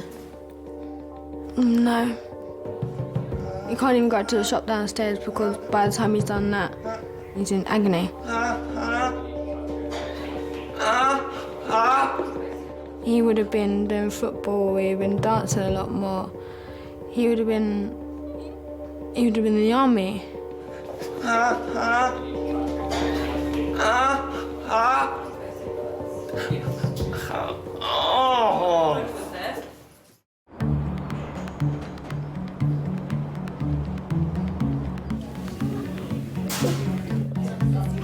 Well done. Just got to write your notes, okay?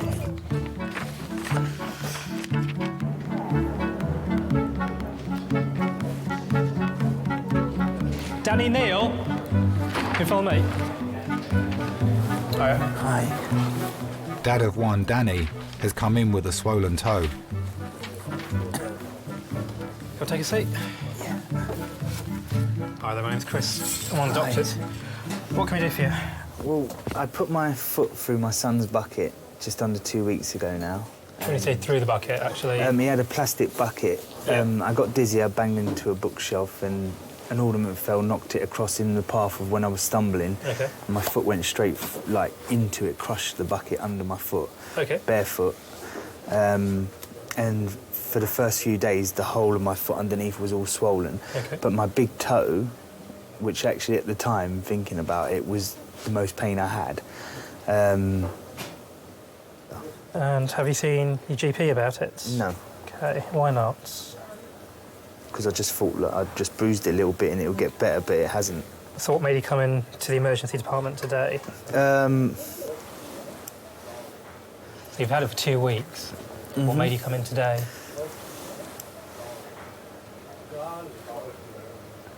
Well, I didn't really notice it before. It was just today when I actually put them down, I noticed it, so I thought I'd better come and get it checked. Can we have a look at the other one then?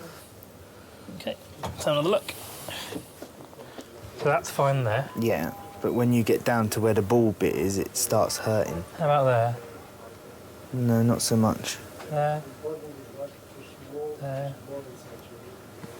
Ah. So that's the worst bit there, is Yes. it? Okay. It made it hurt up here, yeah. Okay, let's get an X-ray of that. Men, in general, handle pain less well than women. Have you had any painkillers today? No, I haven't had nothing today, because I haven't had nothing to eat, so Would you I like haven't... Yeah, actually, I could... Well, no, because I haven't eaten, so I don't really want to. Okay. I don't know if that's because we get mothered by our mums as little boys, whereas girls are left to get on with it. Right, the X-ray's fine. Yeah? Yeah, there's no fracture, no break, so it's just bruised. Okay. So just simple painkillers. All right, thank you. Cool.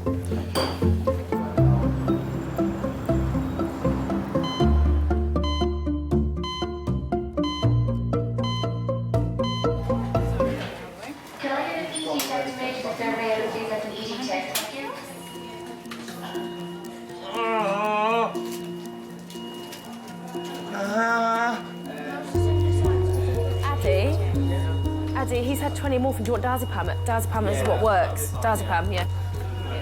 Do you mind if I take some blood? No, go. Try and keep it still as you can. Like Sorry. Blood, I know it's really hard. Lee's acute pain is a result of Behçet's syndrome. It started 6 years ago with a numbness in his leg. So some more morphine in some dry meals for you. Oh, thank you very much. Just take this edge off. See if I can close my eyes for a bit. There is no cure for Behçet's. The staff can only help manage Lee's pain. It's a form of vasculitis. It affects the nerves, muscles, immune system, blood system, ear, nose and throat, joints. It's just all of them rolled into one. I said before I got this, I was playing football for 3 football teams, jogging like mornings and things like that, and then I got this and it was like, yeah, you're not doing that no more. One thing I want to do is kick a ball again. That's my main dream, is just to, even a 5-a-side football match is my main dream, kick a ball again. Have you still got it in your hips? These are the right hips, but since I passed out, went to my house and I passed out on a wooden floor, landed right on my left-hand side. And since then, my left side's been playing up now as well. Since I got this 6 years ago, it's been nothing but trouble.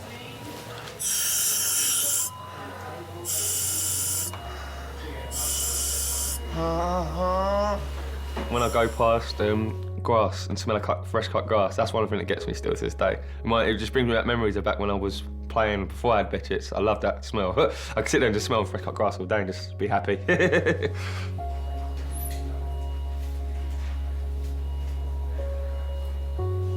It's weird. I wish I had shattered my leg. It may sound horrible. I wish I was in a car accident and had a lot of broken bones, because that could have been fixed. Like, there's the fixed for that. But yes, it's just, there is no cure for it.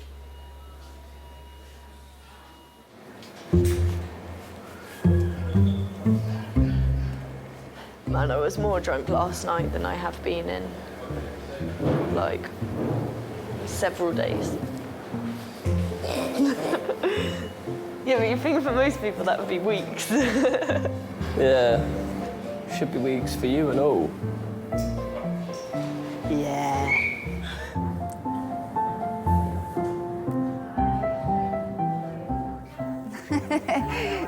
You're chomping away like a monkey there. Very hungry. Kamladi has earache. She has come in with her husband, Ravi. She was having a problem with her ears. So you had a pain in Somebody said if you put a stick of garlic in your ear, that will reduce the pain. Okay. One clove. Not the full one, only single one, yeah? Oh, yeah. You can see it, huh? Yeah.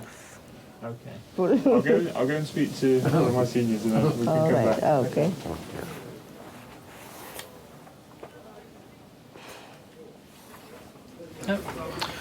Garlic clove in her left ear. Sorry? Garlic clove. She's got no hearing loss from it. I'm sorry. I'm sorry. Okay, right. But How long's it been in there for? A day. Okay. Do you want to take it out? Yeah. Come with me. This garlic doesn't work, does it? No, I've never heard of it, to be honest. No.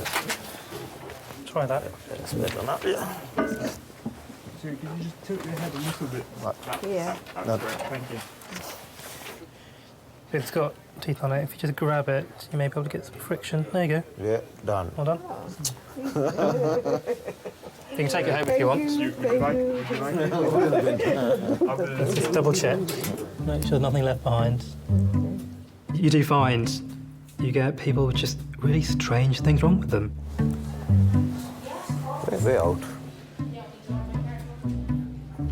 You do hear about these weird remedies like that though, but I thought it would have been crushed garlic. Because when she said that, I was thinking, oh, there's gonna... That could be a mess, yeah. Yeah.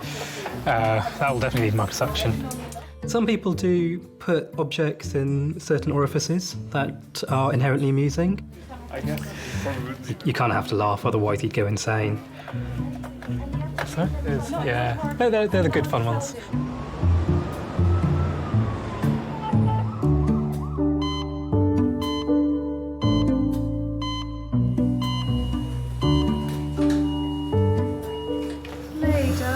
Mum's here. Do you want her to come in? Yes, yes, please. Oh. Right,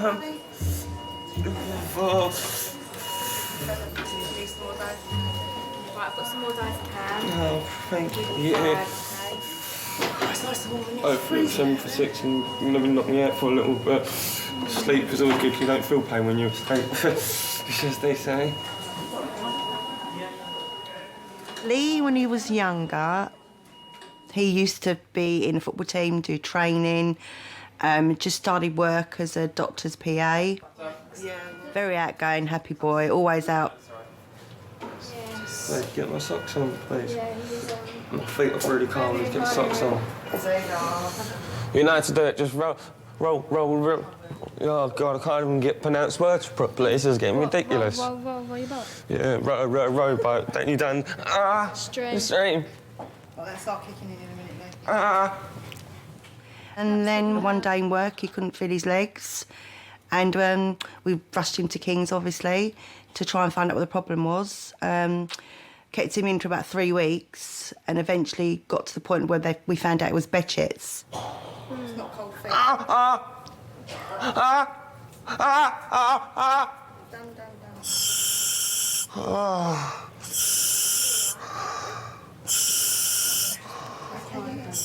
His life's on hold. It's been on hold for 6 years.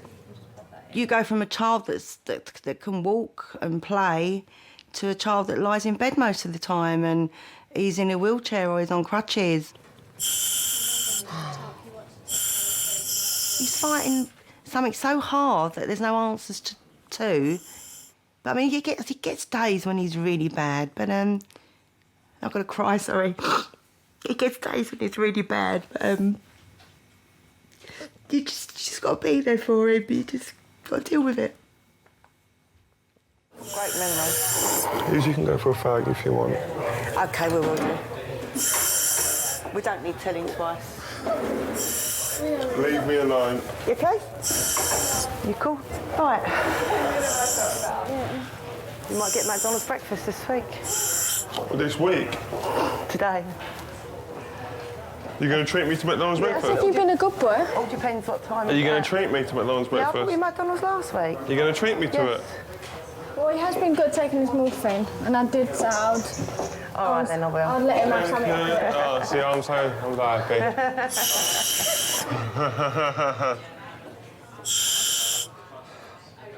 No, I said I was going to get him something for when he takes it.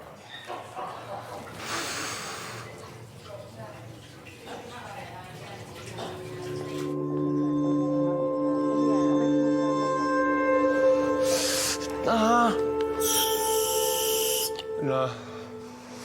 Can't relax yet. I'm painful. The weekend we decided to go up to Nick's. I'll wear heels. Oh,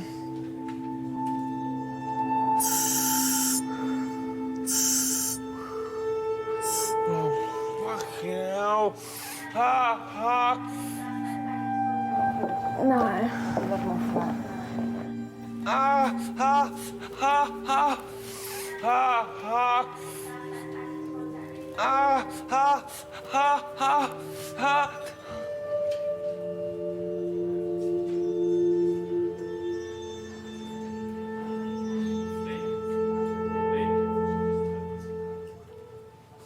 Lee?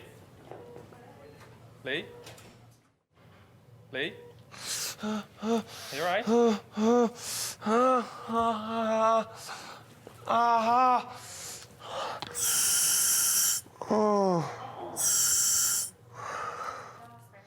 you ever forget you've got Betchets?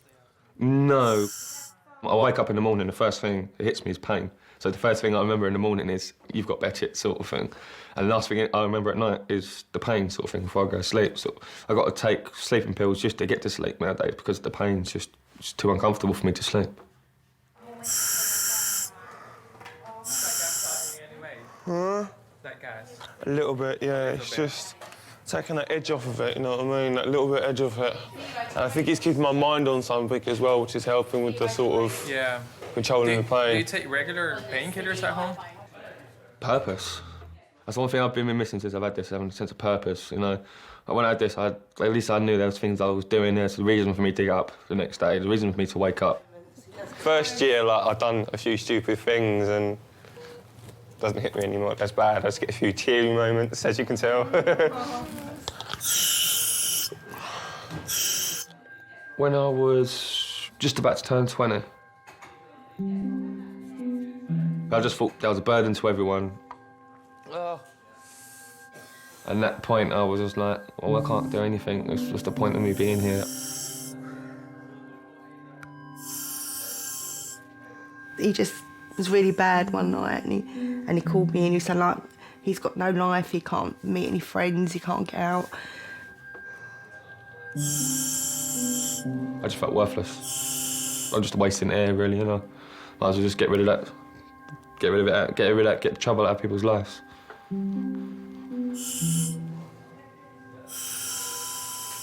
So we lived 3 floors up, and I was sort of looking down at the window.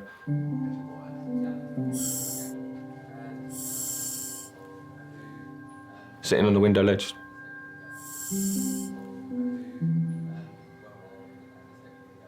Just back to sort of lean forward and just go onto the concrete. Mum saw me at the window. She just dragged me in and went, that's it. It would take you to a shrink. Head back. And if you're going to go sleep, your head back, that's it. Back a bit. Make sense?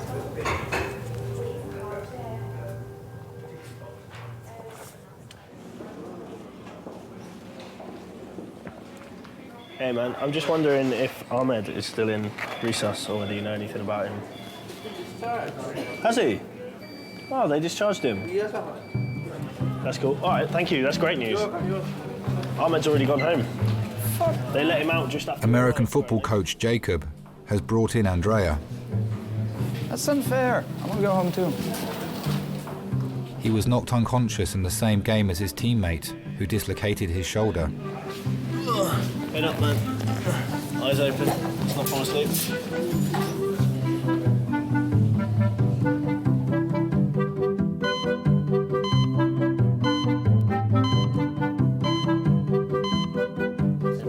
Okay, so usually now it comes over the top. First. Lift your hands up. Hands up to heaven.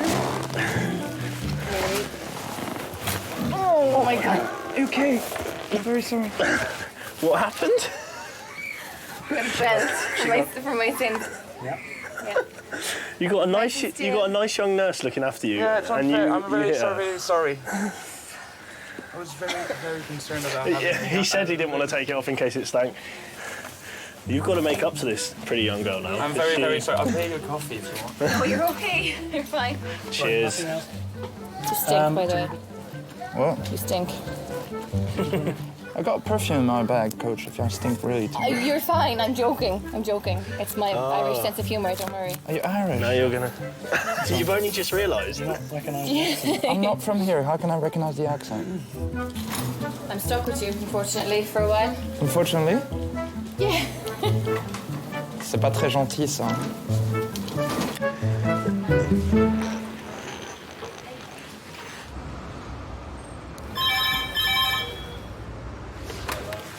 King's Recess. The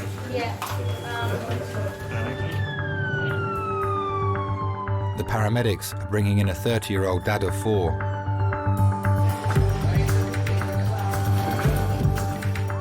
He was found unconscious at the bottom of a stairwell.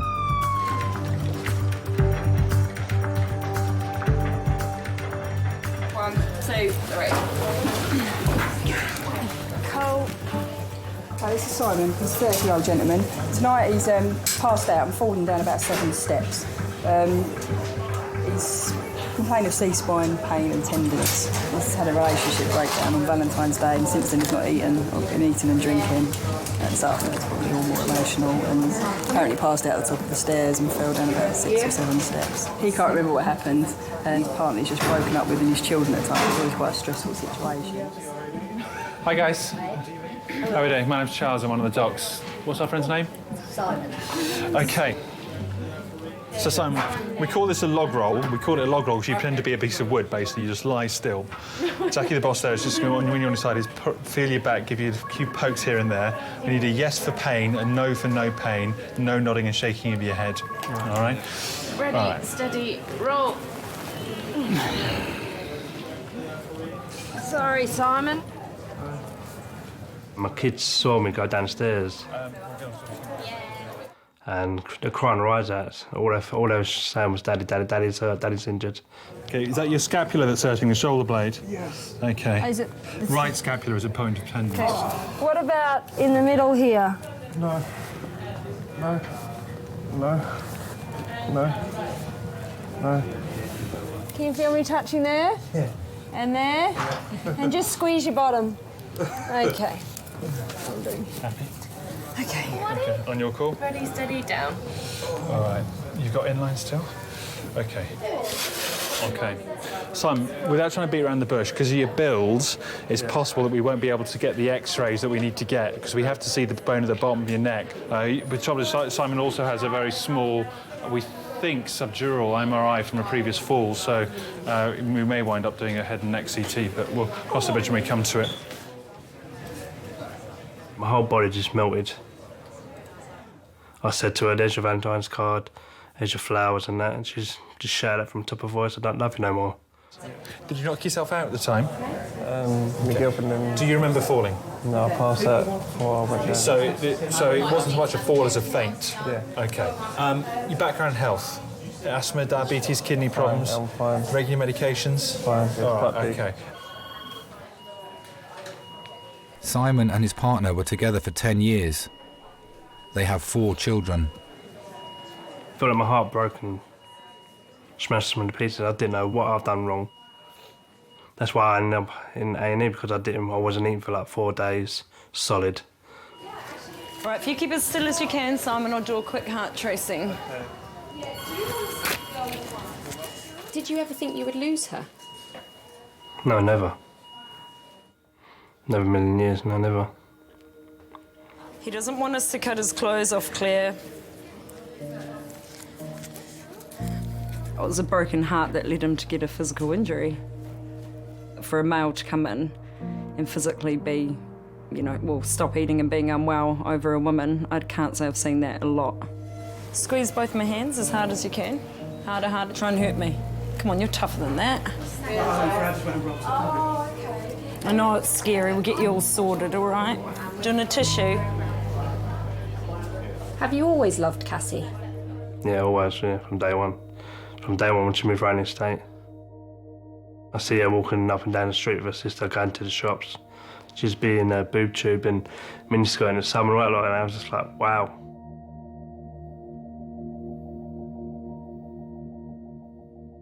Do you want your sock off? Yeah, you got no, yeah, can you want something floats getting cold? Why'd you take your sock off? Because she had a really bad itch and I couldn't get to it. I keep itching because of the morphine, isn't it?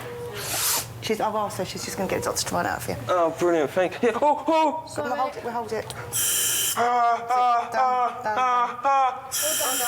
Lee, do you think you need some more morphine? Lee?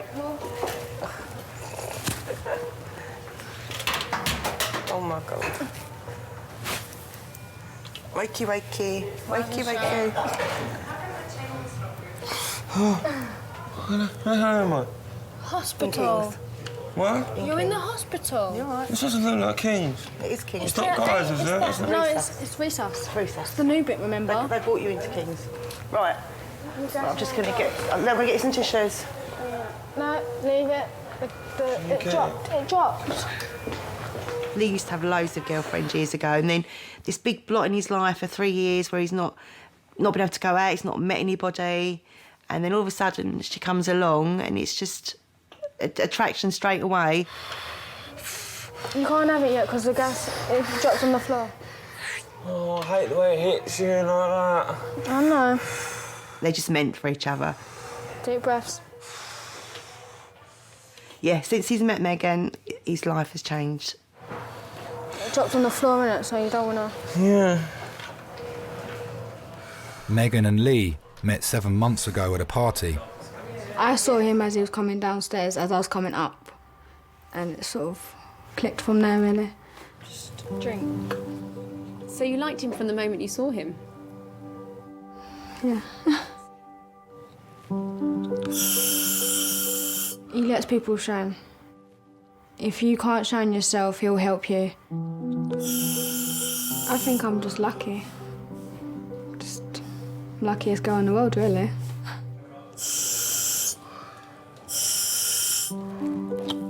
Where's the drink, babe? Where's the drink, babe?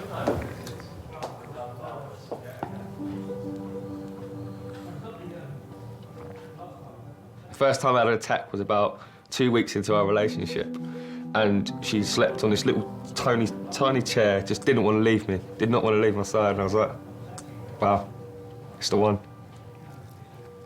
Without her, I don't think I'd be here right now. If it weren't for her.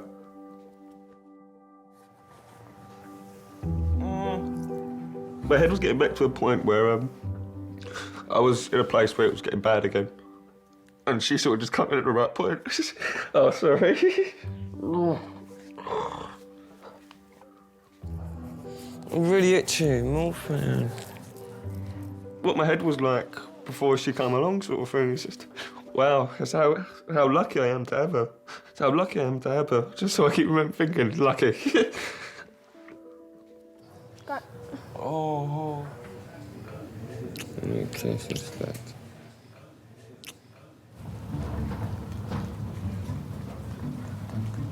His eyes are hurting him. Yeah, he's not doing well for us. Thank you He hasn't very hit much. you again, has he? Not yet. I think he probably wanted to. Are you all right? He didn't hurt you, did he? No, I'm fine. Good. You do stink, though, you know that? No, that's good. That's the smell of success. Yeah, well, I'm playing Sunday anyway. Well, that'll be down to Coach Ramos. No, I'll get a clearance. Hi, guys. Good evening. How are we doing? Do you mind if we turn some light on?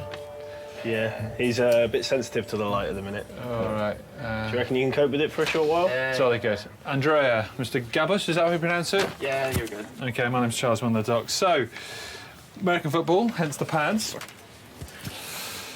Now. I don't need that anymore. No, you don't. That's fine. From a head injury point of view, Yep. no imminent risk of concussion. OK, the slight light intolerance is a bit unusual, but I'm sure that'll settle. I'd avoid contact sport, unfortunately, until it settles down. To when? Until you've been pain-free for a while, all right? Could you just sign it saying I can play Sunday? I can't sign anything to say you can or you can't. The advice would be not to play until the pain is resolved, all right? Okay. All right, hold fire there. We'll get you some painkillers to get you on your way, OK? So that's cool. That's great news. There you go. All's good. Yeah, I was faking it, probably. Thank you. I'm Take sure care. you'll see another Bye-bye. one of the teams sooner or later.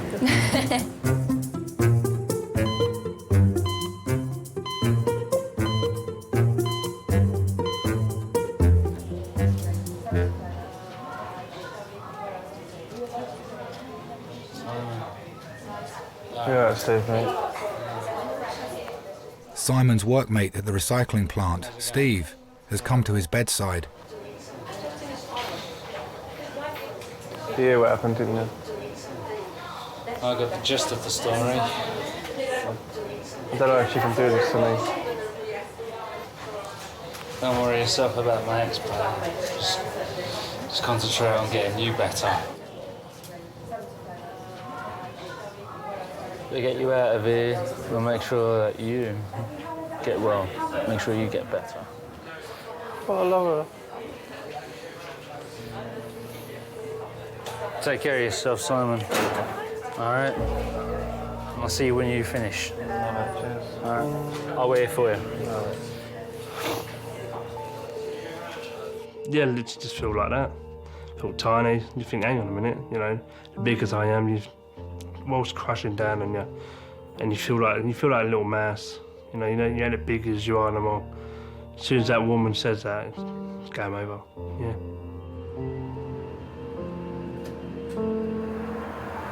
They've just taken him for a scan about 3 minutes ago. He's under a morphine drip at the moment as well.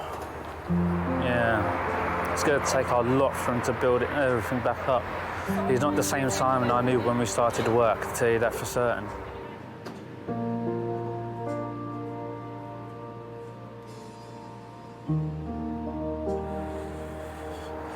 Trying to keep Simon's spirits up, but even that's bloody hard.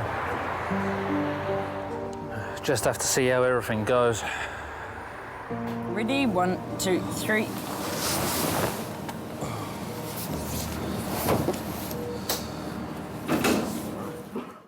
He's back from CTM. Fantastic, thanks very much.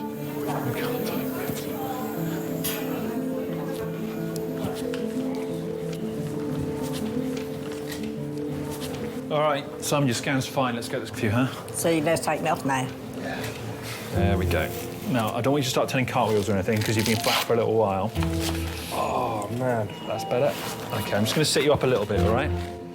Simon's nan has come to take him home. I'm just going to sit you up a little bit, just let you relax, all right? And then I want to come back and re-examine your back a bit now that we know your neck's fine and see if I have to order any more x-rays or not. 20 mils Gaviscon, yeah? OK.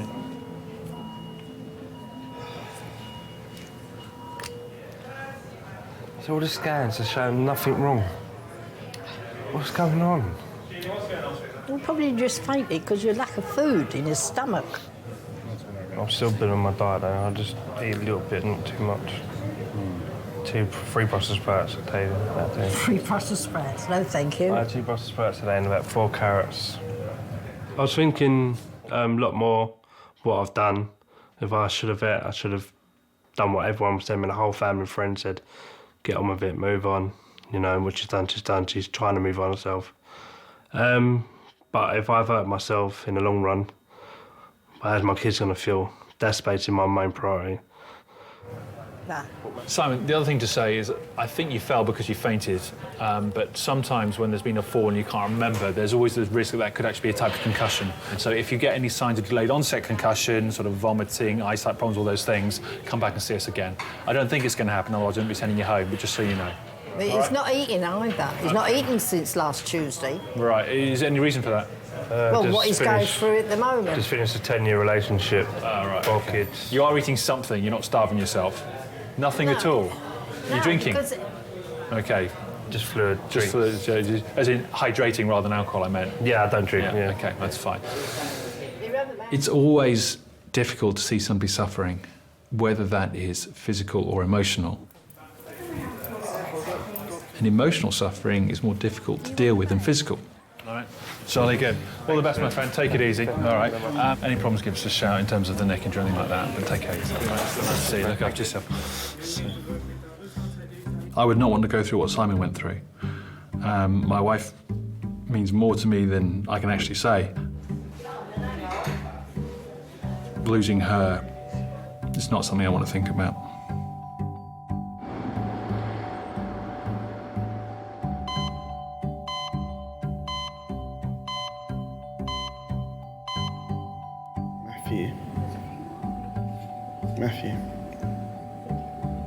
Matthew, yeah?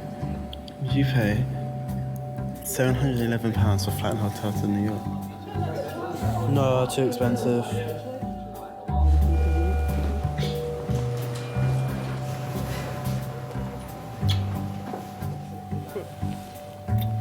I found one.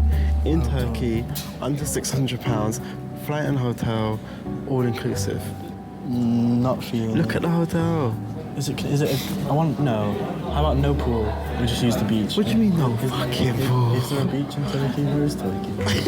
It's near Greece, yeah. Would your pain getting any easier with this one? Yeah, a lot.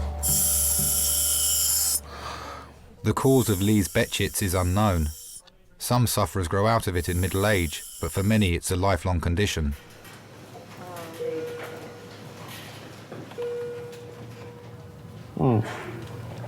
That's look. When you do that, I give you that one on that enough, right?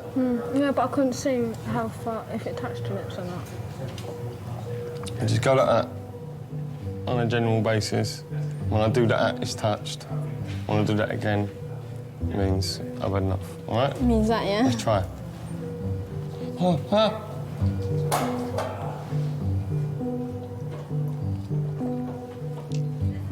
It worked.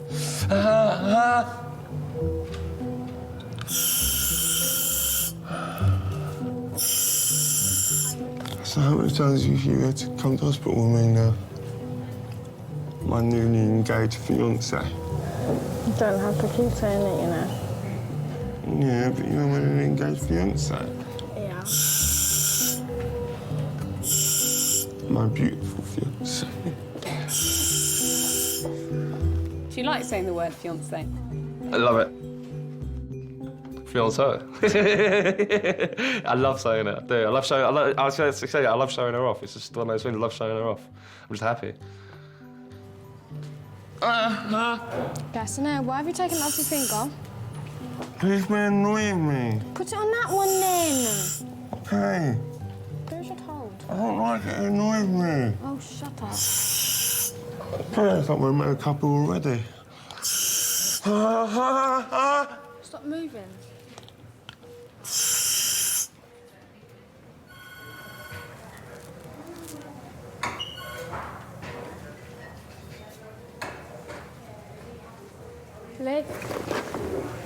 Lee, stay awake. Stay awake. I'm going to take it. It's enough. Because you are very, very, very jolly. Yes, I want to get married when he is fine. When he's fit and able to walk, stand, and then walk back, and still carry on with the reception. You got my slippers on. I've just been rubbing the floor, innit? My shoes are hurting my feet. Even if it takes till we're 60, I'll wait till we're 60. Doesn't bother me.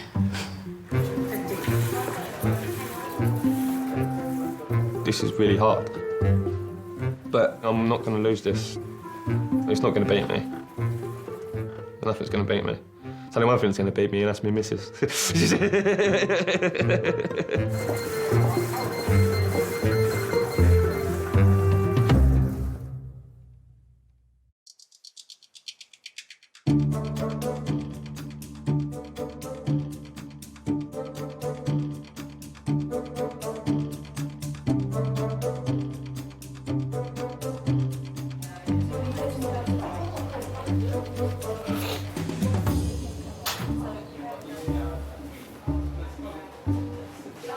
Hello, honey.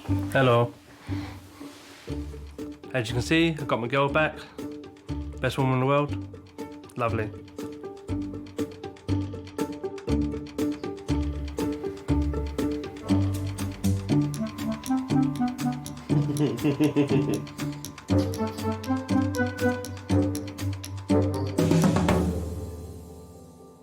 I just kind of, as I do, stumbled and fell, but How much you had to drink, just for health reasons? People who don't come for a laugh to the marriage trial, it's not like a comedy club. Well, I don't know, sometimes it is. It hurt to lock my phone. There is a massive spectrum in the way you can die. It can be very peaceful and comfortable, and that's very difficult to recreate in an A&E department.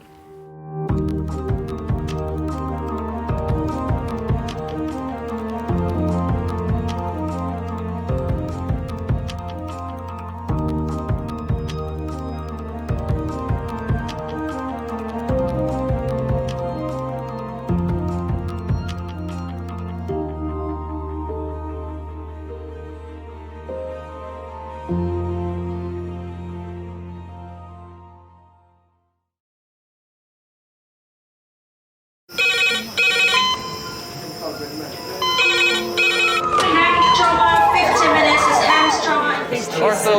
surgery. We're just going to get on, do this. Not scare and get you all sorted, all right? John. John. Do you remember where you are? King's College Hospital, London. Thank God. A major trauma centre. Hit the curb, jackknifed onto the verge. Have we got a good pulse? Have we got an output? You know? One of the busiest A&E departments in the world. He will probably scream, but he won't remember. No, stop! A place where love, Come on, sir. Let's go. Up you go. No. Yeah. life, There you go. I love you. I love you too. and loss It's all right. unfold every single day. Don't cry. And we'll make sure Mummy stays with you. Well, listen. Right, who's not busy? Squeeze that. We can't give up on her. Come on. We've got to be strong for Mum, if it is the last bit. Hey. All the patients you're about to see were treated in one department Well done. in just one 24-hour period. I never cease to be amazed at the robustness of human beings. I love you. And the strength of their relationships. Love, it's a reflex. It's what you do. For many of the families, despite the devastation that they may be facing, they give unconditional love.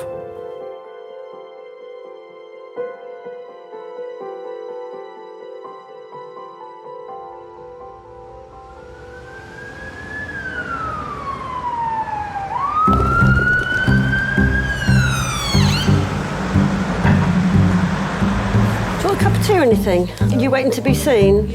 Yeah. Do you want me to help carry something?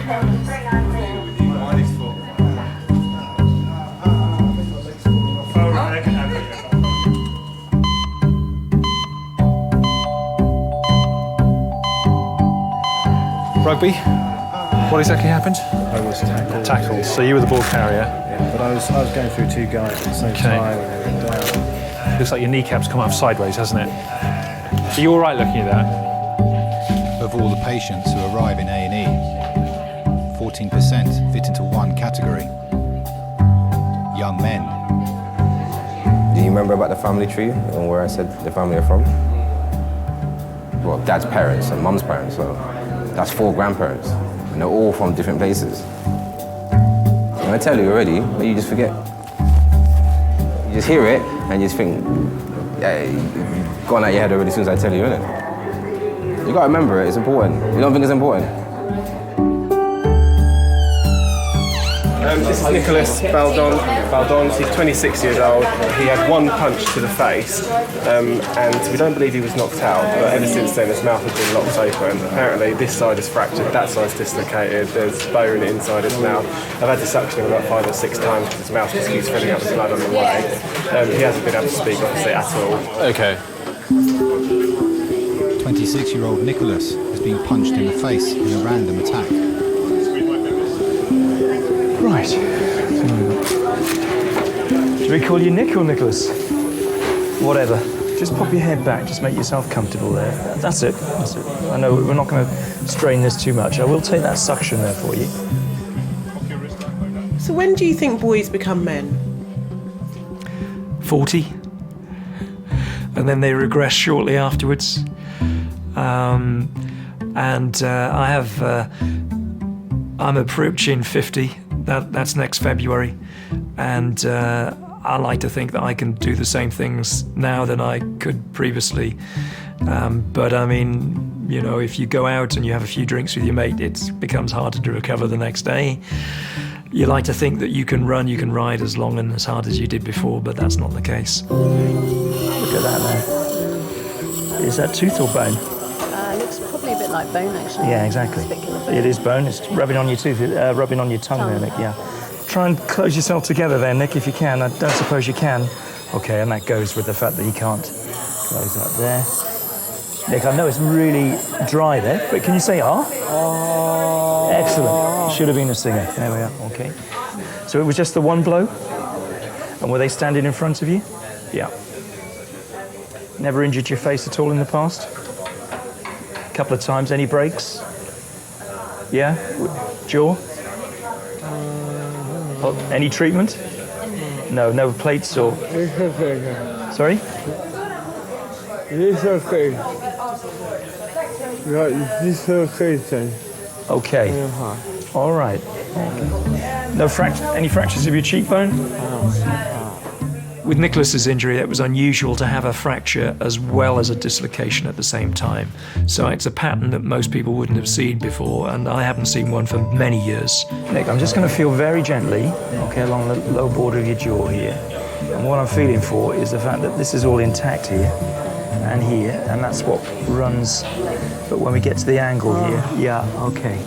There are many patients who have a dislocation acutely on the rugby field, for instance, or sporting, which can be put back quite simply. But the longer it's out, the more difficult it is to get back in because of the spasm that the muscles go into. All right. Do you want to know details of what we're going to do, or should we just crack on and do it? Just do it. 33-year-old Simon dislocated his kneecap 3 hours ago.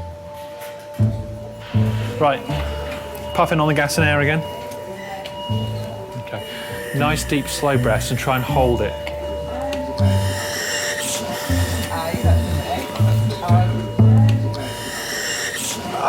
Okay, all right, hold fire. It's well done. Keep breathing.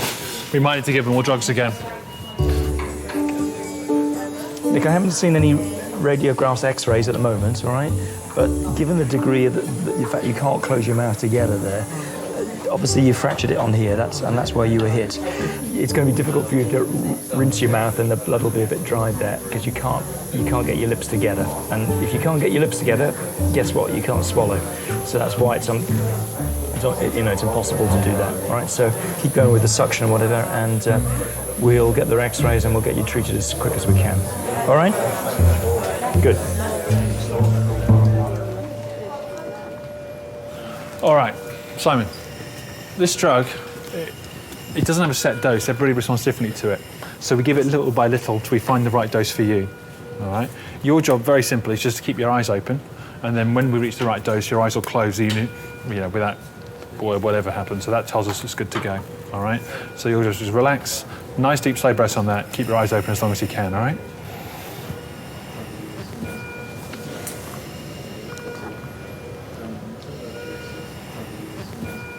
Simon is given fentanyl, a strong painkiller like morphine.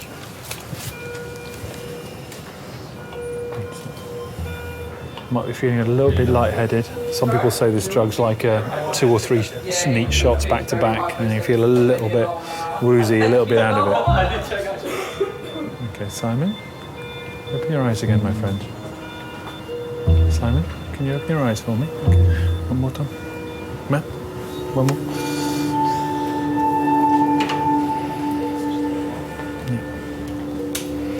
I'm sure how much you jumped last time, so let's get nice and deep.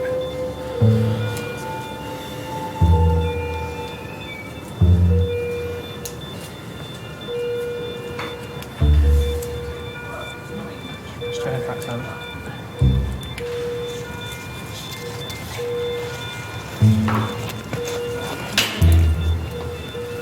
Okay, Simon, can you open your eyes for me? Okay, right, just here we go. He's going to shout a bit again, but there's not what we can do about that. Oh, for fuck's sake! No! No, stop!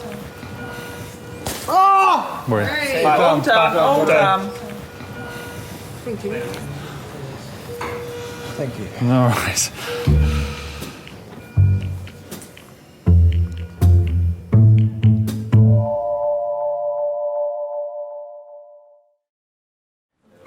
Right, so come back round this way, that's all right.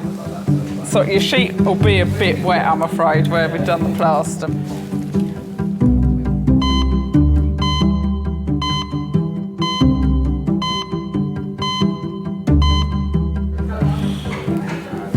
Are you comfortable, or do you want another blanket under there? I'm actually comfortable. You're comfortable, okay. You look like a vampire. Messy one.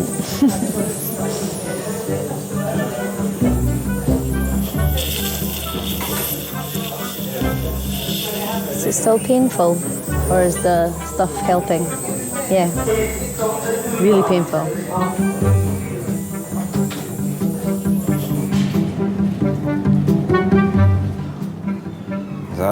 So how's it going at the college, football-wise? Football? Yeah, the last match. How did you guys get on? Lost 3-0. 3-0? Your team lose kind of often. That's the manager. He made 7 subs. 7 subs in one game? 17-year-old Terrell has come in with a damaged big toe, and his father, Adrian. He's going through that period in time in his life where he's been a bit independent, and it's the hardest thing. You say to your kids, "Hey, how's your day been?" "Fine." You know, "What you been doing?" "Football." Then you're like, okay. You know, so every parent goes through this. It's not just me. So you just think, you know, how else can you interact with them? And the funny thing is, yeah, when I started this family tree, I didn't even know my grandparents' names. I didn't know what their names were. I just called them Mama and Papa. You know what Granddad's name is? Yeah, I know his name. You should do. What about your great-granddad? What about Nan's dad? You know what his name is? No, I forgot. How can you not know? You see, that's what I'm saying. I never had a relationship with dad. I never knew him because my dad died when I was 7. And it's not until I actually became a father that I realized, wow, this is the impact a father can have. You know my mom's name. You know my dad's name. What about Nan's dad's name? Nah. Possible. But you know all the teams in the Premiership. You know all the teams in the Barcelona League. I don't know. Yeah, all yes, you of do. that. And you know, yeah, and you know all the players in Barcelona or Spain, what what country they're from. Yeah, you do. But if I ask you where your family are from, you ain't got a clue. How does that make any sense? So all the players in the Premiership, you know what country they're from, yeah? Yeah, most of them. Exactly. So you know your team's history, but then if I say to you, all right, then where are you from? You'll be like, I don't know.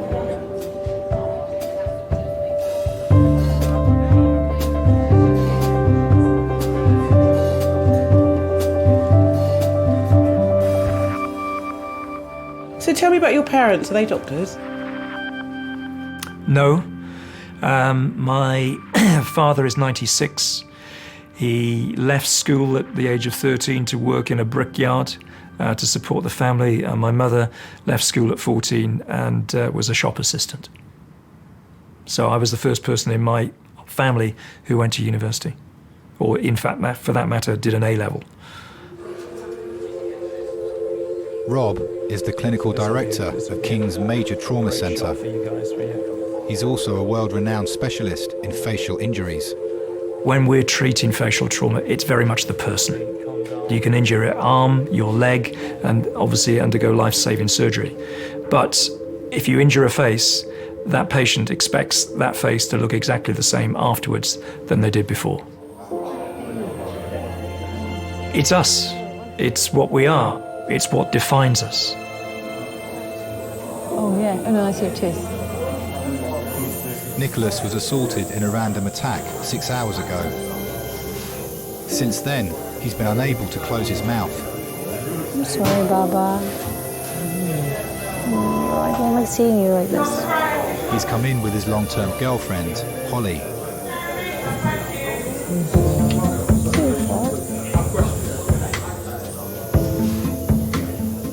I hate fights. I hate fights in general. I hate it when it's someone I love. Don't worry, I'm going to be here with you. Okay, not going anywhere. I don't understand it. I just don't understand why you would fight. I don't understand why you would want to like get to the point where it has to result into that anyway. Like either walk away or like these people are just not right in the head that they go about looking for fights because it's like a macho thing, I guess. So I don't approve of it. So Toppy, you're okay? He's definitely not like the fighting type.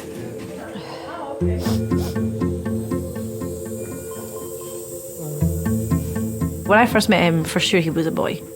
Like, he was kind of like hyperactive. The amount of times he hit his head when I first met him, and I don't mean like knocking the head, like proper like wanged into a wall or a ceiling or something, like some of these slanted ceilings. It was just like, to the point that everybody feels awkward because it must have hurt like hell.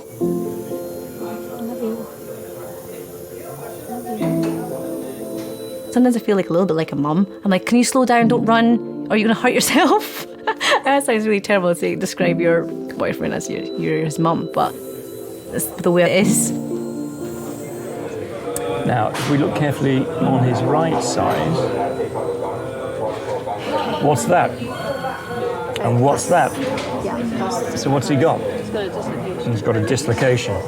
That's why he can't go over now, because he's dislocated on the right-hand side. You can see he's sort of, now this will be good, there you go. What a shot.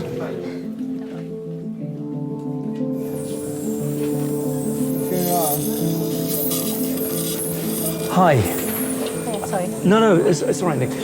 Just to say, had a look at your scans now. You've only got one break, which is on the left angle of your jaw. Why it's propped open like this is the joint here is dislocated. So if you look on me, you can see how it moves there. When you've been hit, not only have you got a very nasty fracture on this left angle, but this one here has actually popped it and a joint. That's why you're propped open. We'll get you fixed today. How long? Well, we'll get your fracture done today, all being well, and chances are you'll be going home tomorrow. All right? Now I'm just going to try something very gently, because it might just make you feel a little bit more comfortable in the meanwhile.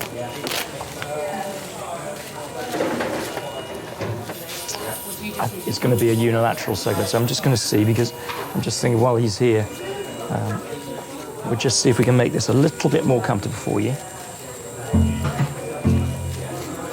I don't want to give him any sedation or anything like that. If that pops back relatively easily, which it might, it's going to be a lot more comfortable for him in terms of where he is at the moment.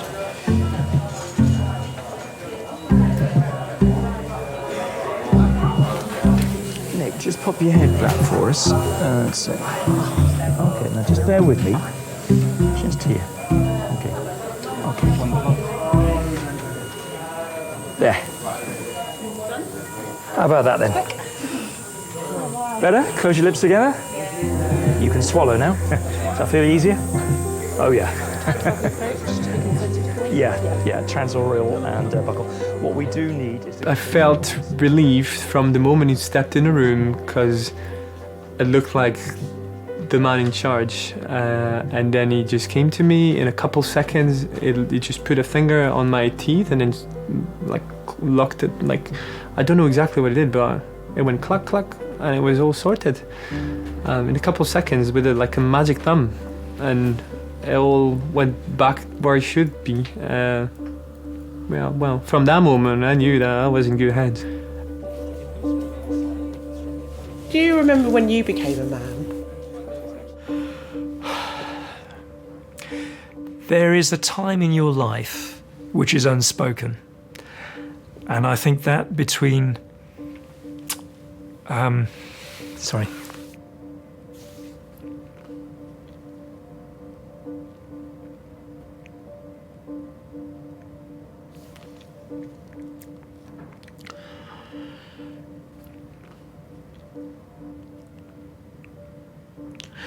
When the responsibilities change from your parents to you. And I think looking back visibly, I remember standing at the side of my father's car and he gave me the car keys. And something in that unspoken act said that that was that transition.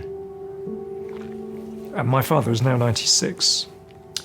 He was a fit man until very recently. He now gets about with the aid of a wheelchair, and his memory has gone.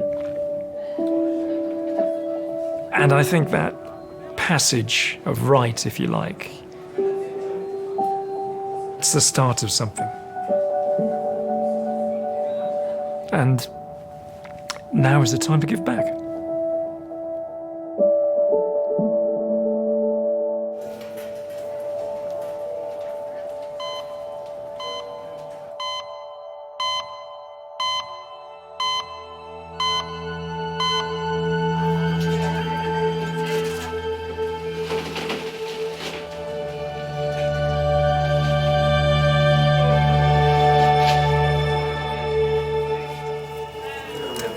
Is she on a beta blocker?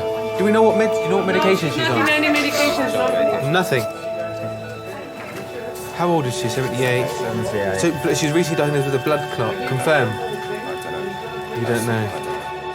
78-year-old Amway has been brought to King's by her 26-year-old grandson, Ho. He's training to be an architect. Every day, he cycles 10 miles to visit her in Peckham. Today, he found her collapsed in her flat. It was a shock when I found my grandma. She always has refused to go to a doctor. I think that's one of the things in our culture we preferably do not want to know if we're sick. We rather, knuckle down and live through the pain of it. It was quite a horrific moment because I'd never seen her so fragile before.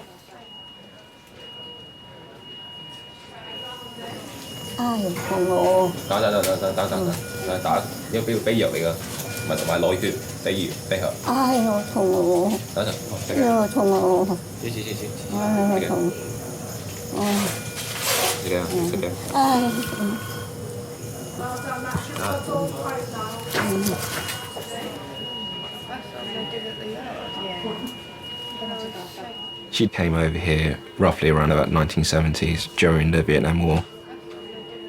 During my childhood, my mum and dad, they worked in the restaurant business in Chinatown and they worked very late hours. So I never got a chance to spend time with my mum and dad. The person I call, the person I cry on is my grandma. Yeah, she's a mum figure.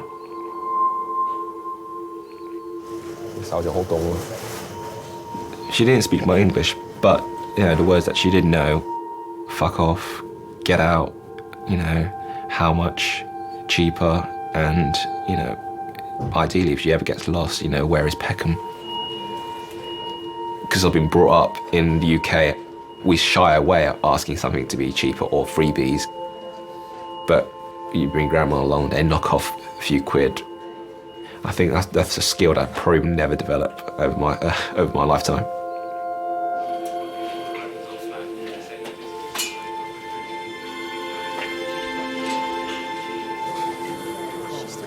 We've got quite cold hands. Does she want another blanket, do you think? No? Comfy. So I've got very warm hands. Sorry, when was the last time you gave the Clexane, the injection? Yesterday. Okay. Yesterday, hello? You don't spend your time normally in hospitals, do you? No. A lot of people think that if they come to hospital, they're only ever going to go out feet first. Especially the older generation, that hospitals mean death, and so people are afraid to come into the hospital setting. But disasters happen. I'll never forget one time when a baby had died in the emergency department. This was when I was working as a radiographer, and the mother was screaming her head off, and she was running up and down resus, running up and down, just hysterical, and her little baby had died. And I came along with my little X-ray machine, and I said to one of the nurses, "Isn't anyone going to, go and talk to the mum?" They said, "No, we just leave her. She doesn't want to be touched." And I thought, that's amazing.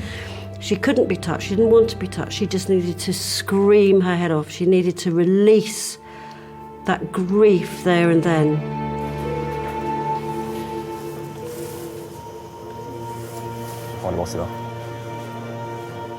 I know the smell, the sight, the sound. I know it.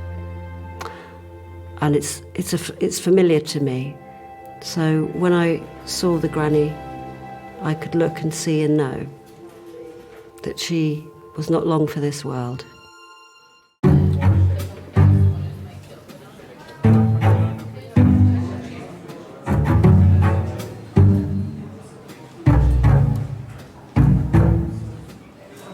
Oh man. 17-year-old Tyrell has damaged his big toe playing football. Crazy.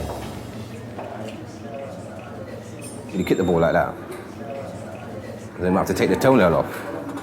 Huh? They could, you know what they're gonna do? They're gonna freeze your toe, your big toe. They're gonna freeze it. They freeze your big toe, or because they gotta take it off. Not freeze the whole toe, but I think they do something where they freeze the nail. I'm not sure.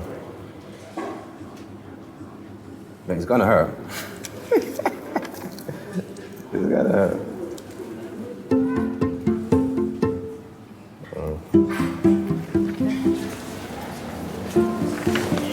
Are you with someone or are you by yourself? Yeah, Dad.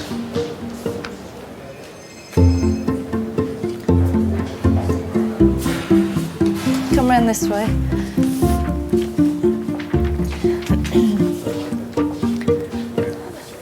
Tell me what happened.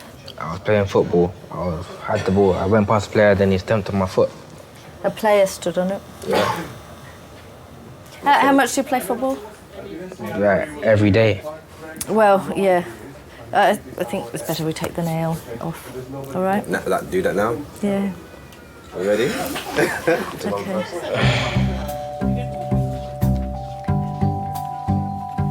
Yeah, he's becoming a man. He's experiencing pain, you know? He's learning to deal with it. He's squeamish, you know what I mean? He's like that.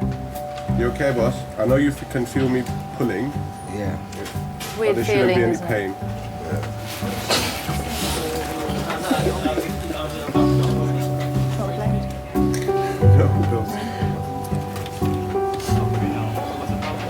It's gone off. It's gone. There's still got the roots. There's no nail there. Nothing there. I'll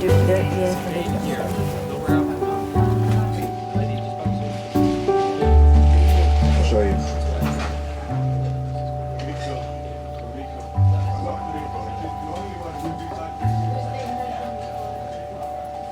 You know, and I'll still say I love you.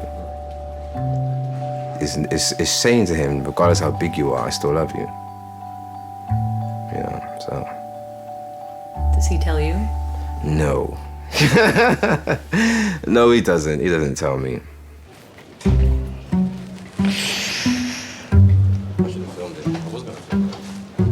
Ah.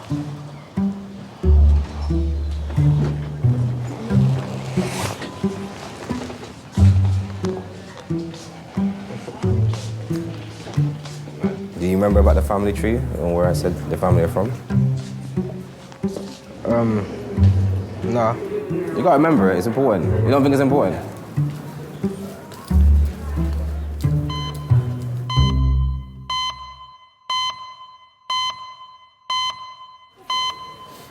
You've got all these wires going everywhere.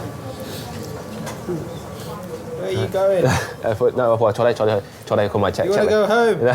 So I thought you were going to do a checkup. Just lie back for me, okay? Just lie back. Doctors suspect 78-year-old Amway is bleeding internally. They are investigating the cause. I'm just going to tell him to look at her eyes. Sorry. Can you show me your tongue? Show me your tongue. How to squeeze both my fingers? Just squeeze? Squeeze? Squeeze as hard as you can. Good. And this side as well? Squeeze? How to pull me towards her. Pull me towards her. I'm sorry, I know this is all tiresome. Pull me in. That's it. Okay. I thought it was. Sorry, I know it's the last thing she wants to do right now. So I mean, a lot of the A&E doctors have seen and the surgeons have seen, and they think there's probably a bleed in the upper GI tract, so somewhere in the stomach or a bit lower down. Now what we're going to do is we're going to give her blood to make her hemoglobin go up essentially, and they've given her a omeprazole, so that's the next step. So we'll give her lots of medication to if there is any bleeding, that the clot forms. Okay, thank you. I'll see you a bit later on, okay? 手就好凍咯，我個膊頭真係冰凍。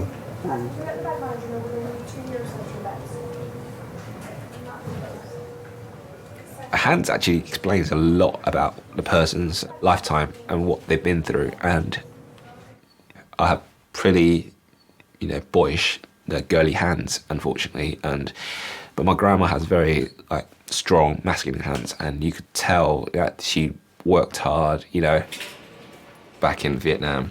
She was usually working in either factories or in the fields, and the wages didn't really pay, to support her children. So at times she did tell that she used to take stuff from the factory or from the fields as extra portions for the kids during that time to survive. But my grandma would probably want to go back for only one reason: to have dog meat again. It sounds weird, but my grandma said if I want to go back to Vietnam, I want to have dog meat. And we did raise a dog when they were younger, and eventually when food supply was over, Dad got a chop. Don't be shocked. Come on, that's the way of life. She is a very tough lady. She's like Margaret Thatcher. She ruled iron fist. 咩事啊，婆？仲好渴係咪？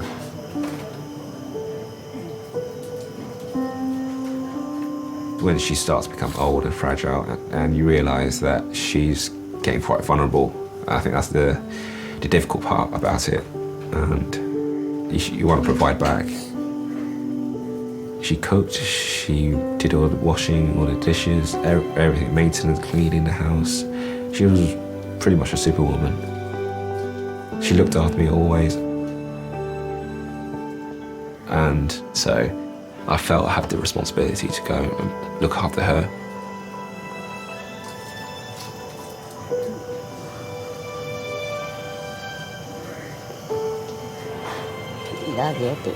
Bây giờ碼頭啦，婆。休息啦。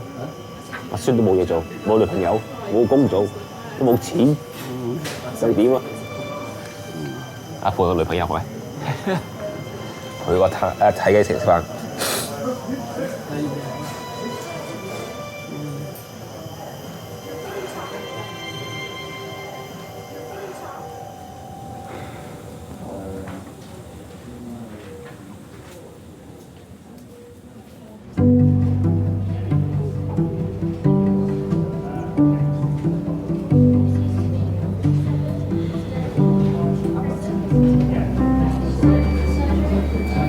I feel like out of everyone here, I'm the most dramatic looking.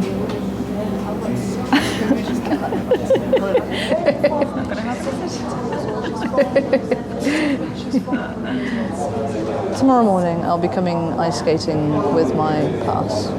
I can't come tomorrow. I can't. See how you feel. I'm not saying that I won't feel like it. I'm saying, how can I go there to a beginner's class, like with all the other beginners learning to skate, so excited, and then, oh yeah, I did this on the ice last night. Like you say, just pop your hat on, no one will move. I might wash my coat first as well. Yeah, do that. Well, now they get like...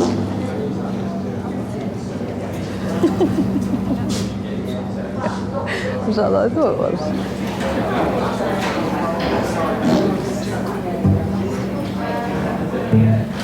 These things are sent to challenge us.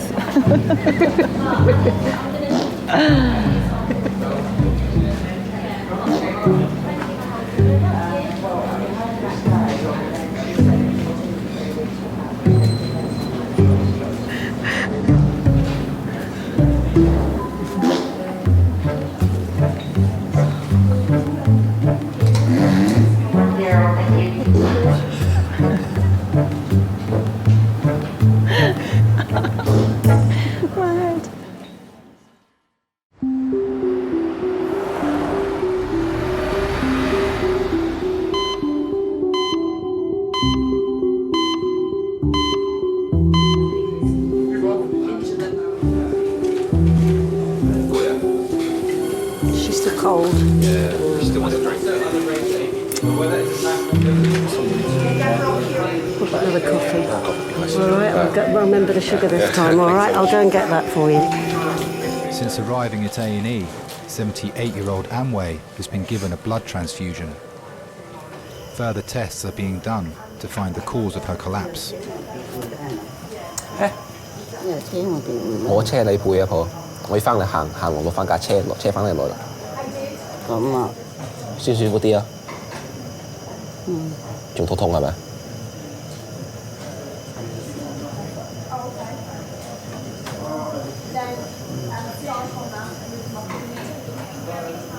啊，隻眼死都係死咗，啊，我跌到嗰隻翅膀，幾耐冇生得。食驚個婆。啱啊，幾耐啦，婆婆甩醒床水。唔使驚個婆，我喺呢度嚇。係啊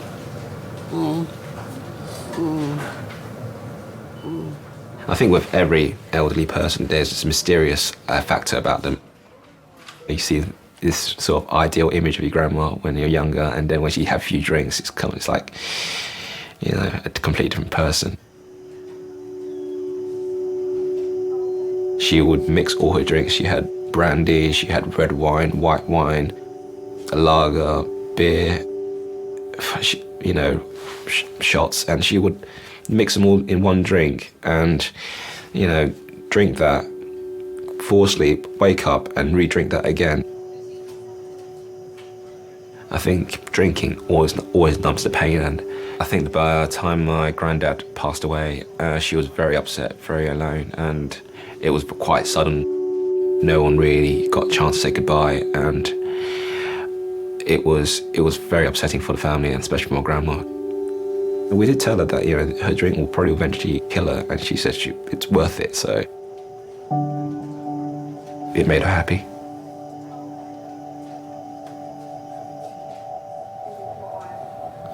仲叫有你等咩啊？你 check 你個心臟有咩問題啊？依家冇事嘅，冇可能下次有事嘅。嚇？因為你屙血就流出嚟嘛。係屙血都有啊，婆，有好多血添啊。係咩？係啊，你屙屎嘅時候屙到好多血出嚟啊！你賴屎嘅時候啊，真係好令人驚啊！有血有屎添啊！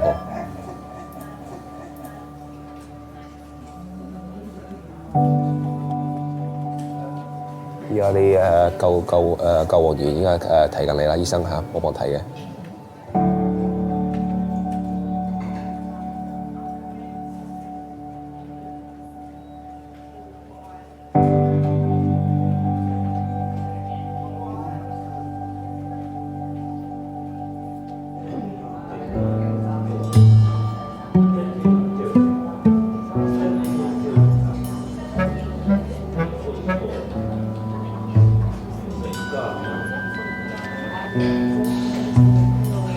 This could be the end of my skating career.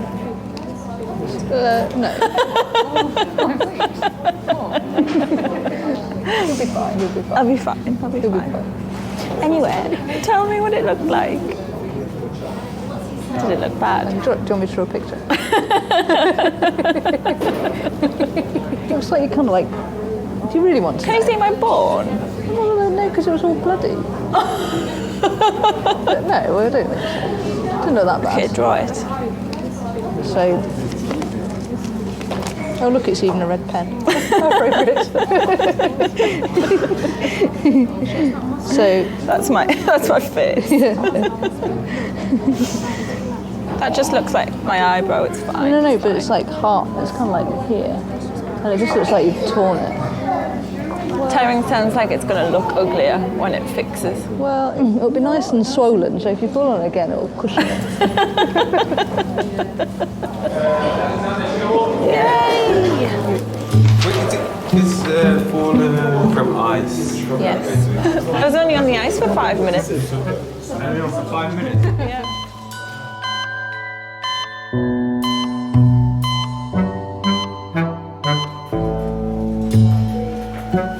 friend to have a look, to an inspector. Beautiful. Thank you very much.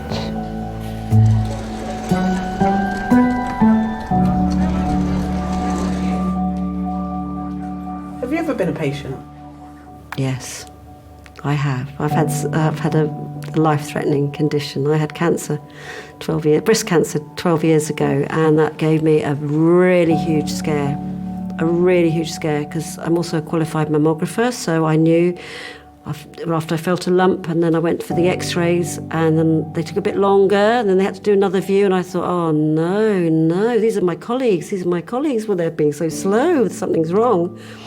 And then when I went in to see the doctor and the x-rays were up, I saw the cancer myself, and I went, oh shit.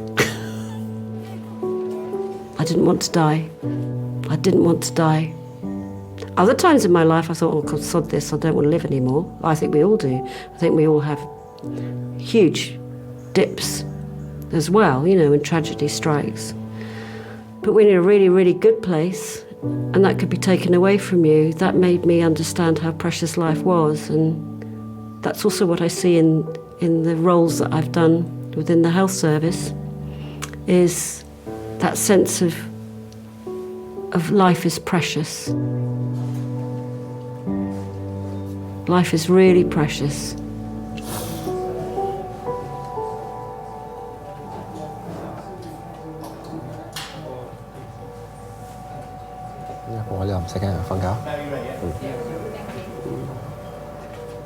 Last year, she lost a lot of weight.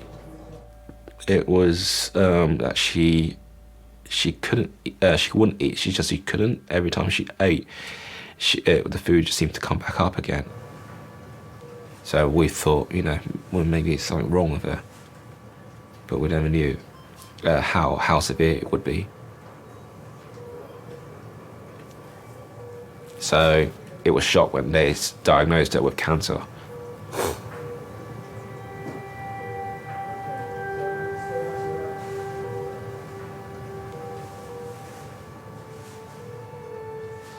We all got very angry.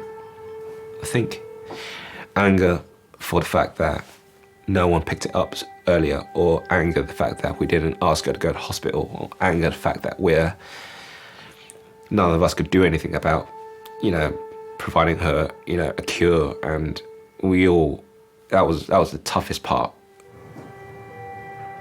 You always believe that your grandma's so strong-willed that she will make it through.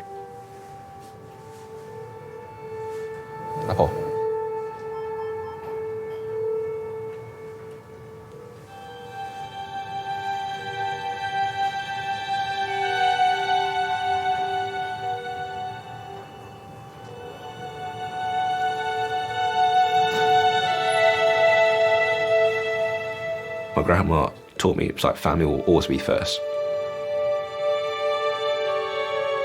If I ever have my own children, that's what I'll pass on to them. What drives me is the fact that how strong-willed she was. She put more physical effort into doing things, and that thought spurs me on to do well and, not moan as much.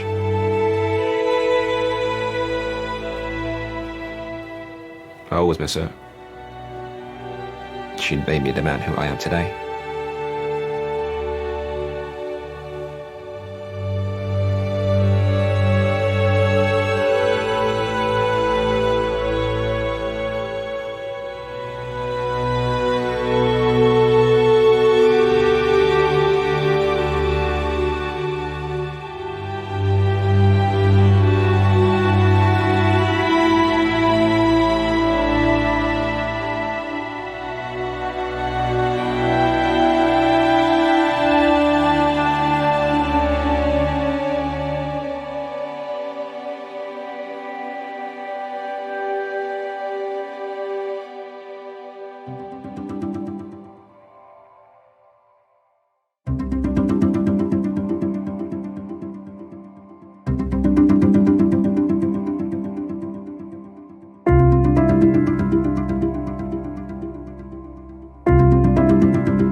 mental people have a lot of kids is so that one day 1 or 2 of them might do well in society. When I told her about being an architect, she was very pleased, and I think near the end of her life she said that when I'm going to start building her a house, and I think that was another goal for me, and I think that was one of the things that drove me on to become an architect. I think she would be very happy right now.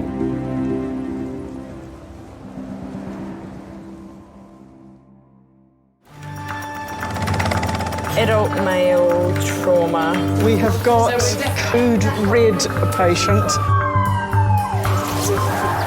You're thinking what will kill him first? You got a pulse on the groin? No? Have we got a good pulse anywhere else? For some reason, the blood is not running through.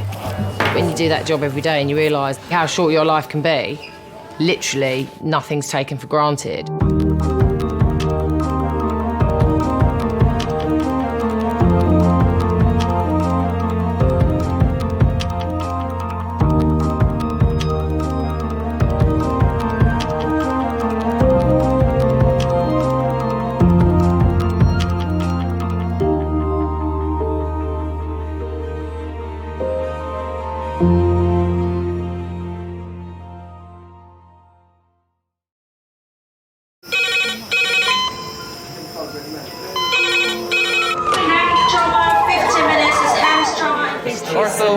Surgery. We're just going to get on, do this. Not scare him, get you all sorted, all right?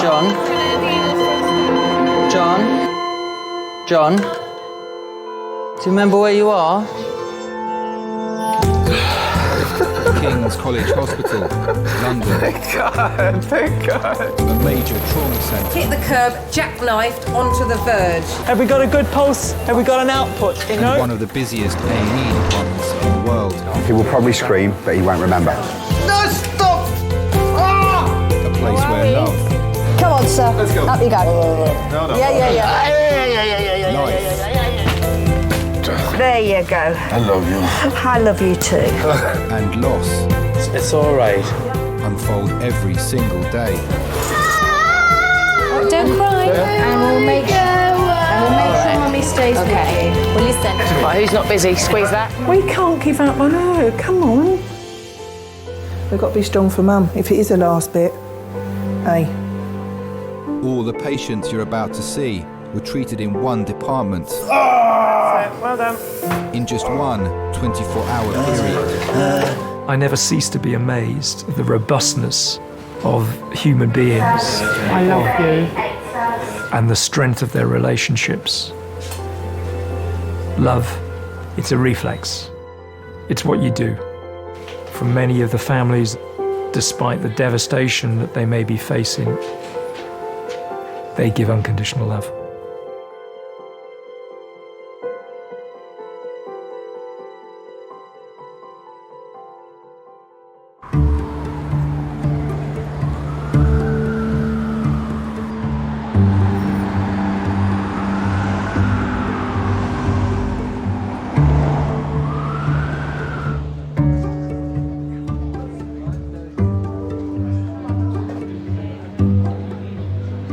They should give you free meals in A&E, really.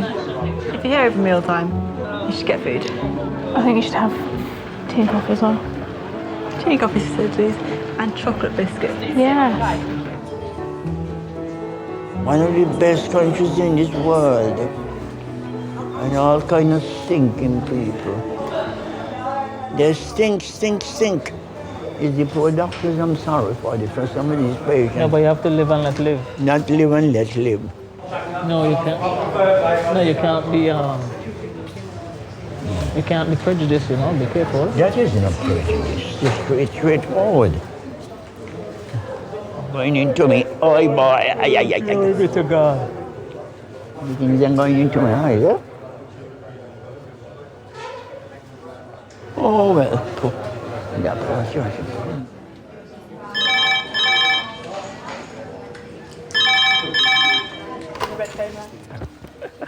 Afternoon, King's College.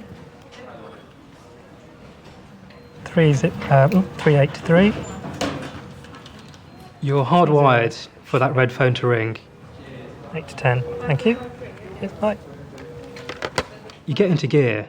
You go from doing your normal day job to, right, this is what we're going to do. I've got to get this sorted out. I need these people. I need these drugs.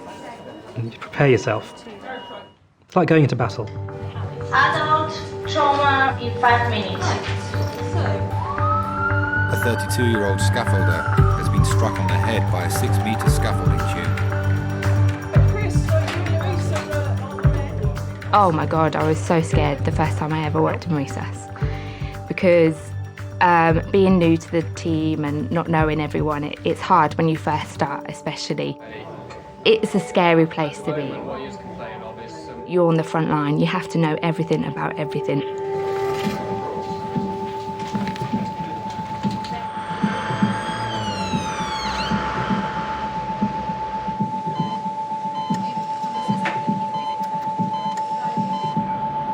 The red phone patient has come from a building site in Kennington, South London. Before the paramedics arrived, he was unconscious and convulsing on the ground. Okay then, this is Tommy, he's 32. Hi there, Tommy, I'm Charlotte. He's a scaffolder, and what he is complaining of is some pain central in his neck, going from the base of his neck right to the top of his head, roughly in the middle. He does have an injury to the back of his head, onto his head. Unfortunately, so we're going to have to cut all your clothes off, all right? Do you round up for me, Tommy? Thanks, darling. You weren't particularly attached to those t-shirts, were you? They're the best t-shirts I've ever bought, to be honest with you. Honestly, they are. Chest X-ray here? Or do any? Resonant percussion notes. Cruel lot of people I fucking hate it, I really do. Hold on, mate. Sorry for swearing. It's all right. The human body is tough. It's built to run, it's built to hunt, it's built to play sports. It's not built to be hit by something hard and metal. And that can really damage your brain. It's difficult, because you often don't know what they've done. Well, what we're going to do, get some blood, make sure that's fine. Get you off the hard metal scoop in a second. You'll probably have a scan of your head and your neck. See if you've broken anything, or if that scope of that scaffold's gone into your head. And then we'll talk again. Thank you.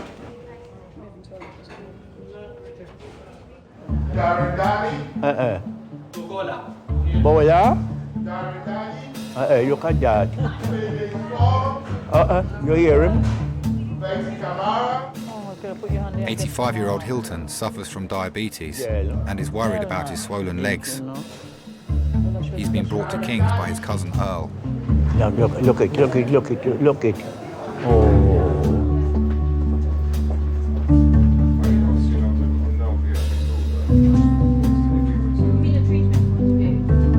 Hilton Herbert. Yes. There we go. Yes, come in. Oh, God. All right, girl. Yes, madam. Hello. And how are you? My favourite patients are the elderly, because they're always so grateful for what you do. Yeah, they give you lots of banter and cheek, and yeah, you just give it back to them and play along with it.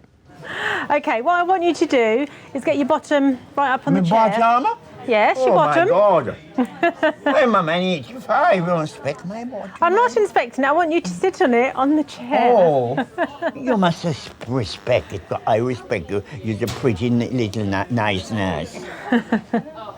Okay, so you shuffle your bottom back and then swing your legs up. Yes. All right, and then you can tell me all about it. My name's Nancy. Yeah. All right? Yeah. What have you come in to see us for today? I come in to see you because my foot swollen. Your foot's swollen? Yeah, I have my foot is swollen, and I won't trouble you all, my dear, if I didn't want it. I'm 85 years of age, and I'm proud of that. Oh, so you should be. Yes. I grew up in the Caribbean. Life was hard. When the war was over, my intention was to come to England and do better and to help my family and things. Yeah. So is this the one that you were worried about? Yes. Yeah. And that too. And how long have you had diabetes? Oh, since 1977. Okay, and are you on insulin? Yes. Yeah. But it's controlled. Yeah? It's well controlled. Everything How under often control. do you check your sugars? Once a day. Once a day. And have you checked them today? Today? And are they all right? I was ashamed. It's 3.9 today. 3.9. Excellent. 3.9. Okay. And how do you feel in yourself? Do you feel well? Unwell? I feel well, but it's only that day I could hardly walk sometimes. Yeah, okay. What I'm going to do, I'm just going to go and check our computer and see if we've got the blood results test. And I just want to do a little swab of your leg, see if there's any bacteria growing there. Yes, yes, all please, right, yes, and then I'll be please. back to see you. Thank you very much. All right. No.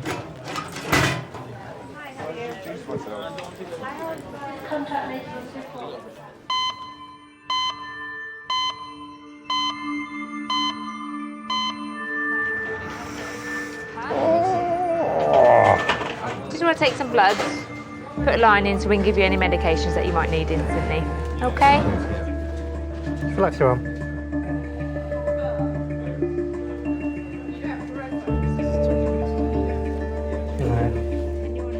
When a patient comes in shivering, 9 times out of 10, it's shock. The body is traumatised about what's happened. So the patient thinks they're cold, but really it's just a state of shock. Going to roll you onto your side, take the other scoop out. Going to have a feel down your neck, down your backbone. If it hurts, say yes. If it doesn't hurt, say no. Okay? When we get to the bottom end, we're going to have to feel your rectum. What? Your tail end, your bum hole. What about it? You're going to have to have a feel. No, you ain't. I need to. Need to make sure all the nerves going from your brain down your spine to your legs are working. I can feel my toes. I'll tell you, that's all right.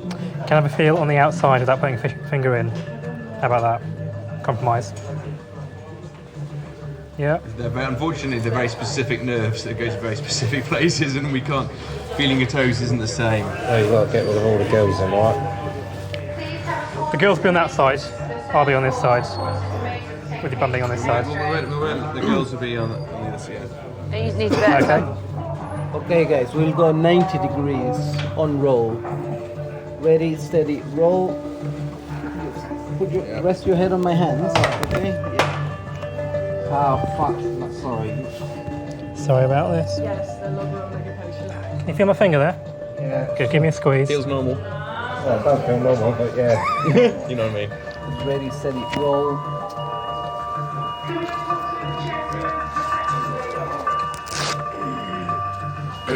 Let's get you warmed up now, okay? Don't move too much.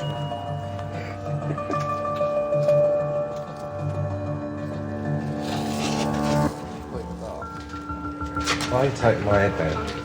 So you can't move. But we worry that after a tumble like that, you may have fractured your skull, you may have fractured your spine and your neck. You're quite sore though. I know you said it's bruised, but it's difficult to know, is it bruised or is it broken? I appreciate you. Look.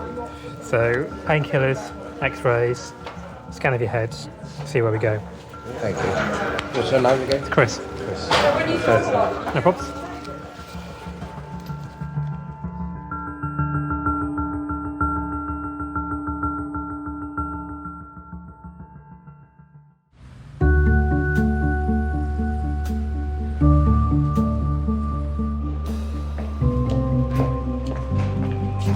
Oh, right.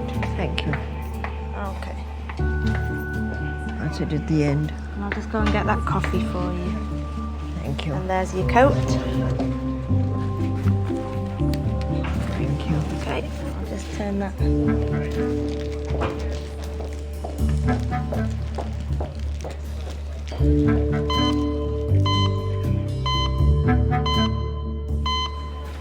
Okay, I had a quick look at your blood tests. They're all okay. Oh, yes, it All is. right, nothing out of the ordinary there. Yeah.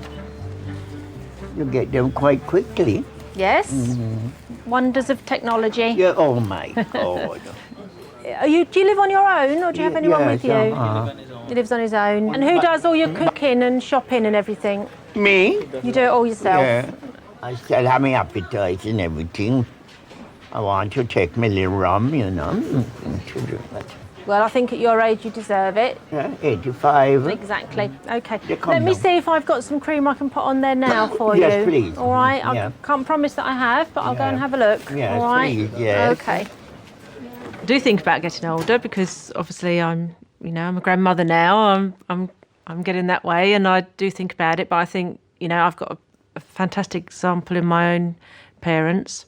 My grandmother used to say it, and now my mother says it, but old age is no place for sissies. There you go. You can take this home with you and put this on, all right? Yes. It's quite greasy. Yeah. Oh, that's It's good. very then. good. Could you put them in a bag for me? Yeah. That is a gel. It's an ointment. Ointment? Yeah. What's the name of it? It's called 50-50. It's 50-50. liquid paraffin. Oh, liquid paraffin. Oh, yes. Yeah. It's 50% liquid paraffin and 50% soft paraffin. There you go. You can take that one home with you. Could I put it in a little rice at home? Well, as I get older and older. I'm saying, can he cook this with some rice? No. What, you sure? And I had your rice nearby already. You see, you can fry the fish. Fry the fish in this? Yeah. Fry the fish in the paraffin, yeah. And it will be so nice. That's like, she like that.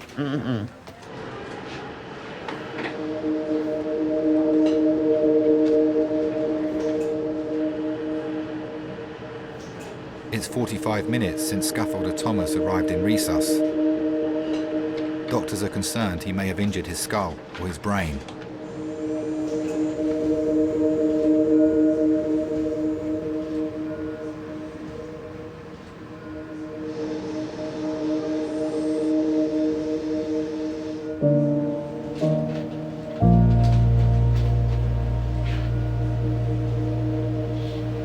Apart from that, I cannot see anything major inside. Let's check.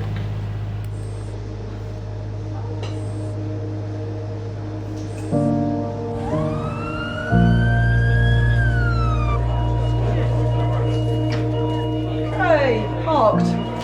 Get you the painkillers and the antiseptics. Hello. Oh, yeah.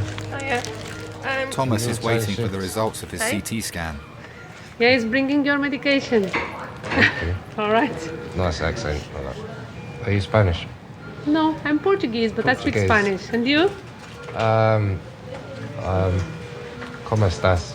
Bien, gracias. Have you all changed shifts? No, We've no. just been with other people. Just because he's busy, I've got so. a headache badly. I've Yeah, got we're some giving you painkiller now. for you. Thank you. What's your date of birth? I do know some Portuguese, but I've forgotten. It's all right, don't worry. Just say your date of birth. 13th of April, Yeah? 1979. Very good. I was born on Good Friday, which is quite rare for April. All right. The 13th, which is unlucky. Yeah, Apparently. even last year was in April. It was, wasn't it? Yeah, it was in April, yeah. Yeah. Right, we've got some of your clothes that were cut off. You want to sew them up? No, definitely not.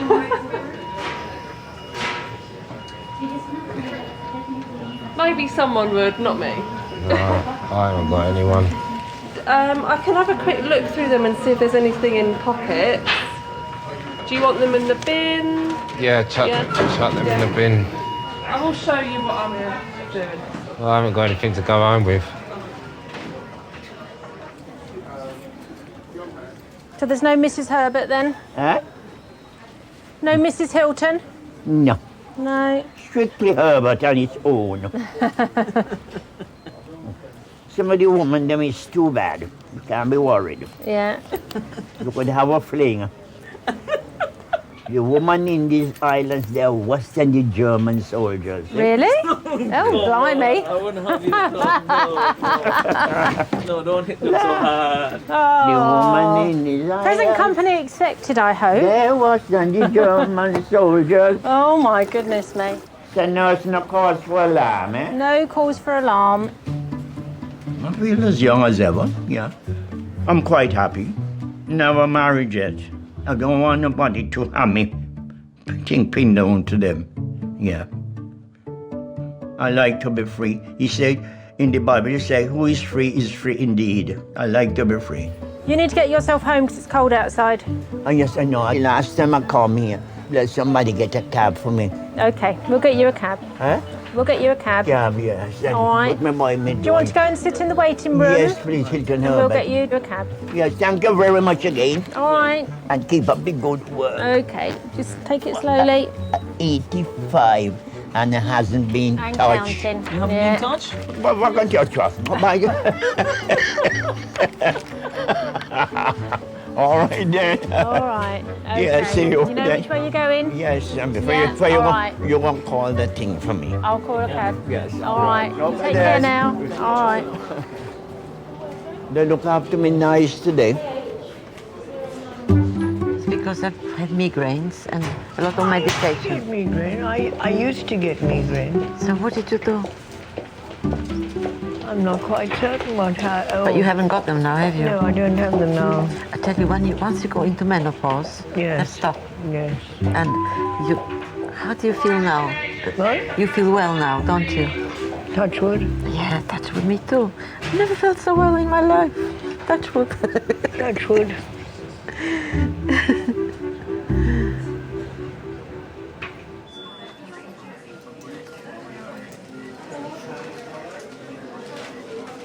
The results of Thomas's CT scan are back.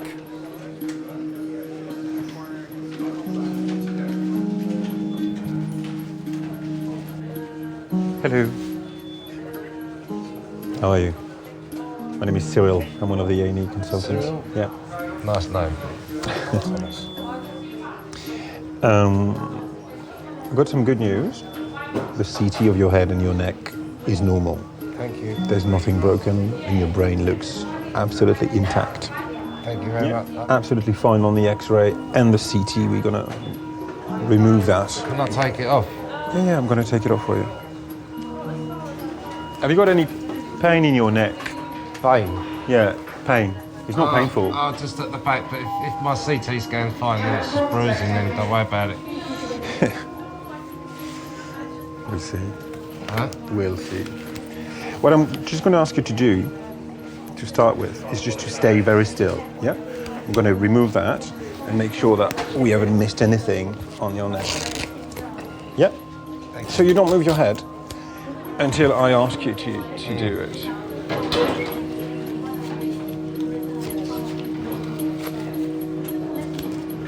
Oh, mate.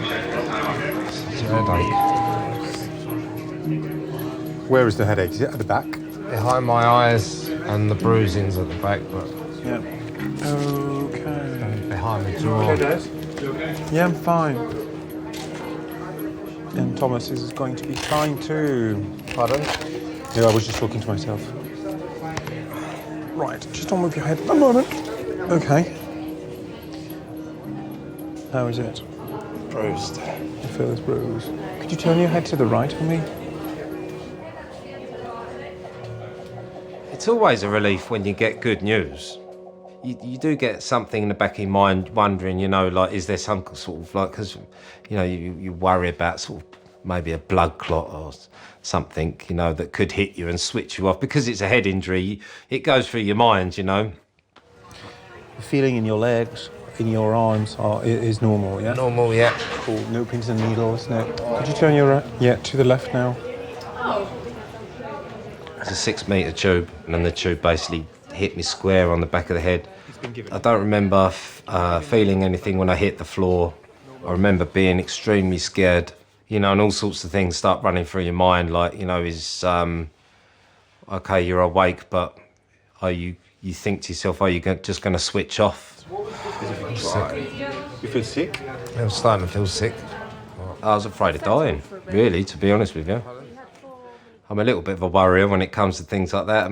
Maybe if it happened to somebody else, they wouldn't have been so worried. But I was certainly scared of dying. I thought that was it. You're going to stay with us tonight. Do I have to? It's better. It's better. You lost consciousness, yeah, when that big scaffolding hit your head. So you had what we call a concussion, and a big one too, yeah? It's better to keep an eye on you. So you won't sleep very well, unfortunately, because every hour, well, 30 minutes at the beginning and then every hour, a nurse is going to come back to you and ask you some questions just to make sure that your brain works well, yeah? But we have to do that.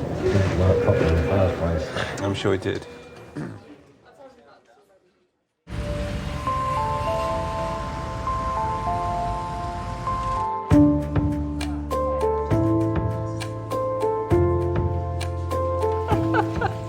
So you better let me have the other jokes. Oh, there's another joke I must tell you. Oh. Again, a priest comes over to visit. It's one of his parishioners. And he comes to one couple and he asks them, how are they happy? And they say, yes, we're very happy. But we would have been happier if we had children. God hasn't given us children. So he says, oh, never mind, I'll pray for you. I'm going to Rome and I'll put a candle up for you. I'll light a candle in Rome. Years go by, at least 10 years, and he happens to meet this lady again. He says, oh, do you remember me? He says, I remember you, Father. So how are things? And she says, we've got 10 children. He says, 10 children? Says, yes. Congratulations, says the priest. Can I see your husband so I can congratulate him? She says, no, he's gone to Rome to blow out the candle. Is that good? It's brilliant. I had a nosebleed. I couldn't stop it. So in sheer desperation, I rang up 39s and I said, listen, should I be having your services or not? They said, yes, we'll come because you live on your own. So they came over and they brought me to King's. And when they brought me to King's, the nosebleed stopped. And they told me, sit there and we'll keep an eye on you. I remember half a crown.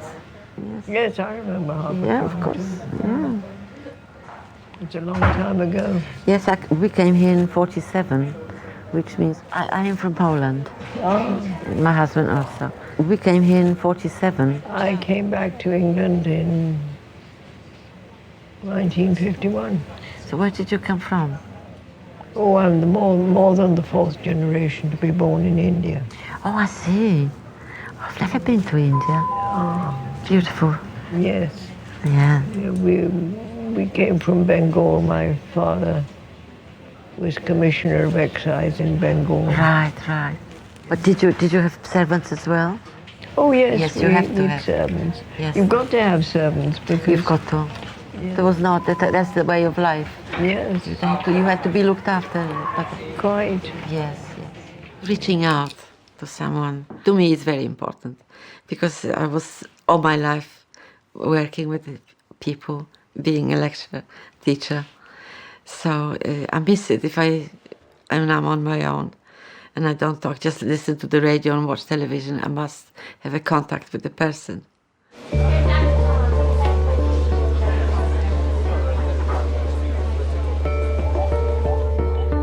79-year-old retired architect Edgar has been brought to King's by ambulance after suffering an asthma attack at home. I came here in 1957. I didn't know that Britain was so cold. I came originally from the Gold Coast.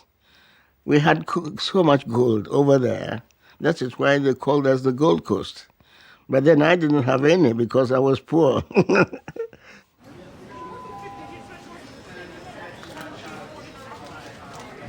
Me again. I've come to torment you some more. How are you feeling?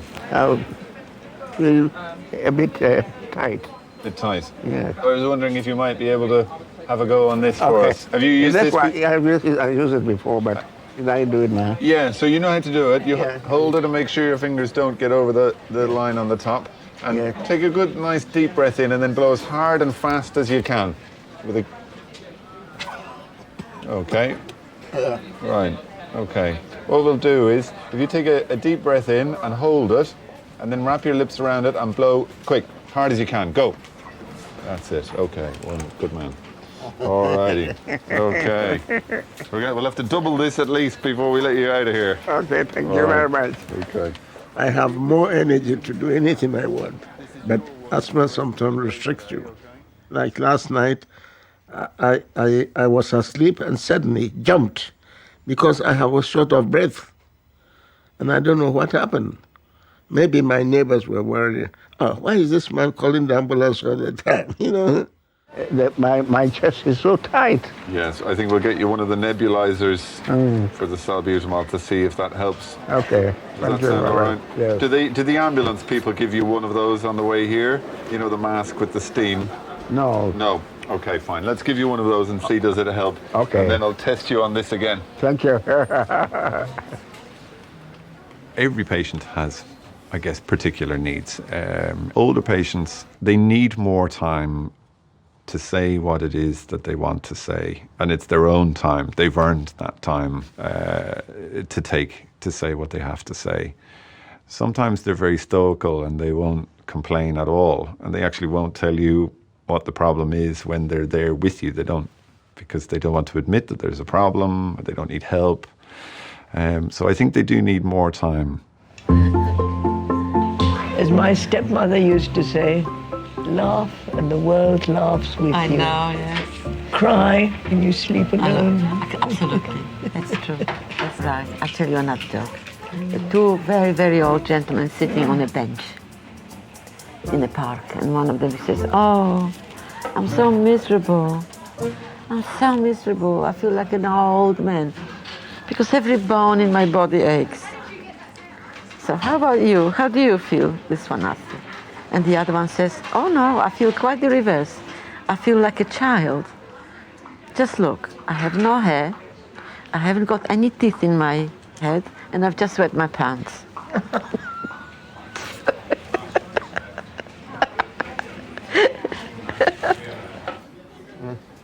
How are you feeling? A little bit better? Yeah. Okay. Can I have another little listen to your chest? Okay. Are you comfortable there?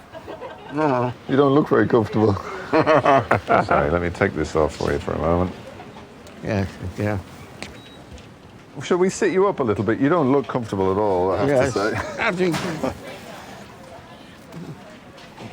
Yeah, 1 second now. That's it. Mind your fingers. That help you feel a bit better sitting up like that? I think so. But it's terrible. I feel tight as well. Still tight. I don't know. Is this how you always feel when your asthma is troubling you? No, asthma, it hasn't been, I haven't been having it for a long time. Okay. It's only when my wife passed away, it's affected me. Really? She died on the 18th of Christmas. Of December? December. Just before Christmas? I don't know. Life is so hard. Oh, she was the most beautiful girl I met in London. She was a student nurse. And what charmed me was her eyes. She has fantastic eyes. It's like the eyes of the pharaohs. So I decided, oh, this is the girl for me.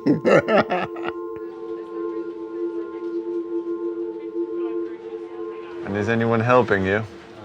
I'm living alone at the moment. Have you many friends or No. church or anything? No, I haven't friends. Okay. I don't have friends. I don't have any support. My wife was the only support. If something happens to me, there won't be anybody there. I don't know. At the moment, I'm lost. I'm lost. Unfortunately, we see an awful lot of patients who are completely alone, living a very, very isolated life. You know, the middle of the night, when you're not feeling well, it's a particularly dark and lonely place to be, and scary, I guess. I think men rely on their wives a lot more than they would like to admit from the moment that they meet and the moment that they get married. And I think that reliance becomes greater and greater as life goes on. It's a long time my wife helped me, and maybe company too. I have nobody there, and I'm worried, you know. One is in a mess, and I don't know, my head is in a well. Yes. See, I don't know what to do. Yes. Whether I'm doing the right thing or the wrong thing. See. Life is so hard. See, I think you are doing the right thing, but I think you're in a very, very difficult spot at the moment. Yeah. I think it's... Well, we tend to be in places like that sometime in life. Yeah. But I think I've never experienced it before. Sure. I'm having too many things. Too many things, and your best support, your crutch is gone. Your wife. Yeah. What I might do is I think I might get one of my colleagues to come and have a chat with you. Okay. He works in social services, okay? But what they can do is see if there's something that they can do to, I don't know, to help you get through this period that you're in at the moment. Let me get you a tissue. Yeah. To get you through this very, very dark period that you're in at the moment. Yeah. And maybe sort of get you in contact with some people locally. Maybe we can see if we can help a little with that or something. Okay. Okay? Okay, yeah, thank you. So bear with me. Okay, thank you very much. Let me see if we can help with the other things. Thank you very much. Thank you very much. Not at all. I'm just going to go and talk to this chap and I'll come back to you and let you know how we're getting on. Okay? Thank you. Yeah, okay. All right. Okay. Good night.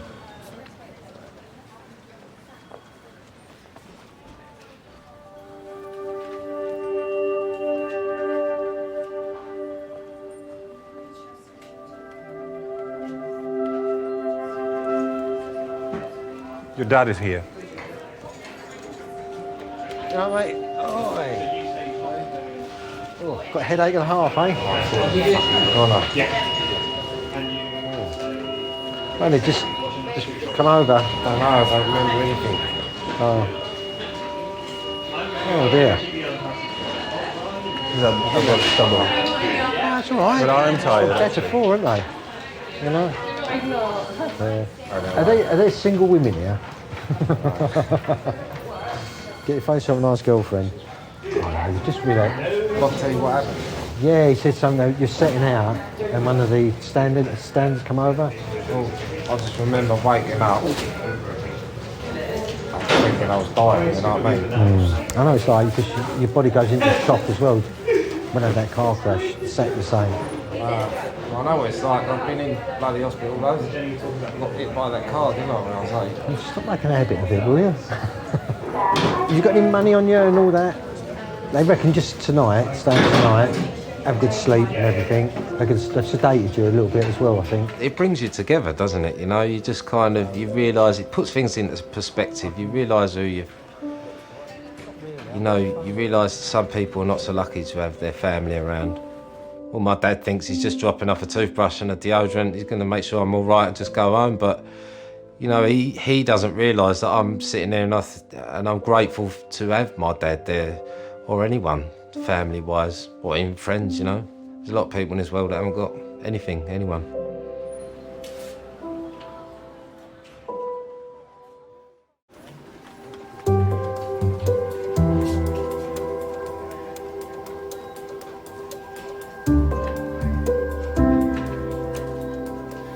Right, do you want me to leave you and then I'll call you tomorrow?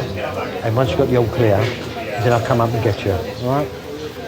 All right then, I'll see you later. I just want to say goodbye to the nurse. Thanks very much. It's all right for me to go now then? Yeah. I'll call tomorrow to see how he is. Yeah, 9, 10 o'clock. Yeah, because I know you need to free up the beds and all that, don't you? So, Yeah, well, yeah, but I'll be here tomorrow. Do you Anyway. feel better, Tom? Hey? Do you feel better? Yeah. Be careful what he says because he does. Okay. He feels crap. It's like all of us men, you know. All right, Tom. I'll see you tomorrow. I'll tell Mum everything, so don't worry. You know. And I'll finish that Indian off you left. All right, Tom. See you tomorrow. All right, thanks very much for everything. Thank you.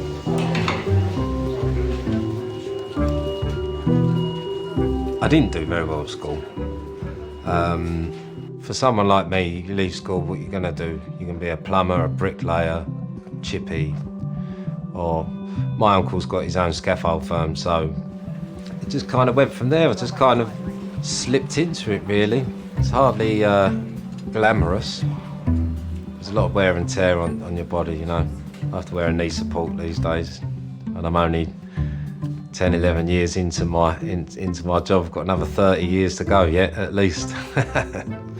So I reckon I'll be in hospital again for a new knee at some point.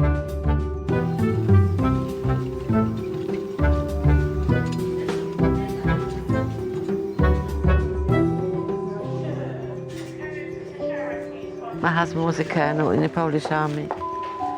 That's him. On our wedding day. Oh. That was 63, 7.5 stone I was. 7.5 stone. You're not much more now. Oh, I am. My waist was a man's neck. 1920.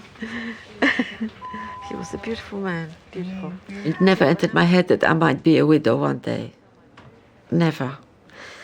And now and then sadness comes over. Yeah. He died in King's College Hospital, cardiac arrest. Oh, I miss him. Have you children? No. God never gave me any children. I had a miscarriage one. It is very sad. I would have loved to have a son. I think that the baby I miscarried was a son. I've only got 2, but mine came through the bay window. You know what that means? No. Cesarean. Oh, bay. I never heard that before. What? I've never heard that before. Bay window. Right. Well, how are you? It's Des. How are you? I was wondering, I have a gentleman who I'm wondering if there's any assistance that you might be able to offer us. He's a 79-year-old chap. He lives alone. His wife recently died the week before Christmas. He's very much isolated. You know, he's got no sort of day centre. He's got no social support or social network. I think he's a little bit depressed because he's grieving, I think, naturally. But I'm wondering, is there anything that we might be able to offer him in terms of sort of his name is Edgar Bruce Tago. He is, yeah. Brilliant. Okay. Thanks a million. Appreciate it. Bye.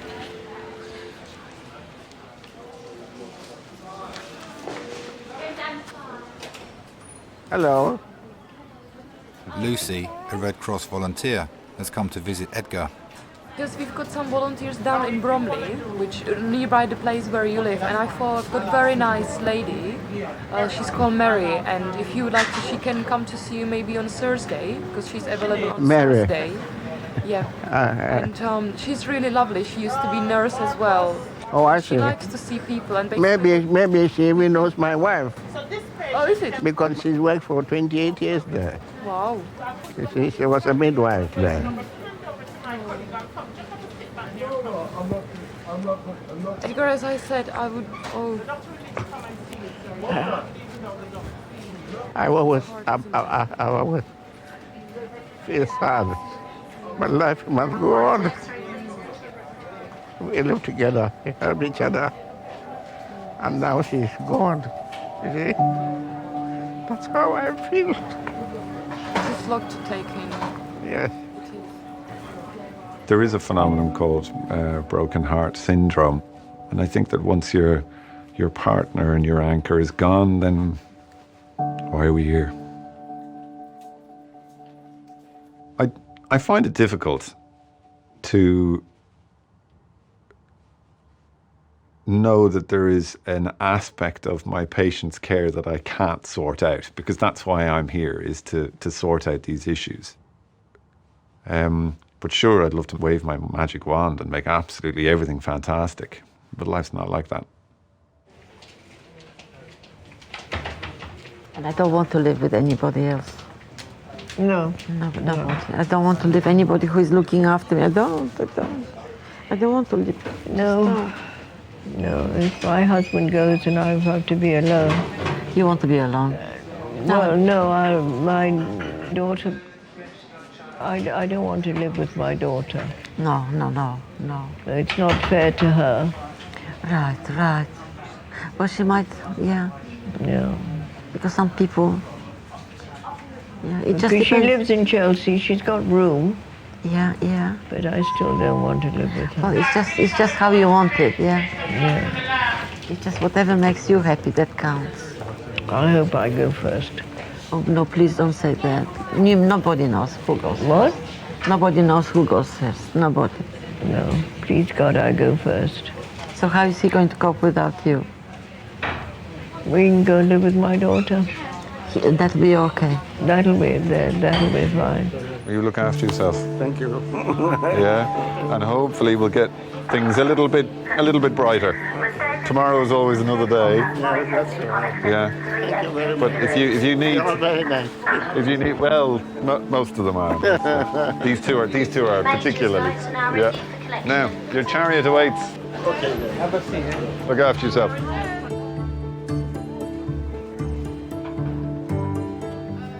May I have one tissue because I'm crying, you see? Hold that box. Yeah, no, a little bit. I'll have only a little bit. And leave some for somebody else. Good man. You Yeah. got enough? Yeah, that's enough. I lived with my wife for 45 years. But I'm now looking.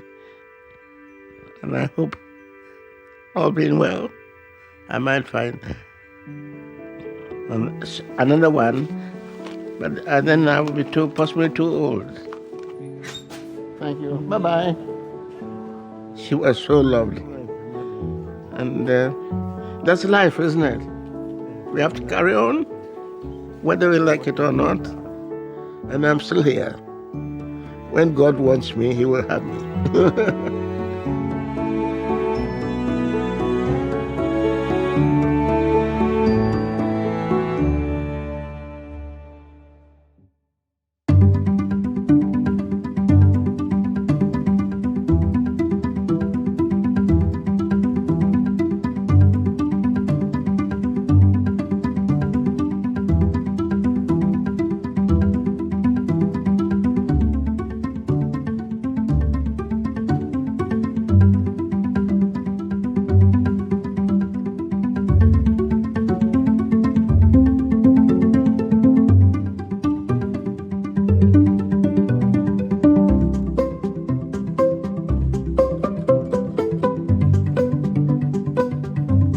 I've never had freedom like this in my life.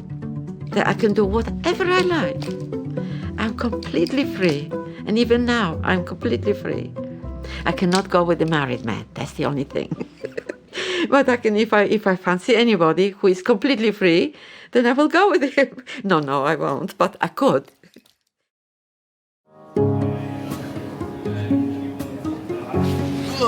Head up, man. Eyes open. Let's not fall asleep. It was a broken heart that led him to get a physical injury. I can't say I've seen that a lot. Well, I love her. I've got a 20-odd-year-old chap. He's got Behçet's disease and it's quite complicated.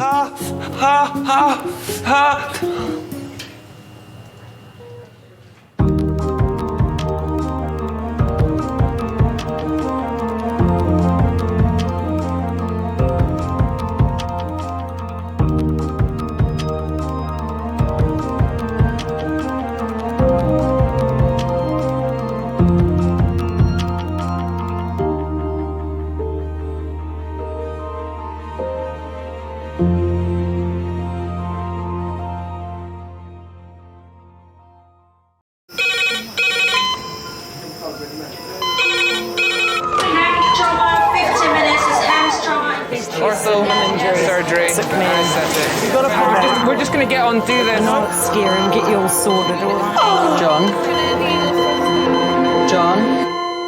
John? Do you remember where you are? King's College Hospital, London. Thank God. A major trauma centre. Hit the curb, jackknifed onto the verge. Have we got a good pulse? Have we got an output? You know? And one of the busiest A&E departments in the world. He will probably scream, but he won't remember. No, stop! A place where love, Come on, sir. Let's go. Up you go.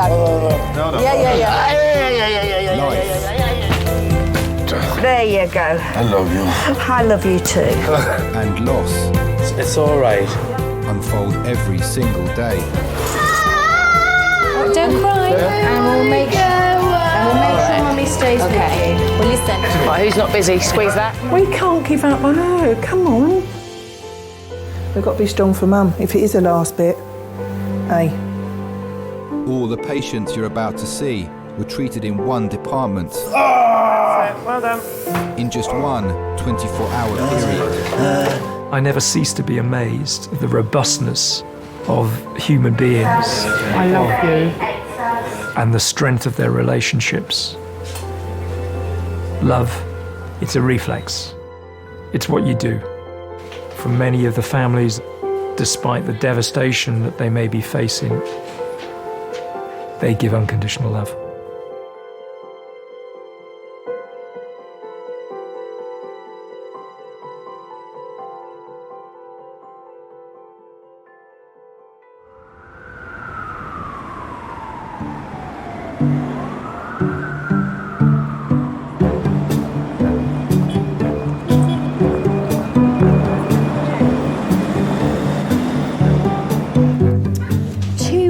For me, says the chimpanzee.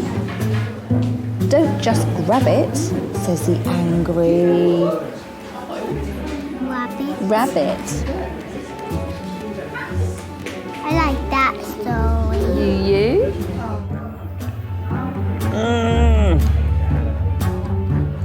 It hurt to lock my phone. It's ridiculous. I need some pills. Hiya. I'm in A&E with Billy.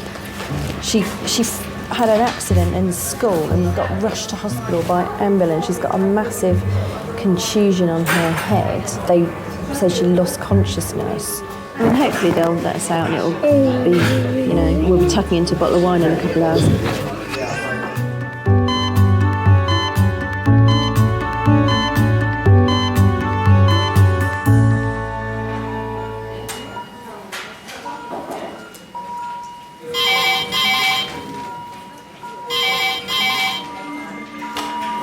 King's A&E. Yeah. Thank you.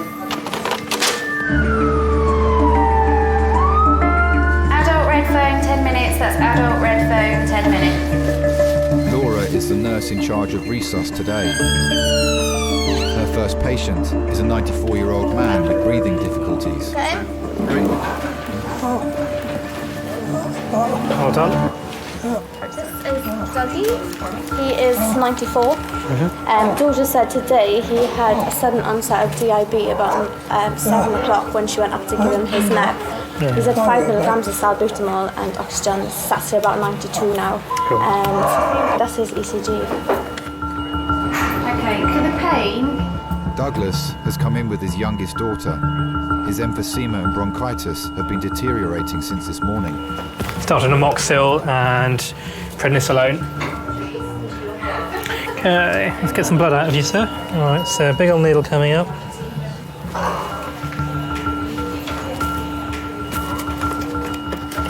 Let me see if I can get your daughter in. Can your daughter come in? Yeah. Hi, my name's Chris, I'm one of the doctors. Do you want to come through, see your father? Hello. My name's Laura, I'm one of the nurses. I'll be looking after your father. Sylvie has been her father's full-time carer for over 20 years. So that medication, I don't know if he has nebulizers at home. Yes. Yeah, it's the same But stuff. he stopped taking it at the weekend and he's been back on it yesterday and today. Okay. He's on a set of steroids. He took some yesterday and today. We're just about to give him some stronger steroids through this drip. Oh, even though he's had some today? Yeah. Because your relative is in hospital doesn't mean that you suddenly become redundant. And if you wash them every day at home or help them go to the toilet every day at home or brush their hair, who am I to take that power away from you and say, no, you need to sit there and I'll do that? I've got quite a bit of, I say quite a bit, some tea and that down in today and some other liquid. But you tell him he's got to drink liquid and he won't. Sort of does the opposite to what you say he's meant to be doing. Sounds familiar. Yeah. It is a trait of most A&E nurses to be able to just talk about anything to anybody. You have to be able to create relationships with patients and relatives really quickly so that they trust you and you can support them through whatever's going on. Is it just the two of you at home? And a 20-year-old cat. Who doesn't know what the hell's going on at the moment, bless her. So she's doing well at 20? Well, she's 20 and 2 months old. Bless her heart. My husband had died, and I came up to look after Mum. When my mum died, I ended up staying and looking after Dad. It just suited. I don't actually look at it as taking care of someone. It's me dad, I'm his daughter. There's plenty worse, trust me, but he's a good one. Put your head back. Put your head back properly. That's it.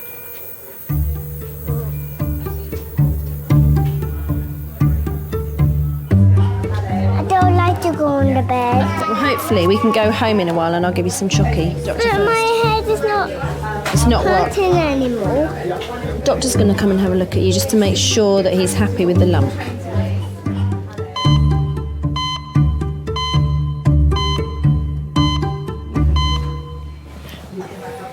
So, how old are you, Billy?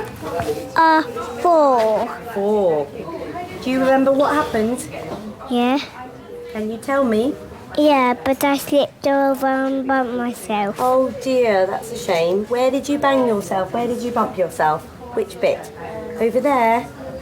Ooh. Can you remember banging your head? Can you remember falling on the ground and it going, ouch? Do you remember that bit? Yeah. Oh, that's good. I'm glad you can remember it. I'm not glad you hurt yourself. The only thing... All right, Mummy. we will. We might be able to let you go Listen, home. I think we will go home because Like Mummy's got today. you some chocolate. All right, let's have a little look.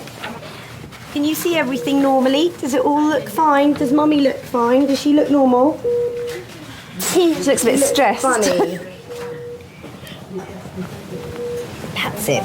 Is it sore anywhere in your neck? Does your neck hurt or you... Am I tickling you? I think that's all right, isn't it? Shall we sit you up? She's got no indication that there's any other damage going on in terms of examining her. Yeah. I just want to see her walk and make sure she looks like she's steady on her feet. And if you think she's behaving normally as well, that's the best indication for me that things are fine, because you know her better than I do, or anyone else, probably anyway. So, Incy Spider was on the water point again.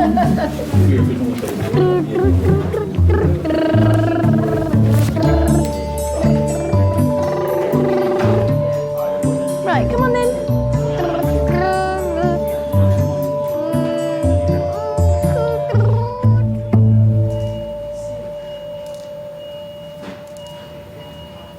Sylvie's been joined by her neighbour Maria Hello. and older sister Heather. You alright? Oh, where's glasses? In the bag. It's all right, he had a mask on just now, just left it on. I love my dad. Too much for words. He's our centrepiece. Yeah. Right. You're still here then? Sense of humour. I think them words were made for him. He'd do silly things where couldn't go on holiday, didn't have the money for that. So he'd take us on a long bus ride. And we're literally going round in circles. But we really thought we'd been on a good trip, you know. End up back up Crystal Palace at grounds in the end, and it's walking distance. I thought you might have gone home being fed up waiting for me to come back. I'm going to see if I can find him a pillow to make him a bit more comfortable. Yeah. Douglas is a highly decorated Second World War veteran who served in an elite commando unit. These things are like gold dust, you know. Dad's a very brave man, and definitely as they get older, they go to the garden party at Buckingham Palace. Yeah? Okay. And he had a good old conversation with the Princess Royal when he went, and I just think to myself, oh gosh, I hope he didn't tell her any jokes.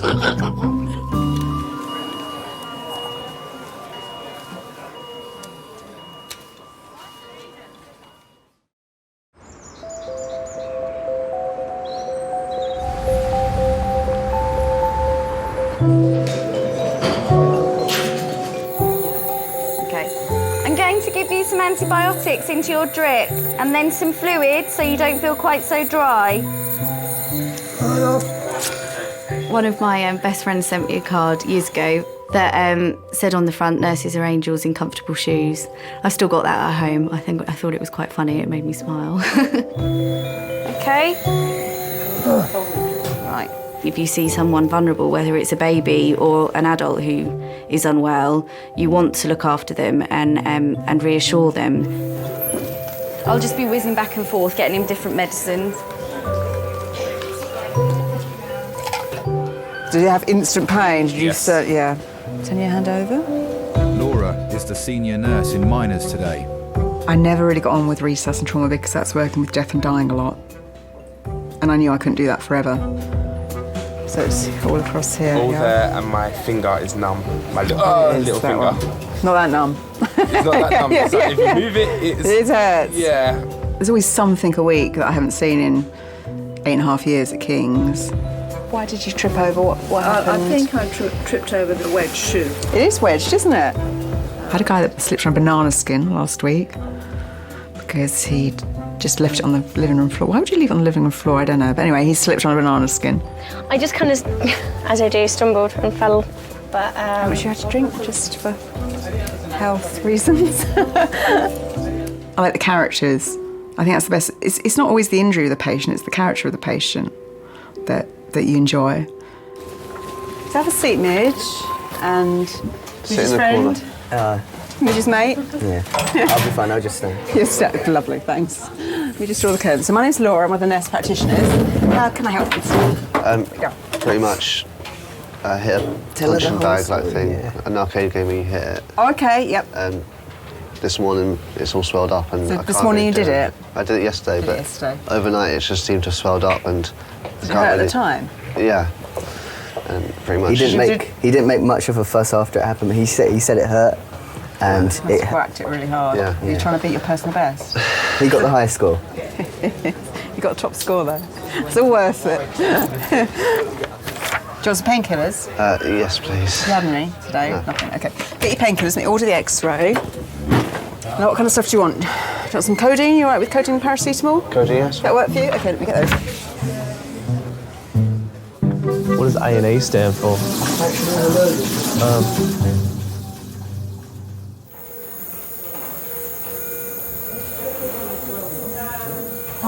So it looks like he may well have a chest infection.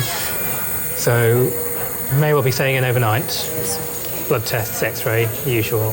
He's had a habit of exaggerating sometimes, and I've got to the point I don't know what part is crying wolf and what isn't. Yeah. You're not smoking anymore, are you? He hasn't smoked for about 4 or 5 years. Good, well done. I do. You need to stop then. At the moment I can't because it's making me a nervous wreck. Okay. I've been saying to him he's going to cry wolf too often and I'm not going to know what's real and what ain't. He's nearly 95. He has to rely on Sylvie. As you get older, you revert back being a baby virtually, and you want the attention. So yeah, it's like he is the child. Gonna take your picture, Dad. This young man, just gonna pop a hard ball behind your back. Quick X-ray, then I'll leave you in peace, okay? An X-ray will reveal how serious Douglas's chest infection is. At 94, it could be life-threatening. He's the nicest, stubborn fool I've ever met in my life. But I've done a lot of looking after. And because it can be hard. And me being an amputee, I've had troubles myself. I was doing my mum and dad's garden. And I got carried away and I literally tripped over a garden rake.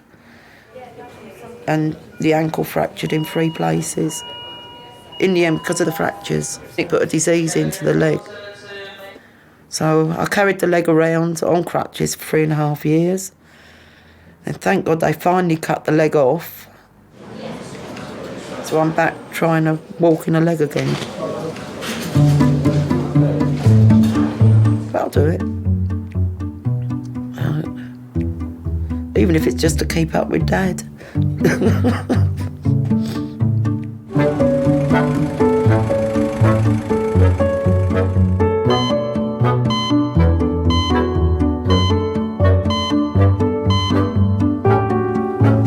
What's your first name, John? Not Stephen. Oh, sorry. You look like a John, see, Steve. Sorry about that, mate. 69-year-old Steve has fallen off a chair and injured his shoulder. He's come into A&E with his partner and daughter. Can we go home? Oh, Carol, all right, I know. He'll be right here, right? He'll do everything he wants. When I first met him, he was wearing a wig. And it wasn't until I was dancing with him and he was rocking and rolling and he was just twisted around and I could see the two flaps of the hair going up and I just melted. I couldn't stop laughing.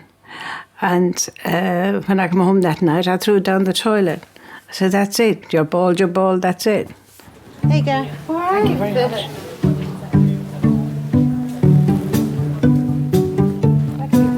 You want a blanket, Mum, do you? I don't need one. I'm hot enough.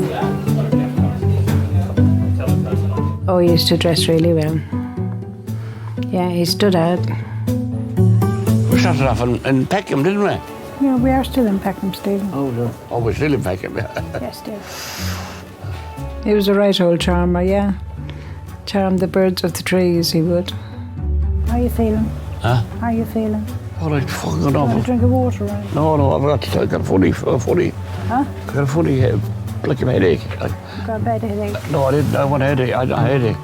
What am I here for, Annie? What am I here for? Could you tell me what am I here? Relax, right? Tell me what am I here for? For the results of an X-ray now. The results of an X-ray. Oh. You're freezing with the cold. I want my bandage. Don't worry. Don't worry about me. Don't worry about my legs at all. Nothing. I don't know why you brought me up here for what. I don't know what. Oh, I got a pain in my hand anyhow. Big pain. Una was a widow with 2 young children when she met Steve 38 years ago. A lot of men would run for the hills. He didn't. I always said the door was open and if you ever want to go through it, let me know. Don't cheat on me. If you cheat on me, you're a dead man. He was a very good father to them. They called him Dad. Where's the little doctor? Oh, there he is. Hi. Hi, Stephen. I've just gone through with your X-ray. There is the small fracture on your shoulder. Yeah. The bone on this side, actually like here, has like broken into 3 small pieces as such. Yeah. There's a reason why you're having so much pain. Yeah. If you leave it like that, there are chances that it might cause problem in the future. I don't want you to have any further problem with your shoulder. Oh, you know I'm too fucking old now, anyhow. Yeah. So I just put the sling on so that you can just keep your hand supported if it's possible for you, okay? I'll just show you the X-ray. Can you come with me?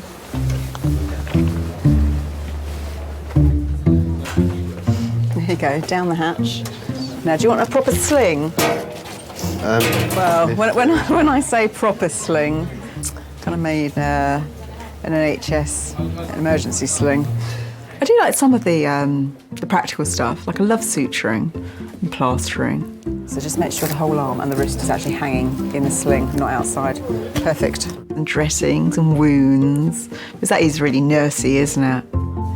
Gwyneth, do you want to see your X-ray? I'm afraid it's not good news. It's a broken bone. Some patients love to chat. Elderly have always got stories, haven't they? And they've always got time. They're never in a rush because they, you know, probably don't want to go home really to an empty house or the cat. Do you need any help socially at home with? Do you want to be referred at all to your poor husband? You always kind of try and think, what if that was my sister, mum, husband, friend? This thing keeps coming out your nose. Yeah. Is that all right? Yeah? Okay. I'm caught up with the crutches, it's all right. It is like having a child, isn't it? And he's been playing me like a fiddle quite a bit. Every now and again, he'll exaggerate because he doesn't want to do something. And I thought he was putting some of it on. And normally I get it spot on. And I didn't this time.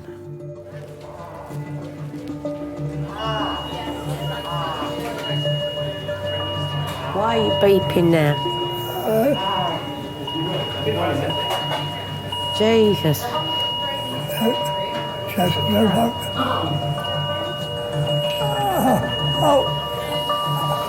You right? Okay. Are you feeling all right?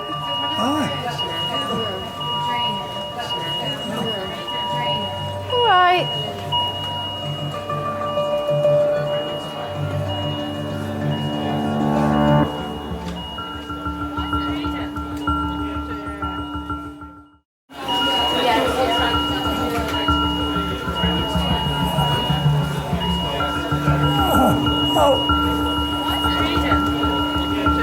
His heart rate's gone very high.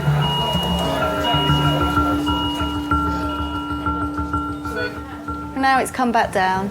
Must be my presence.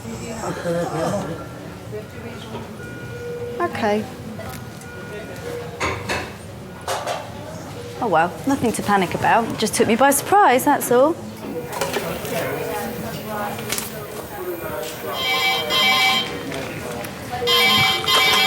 Hello, King's A&E. Yeah. Adult red phone, 5 minutes. That's adult red phone, 5 minutes. Laura's next patient is a 97-year-old man with life-threatening problems.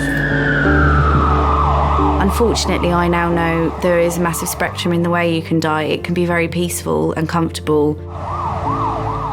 I think that's the nicest way you can go. And that's very difficult to recreate in an A&E department.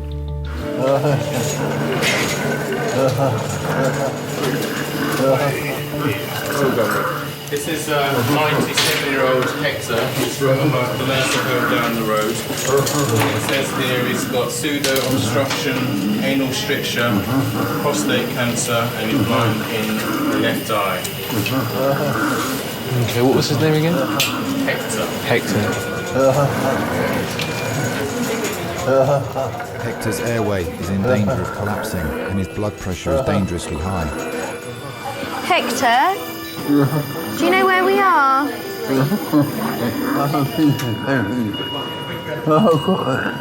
You're in hospital. And we're doing everything we can to sort you out, okay? I know you are. My nana, when she was very unwell and dying, had problems with her breathing. And she was on the similar machine to Hector. And although Hector wasn't awake enough to tell me that he found it scary, my nan was when she was really ill. So I was really aware of how scary it can be to have that machine put on you.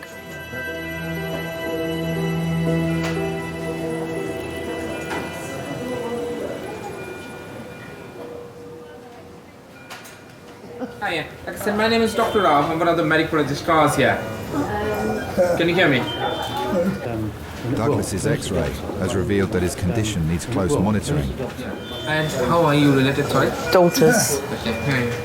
You don't mind if the doctor's hanging around when I'm speaking to you, is that alright?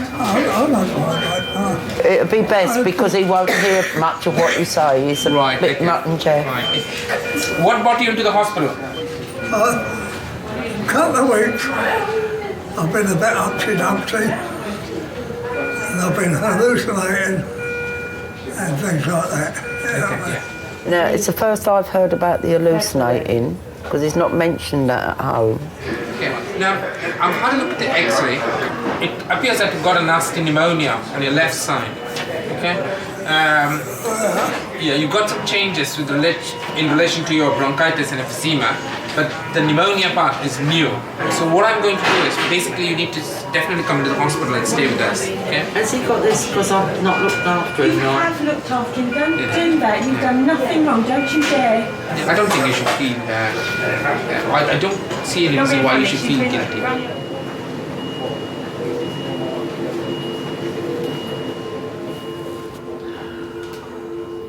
I felt responsible for him. He relies on me, and I just feel I let him down.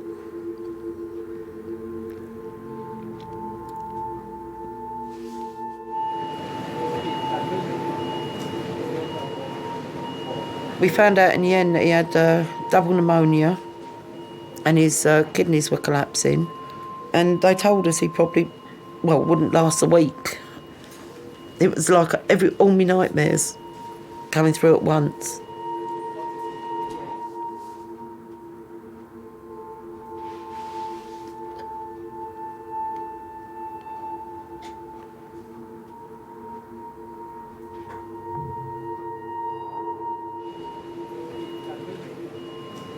I can't be without him, you know? There's just something about him. Everyone says, oh, their dad's this and their dad's that. But they ain't met him, you know? I don't let him know.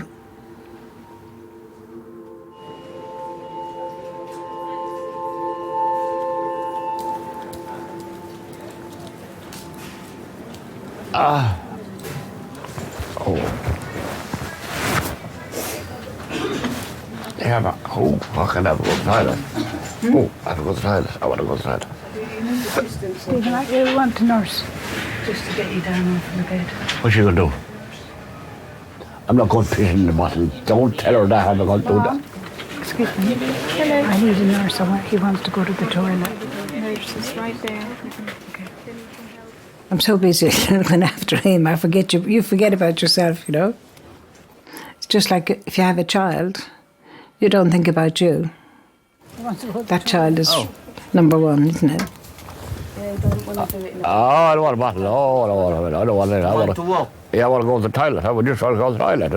Are you sure? I'm not dead yet. No, we need that in the sling. You need what? Your arm in the sling. I can put a new one. Oh. Yeah, I'm all right, mate. I think I am, anyway. You're going to fall. No, I won't fall. I won't fall, mate. I won't fall, mate. No way will I fall. Come on now, come on. Oh. Put your arm on. Steve worked as a plumber until 4 years ago, when he was hit by a motorbike while crossing the road. Yes, you will. Oh. Which way's the toilet? It's behind the wall. You come with me. Where is it? Oh. The accident took everything away from him. He hasn't got a car now because he can't drive it. And he's woke. He's still got multiple fractures in the back.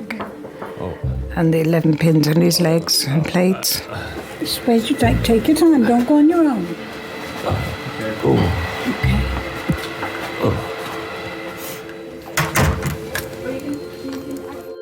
He's only a shell of the man he used to be. You know. And on top of that, he's got dementia. You can fall down downstairs. You fell in the front room. Oh, the front room, yeah, but I just slipped over the fucking... I know what I do, I know what it is. I don't want it. I'm going to be all right, I'm not going to die, am I? He likes a drink. He likes wine, red wine. Yes. I give him a bottle a day. It used to be 2 bottles, but I had to stop that. It was too much. Your bones can't take you falling over. I know, Campbell. So stop drinking. Now, some days I miss out because I can't remember whether he had it or not. And I say, yeah, you did.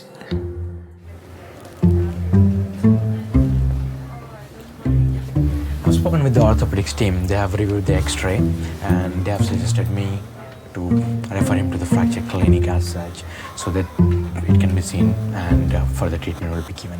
So you go home? Yes, you're going home finally, but you have to come back after 2 days. How many days? Tuesday. 2 days. On 2 days, yeah. Okay. I'll come back to you. Have you ever found caring for him too much? No, not really. I'll look after him as long as I can. What can you do? Stick him in a home? No. No, that's not an option. See, mate, look after yourself. Ta-ra.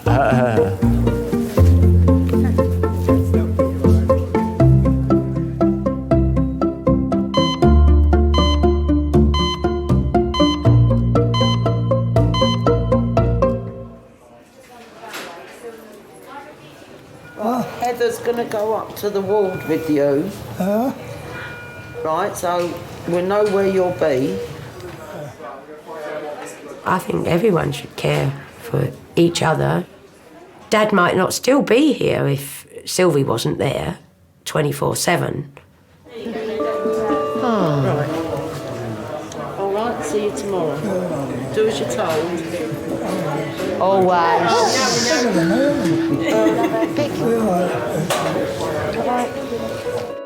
There's an awful lot of people who are in my position have got nobody at all.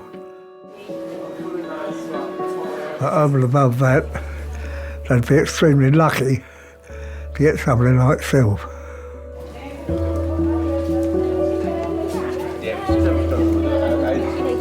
In our family, we always get on with it, regardless of what it is.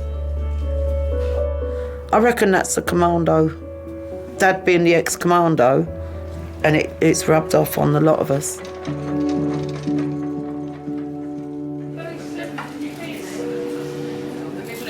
I'm just taking the mask off, sir.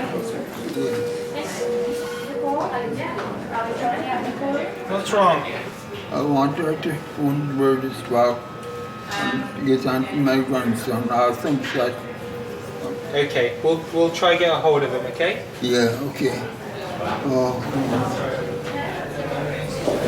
Asking him to call his grandson. I can ring his grandson.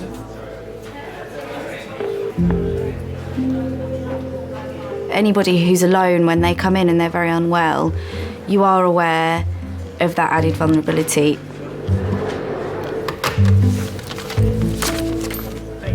Hello, Hector. Thank you. They've got nobody to stay with them and comfort them and reassure them like a family member normally would. So you take on that role probably much more than you would if they were surrounded by family.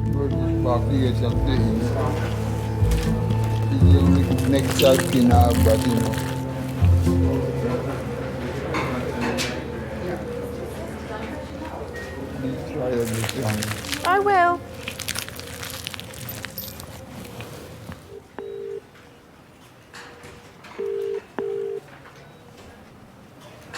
He reckons the key to long life was obviously to live a decent life. He said, make sure you eat your porridge. Would you like to lie on this side? Yeah, for a while. And do you know what? I've been eating it, and I'm on it. And I'm telling you, I've noticed since I've been eating porridge that my memory's getting a lot better. If you put this hand over there, you can pull yourself over. Or is it easier just to shuffle? He was a foreman at a sugarcane factory in Jamaica, and so he was a working guy and part of the Windies that come over back in the 50s, 60s. You know, he certainly made England his home. But he did say, I've got to confess to you, Glenn, when West Indies play England, I want the West Indians to win. Hector's blood pressure has come down and he's breathing more evenly again. Mr. Buchanan. Hello, sir. Yeah. Hi, my name is Dr. Rao. I'm one of the medical registrars here. Just let me have a quick listen to your chest, sir. All right? Yeah.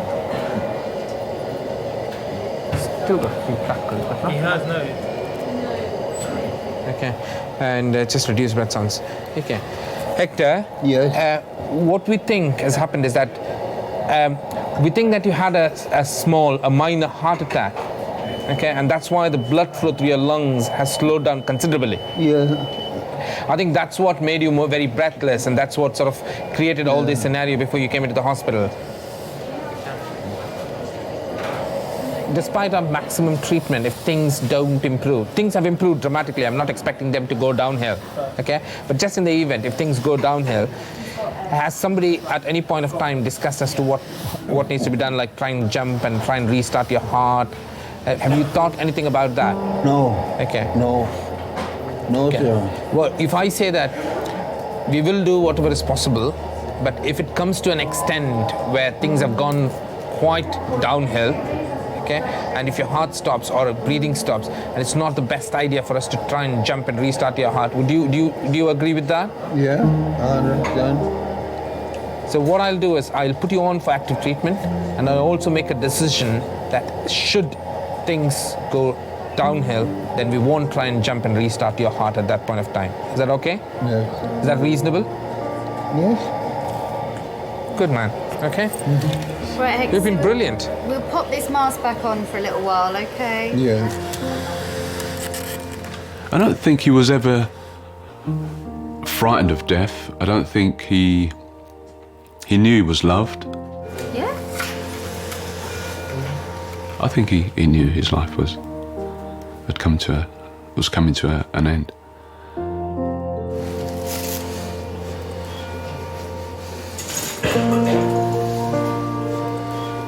All right.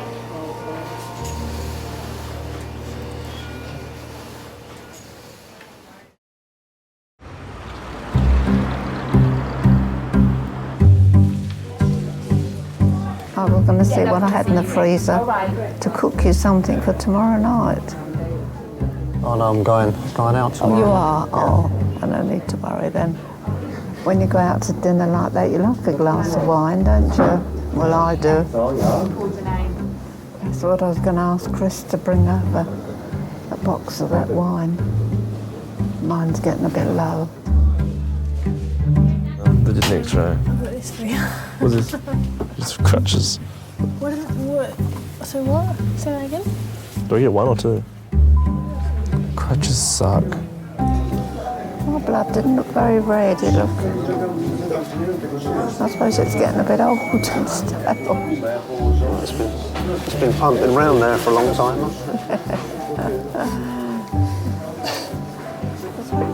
it? Should we wheel you over? Wheel you over. Yeah, at last.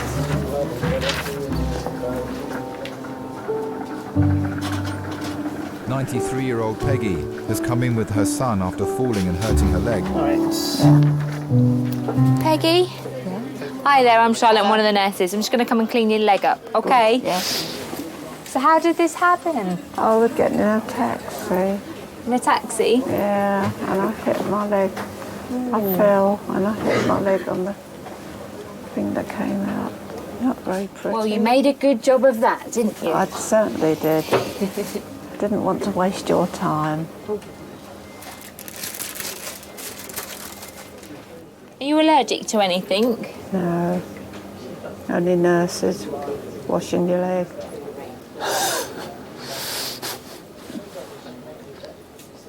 Did you just lose your balance? I think I must have done. Yeah. No, I hate getting in those black cabs. I just had a nice day, a nice meal, and I was so pleased to be going home. I walked away and they said, "Oh, look at all that blood coming down." Oh, really? I didn't think I'd... You had some done tights on though, didn't you? That's the same. Stockings. Mm-hmm. That would have helped a lot. Yes. All finished? Oh, lovely. Job done. Job done. Well done. You've made a jolly good job of it. I hope so. I hope that heals nicely.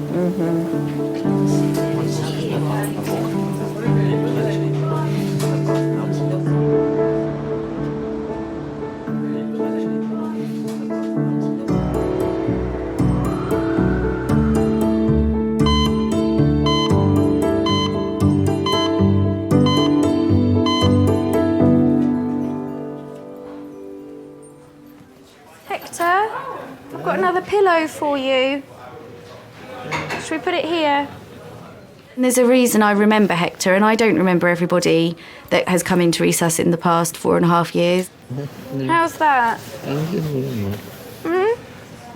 Thank you very much. Okay. I felt like I'd done proper nursing and he was getting better. And the luxury of time I had with him as well, because he needed to sort of have one-to-one nursing. That's not what every person who comes into resus needs, so he stood out from that point of view, and that's probably why I remember him more. In 20 minutes, I'll ring Glenn, because it's a normal time in the morning to be up by then. Yeah, And I'll say to him, I'll ask him if he could pop in. that's great. Okay? That's great, nurse. Thank you. Okay. I'm going to turn the lights off for you. There you are. Then maybe you can get a little bit of shut-eye. Yeah. Okay. It won't be too long. We just have to wait for your blood results and do another little test in a few minutes, and then hopefully we can get you somewhere more comfortable. Yeah. All right.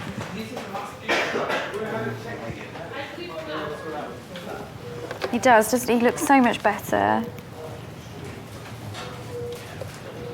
Hello, is this Glenn? Good morning. I don't want to alarm you. This is one of the nurses from King's College Hospital, Emergency Department. We've got your granddad in with us. Yeah. So he was brought into us last night. It seems like he's had a heart attack. He came in and he was incredibly poorly, but he's a lot better now, sitting up and talking and asking us to call you. Okay, no problem. All right, thank you very much. Okay, bye. He was awake, taking the kids to school.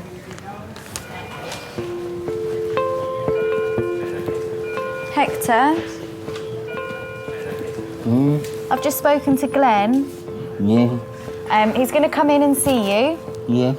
But he's got to take the children to school first. Yes. Yeah. So he said it'd be an hour or so. Yeah. Okay. Thank you. All right. Thank you for everything you've done for me, nurse. That's okay. What time you going home? About an hour. Oh, no. Yeah. Yeah. Bye. All right, I'll leave you in peace. Yes.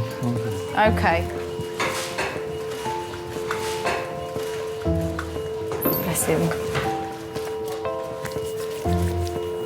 My nan died last week. Oh, babe. Like, it's all just a bit much. And then I haven't had any sleep, and my coffee table's broken.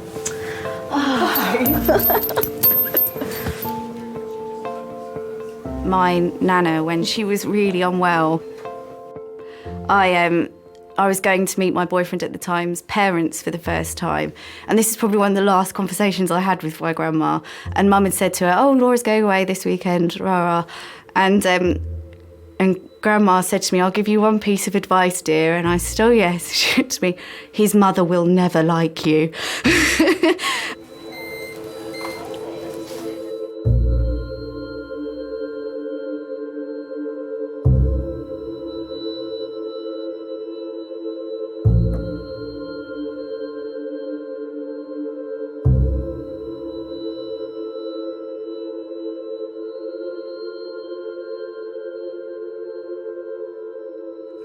I've got 4 children still.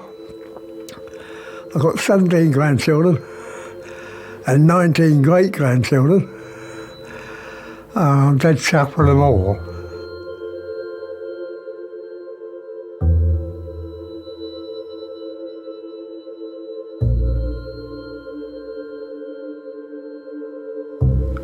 And if my son's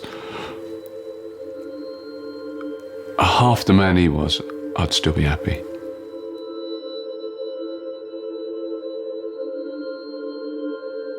What would you say to Hector if you see him again? Hello, you old git. You're next, yeah. Unwitnessed fall off a roof. He has a traumatic brain injury. There's very little happening. I mean, they're not busy, are they? No. We're getting a little bit full now. How's your chefing skills? It's all right. Do you just want to go over there and look after him? The old man.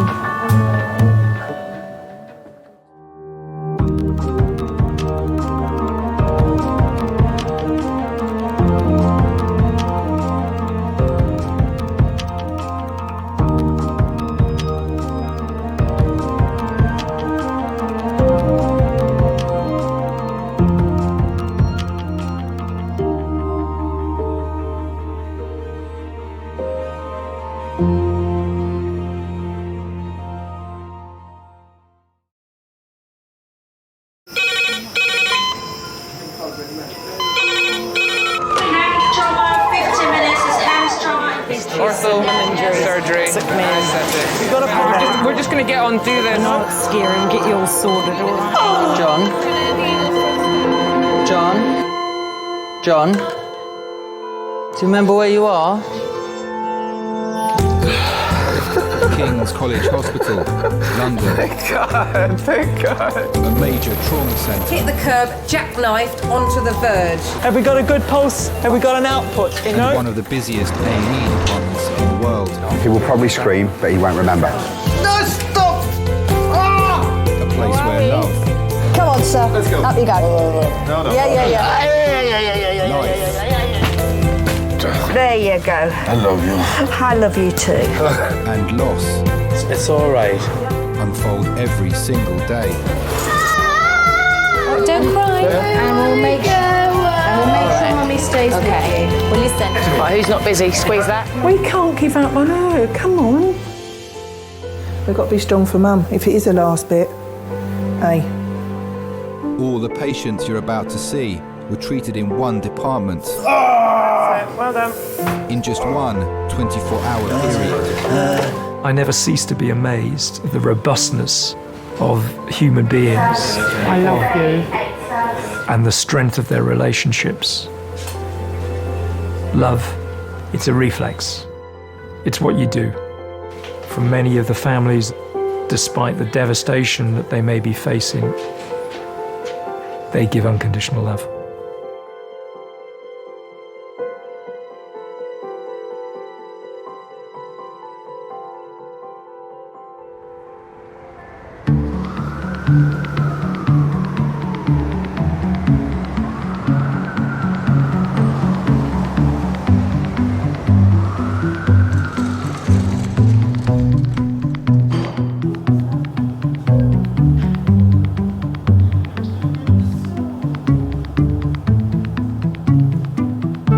Is that for your car window?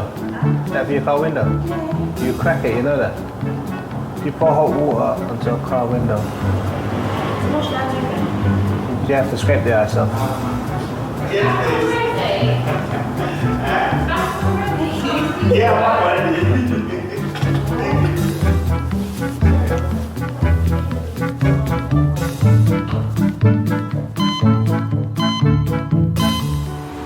Show me the way to go home.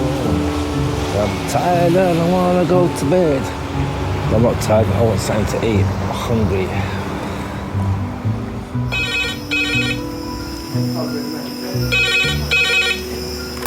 King's A&E, how may I help? Adult male trauma. Code red, yep. Head, chest, limb, yep. Okay, good. Sorry, was that motorbike or motor car? Motorbike. Hit a car. Okay, cool. Thank you, bye. HEMS trauma call in 30 minutes. HEMS trauma call 30 minutes. What is it? It's a motorbike versus a car.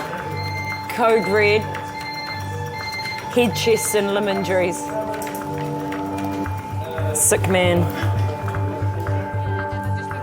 Did people want to sign in at the trauma team, please? Give us a hand, because if we're rapidly infusing, someone's going to have to hold blood. No, it's fine. Can you make sure we have a head-to-toe CT, plus all the code red bloods?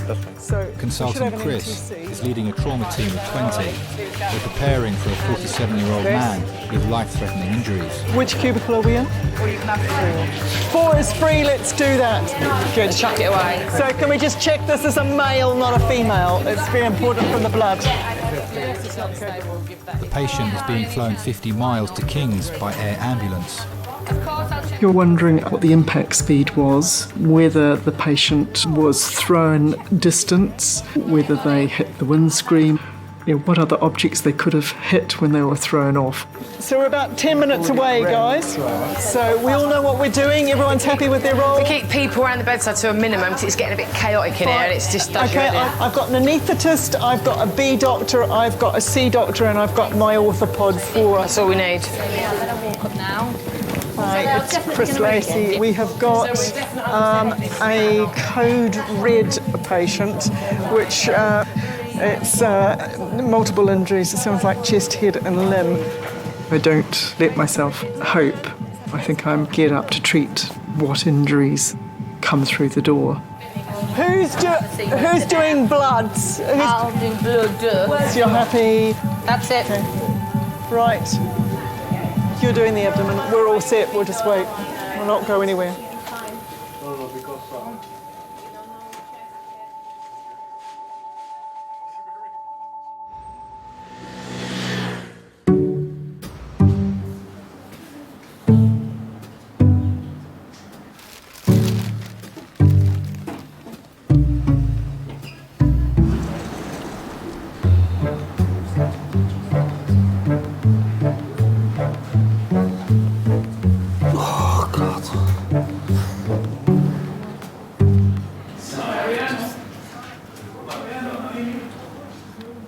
What's he saying? Don't know, I can't understand him. I think he's throwing.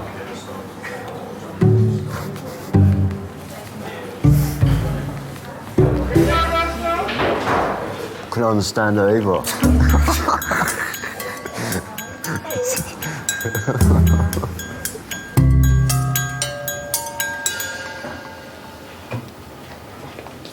Very warm. It isn't you.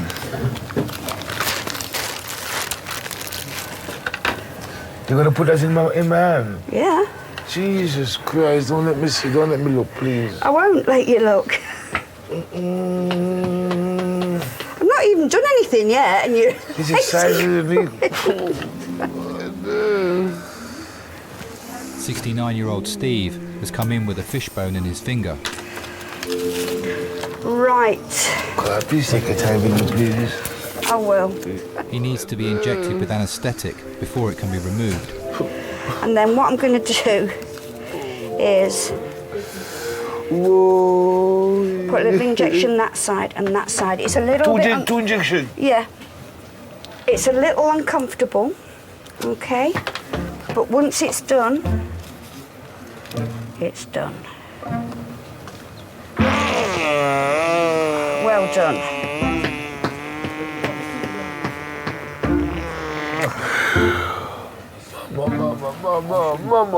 Mama. Sorry, honey. That's one side. That's one side.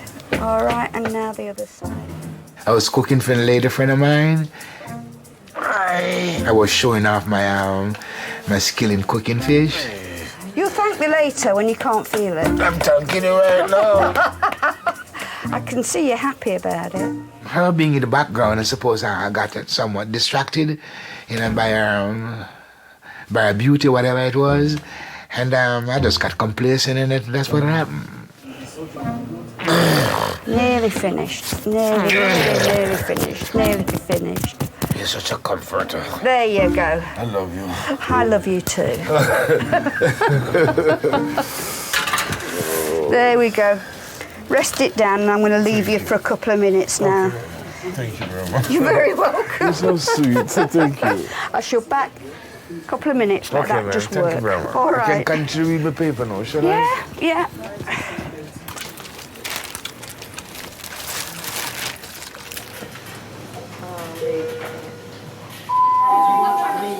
Can I get 2 porters to majors for a wire transfer, please? It's 35 minutes since the team last heard from the helicopter medics carrying the code red trauma patient. Oh, come on. You always worry if there's a long time. We all know with trauma that the best outcomes are with those that are treated early on. There we go. They're in the park. If they don't come, you worry, has something happened en route? Have they had to stop to do something? Has something gone wrong? Yeah, 5 minutes away. Okay, so I've got an A, B, C, D.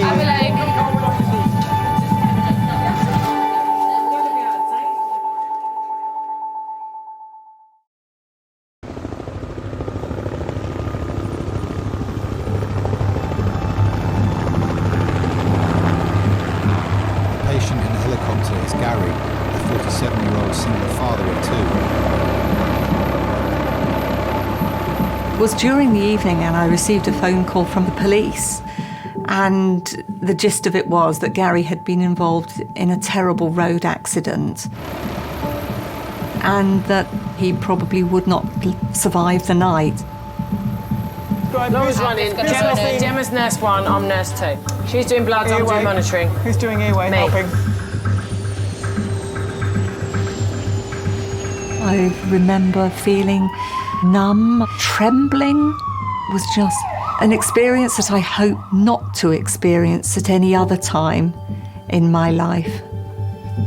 Everything's there, ready to go anyway for the airway. We've got A nurse, B nurse, C nurse. Yes, you have. We're organised. Do they need to smoke, need anything? She's got it. It's 2 hours since Gary was on his motorbike heading home and had a head-on collision with a car. If someone's been hit by a car on their bike, there's no protection. It's literally, you know, the rider versus the impact of the car. If 2 cars collide, you've got some crumple. But if you're on a bike and your car hits you, that's it. Gary is on life support and has been placed in a medically induced coma to reduce the risk of brain damage. Everything consultant Chris and her team do in the next 15 minutes will be solely to keep Gary alive. This is Gary, he's 47 years old. He was riding a motorcycle this afternoon and had a head-on collision with a car. Both the motorcycle and the car were very significantly damaged. Injuries top to toe, he has a head injury, he has a large scalp laceration down to the bone, he has right-sided rib fractures, right-sided femur and an open tib and fib fracture. You're thinking, what will kill him first? You've got quite a lot of information that's flashed in front of you. You've got uncertainty. Sometimes this doesn't quite add up. Okay, as soon as we've done the ABCDE, we're going to CT, guys. As soon as we're happy, we'll go straight to CT. If the blood pressure is above 90, we're going round the corner. We've got bloods? Yeah, like this. We're just getting bloods. I get bloods. We're going to take bloods and we're going to CT. You're always thinking about the chances of survival. Okay, fine. Can we have a temperature? Not yet. It's freezing though. Have we got a good palpable pulse? Like for some reason the blood is not running through. I don't know what the pelvis is, so I can't do a femoral stab, Leanne. Can we just hang up a minute? I want a blood pressure. If we're not getting one on the cuff, can we recite the cuff? But before we push any more blood in, I'd like to know what we've got. Have you got a pulse on the groin? No? Have we got a good pulse anywhere else? Have we got an output anywhere else? We need to cut this. This is probably through. I can't get a blood pressure. Output. I have pulse in the right I can feel his heart You've got a pulse on the right groin. I have pulse in the right groin. Fine. He's got a SATS trace. Are we happy to go to CT? I'm happy. I'm happy. You're happy? Yeah. Anaesthetist, are you happy? Yeah, okay. Right. Do that bit there. Hi, it's Chris Lacey. Our trauma call. Are you happy to us to come round? He's not particularly stable, but we're... Yeah, okay. Thanks, bye.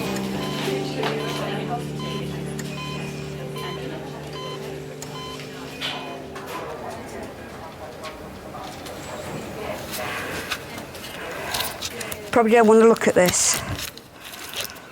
Don't frighten me, please.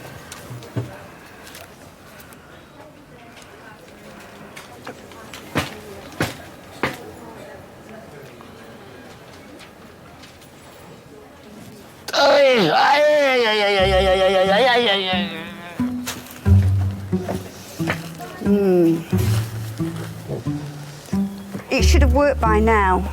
I could give you a bit more local anaesthetic. Oh, God, please, what have we... Yeah. I've not even touched you, really. I've only been pressing very lightly. Let me go and get one of my colleagues.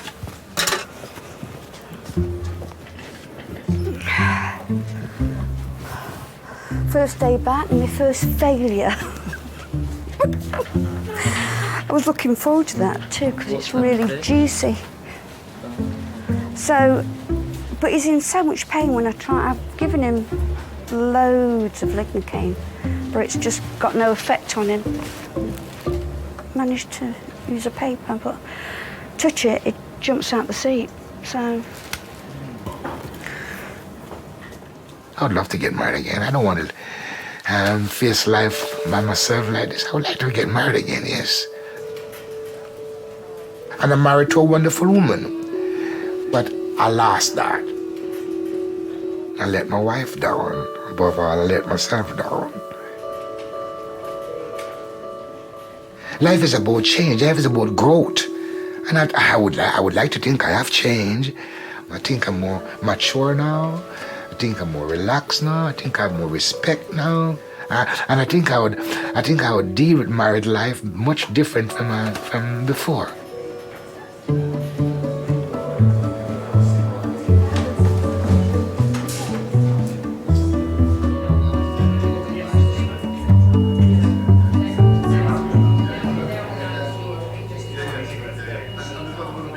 Year-old Hannah has been brought in by her mum with an extreme allergic reaction to her face cream.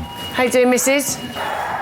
All right? Yeah, my face is just very tight now. Still sore? No, it's not sore. It's just very dry and uncomfortable. I'm going to get some kind of, see if we can get some creams, but it's just really excoriated around here, isn't it? What can we put on that, like?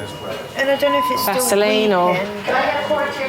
Because the face was so swollen, obviously you think about the airway, if there's swelling inside the face and in the throat and things like that, and her tongue. So until you know that her airway is safe, you would always put a patient with that amount of facial swelling that's clearly having a reaction to something in resus. Okay. I don't want to put anything on it because I don't want to make it worse. I just want to think we should leave it alone at the moment, yeah?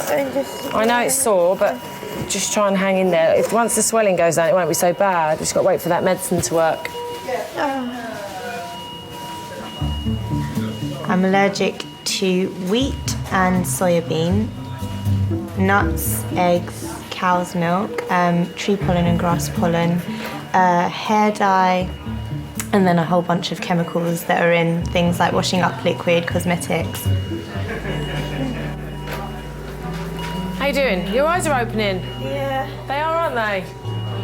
When a patient first comes into A&E, it's a guessing game. It's like Sherlock Holmes trying to work out what's going on. What did they say? That you are allergic to oat. I am. Oat in this. Oh. Oh, at least we know what it is. No. Right, give that a good wipe and get all that off. It's just baby wipes. I'm sure you're hopefully not allergic to those.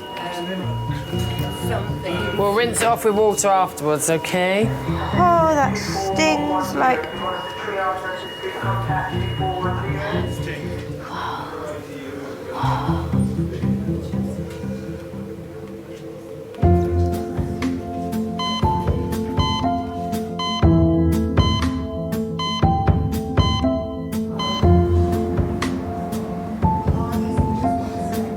It's busy, isn't it? Do you want a sweet? We'll have a polo, yeah, please. Thanks, darling.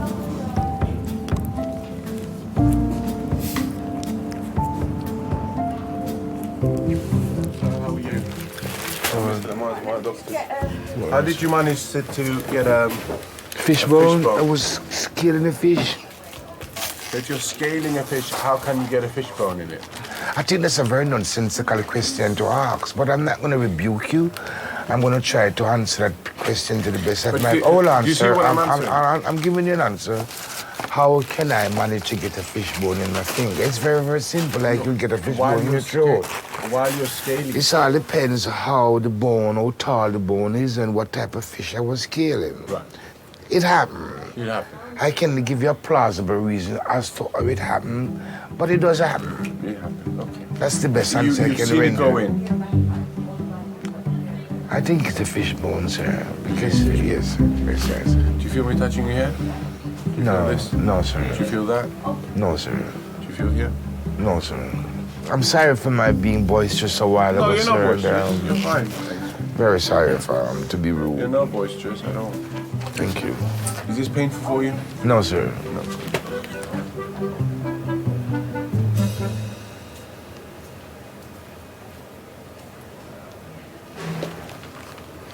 Oh, that's it. You said you loved me and you were jumping around for me. But I don't feel it now. I would jump. This is a new knife, sir. We just opened it. The one she used before, she had it at home. Peeling potato. Chopping carrots and She's such a sweet bear. She's just sweet, man. I can't believe you've just done that. I can't believe it. I've done all the hard work and you've got all the glory. No, I do the same thing. I just need to be a bit more patient to let it work. Are you saying I'm impatient? She's trying her endeavor best not to inflict any more wound in me, so she becomes very meticulous. All right. Thank you very much, Doctor. Just keep some pressure on it, sir. Okay, sir. Thanks a lot, man. I appreciate it. I believe you took all my glory. I am a little bit lonely. Sometimes the loneliness grabs you.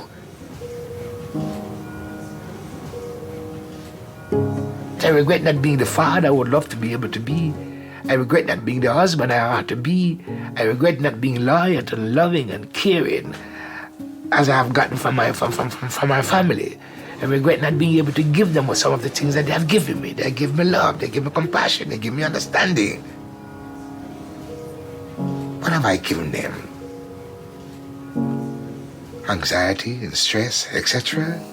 Yeah, I regretted that.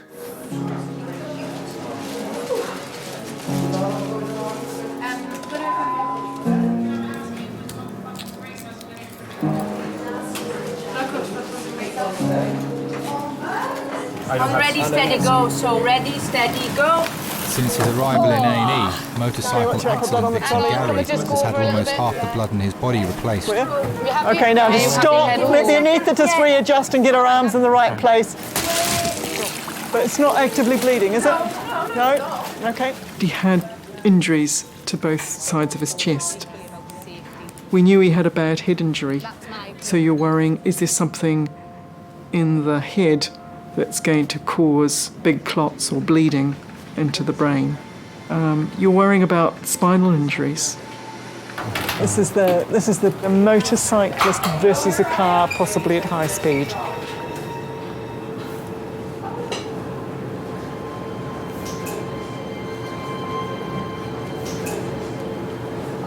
None of us actually know what's around the corner. I didn't spend a lot of time with Gary before. And with hindsight, you would think, gosh, I wish I'd done things differently, wish I'd made more effort. Pupils reacting. Isn't family more important than all the other things? Shouldn't we make more time to do things with people who are important to us so we don't have regrets at some stage?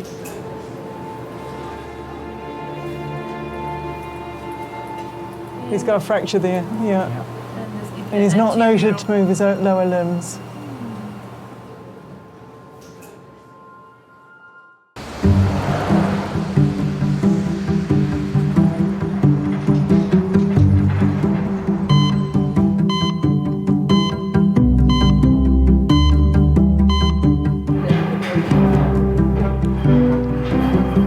This is not going well. This is not going well. Everyone that when you came, gone. Yeah, they're gone. Everyone that when you came here and before we said that, they're gone. Actually went. Except for these two in front of us. 20-year-old Marcus has come to King's with stomach pain. Yeah. As it's his first time in A&E, he's brought a friend along for support. This is actually unbelievable, man. This is actually unbelievable. I can't believe this.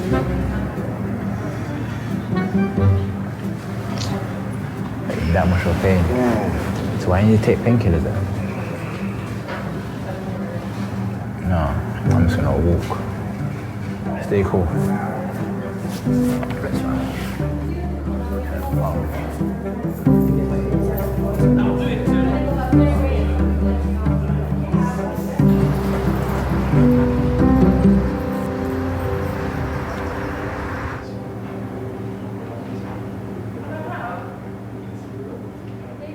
It's an RTC, motorcyclist versus car, brought to us from Hampshire by Surrey and Sussex limbs. Gary's scans reveal his injuries are no longer immediately life-threatening.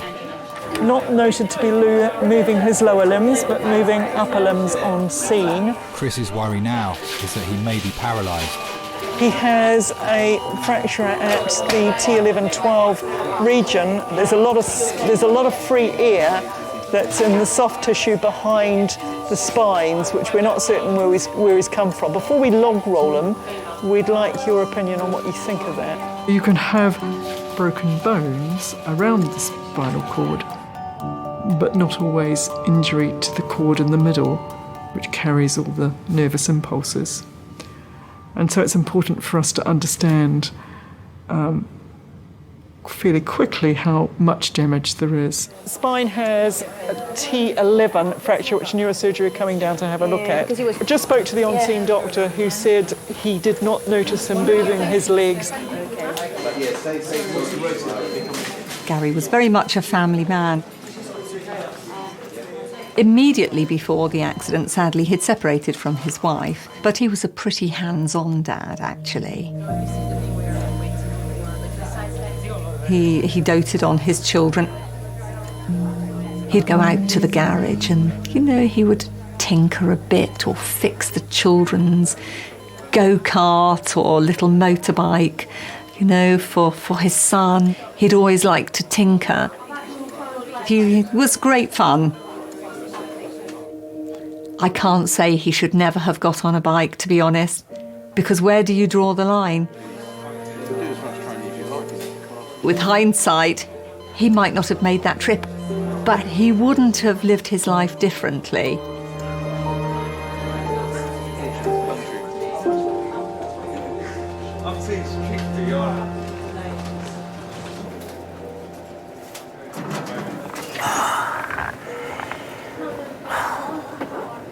I was walking, I was laying down. Yeah, because she has it elevated like I told Oh, God.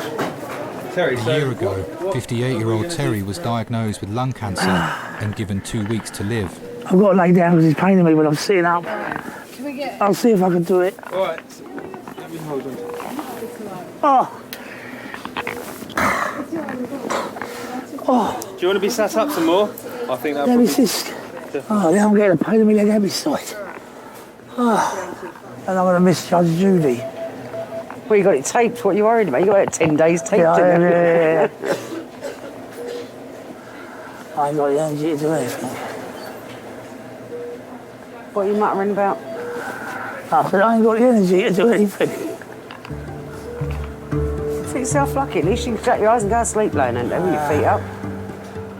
I smoke more now since I've been ill than I ever did because it's boredom, innit?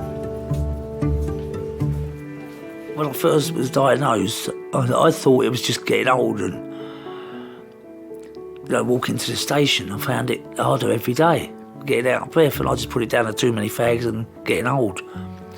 Then I went to my doctors and sent me to the hospital and they did diagnose cancer. Yeah, a bit of a shock. Oh, God. Yeah, Oh! What's the problem today? What do you think the problem is? Does I look well? Huh? Pains in my feet are swollen up and pain. Smile. My foot's all swelled up and painful and everything. And Only the feet. well, I've got lung cancer. That's originally what I was in, and chemotherapy. And then I think it's a question of all the medication I've been on, the steroids. You're on chemotherapy. Finished it now. You finish it now. Yeah, there's no more they can do. It's all finished. 4 weeks ago. 4 weeks. There's no more they can do. It's over. Finished. Okay. Terry's not a person you can sit and go, oh, I do feel sorry for you. He's just not that type of a person. You say to him, well, you know you've got it. You know how far it's progressed. You know how to deal with it now. And if you can't deal with it on your own, I'm here to deal with it with you. But I'm not going to sit there and wallow in self-pity with you. We are going to fight whatever it is, that comes along. And this is what we've done. Terry's a fighter. He's not giving in on anything. Any chance for a cup of tea? After this. I'm going to keep on till I get one.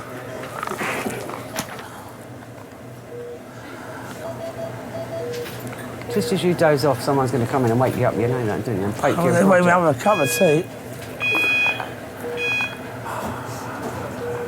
least you had your toenails cut, so that's all right. Yeah.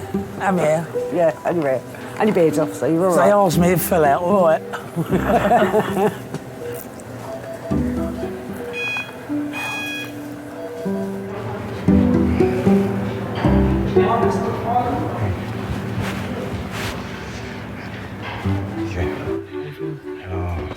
Pain. Stomach. I'll have a quick finger, Tom. Yeah. I'll have a listen to your chest as well. Yeah. In abdominal pain, usually check the back passage as well. All right, that's fine. Yeah? Have you had that examination before? No. Okay. No, But, I haven't been tested Okay. at all. It usually involves inserting one finger into the back passage to check if there's any problems in the back passage. Okay, that's fine. Okay. Okay, that's fine, that's fine, that's fine.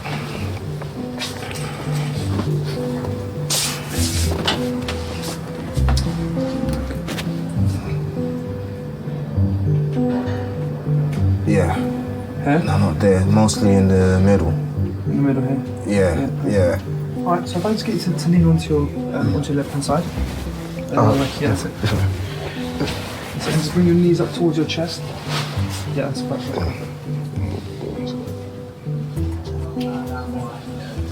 You okay now? Yeah.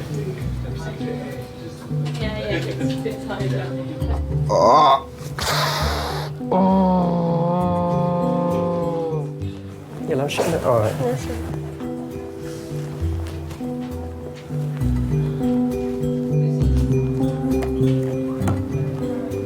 Wait a minute, leave it there.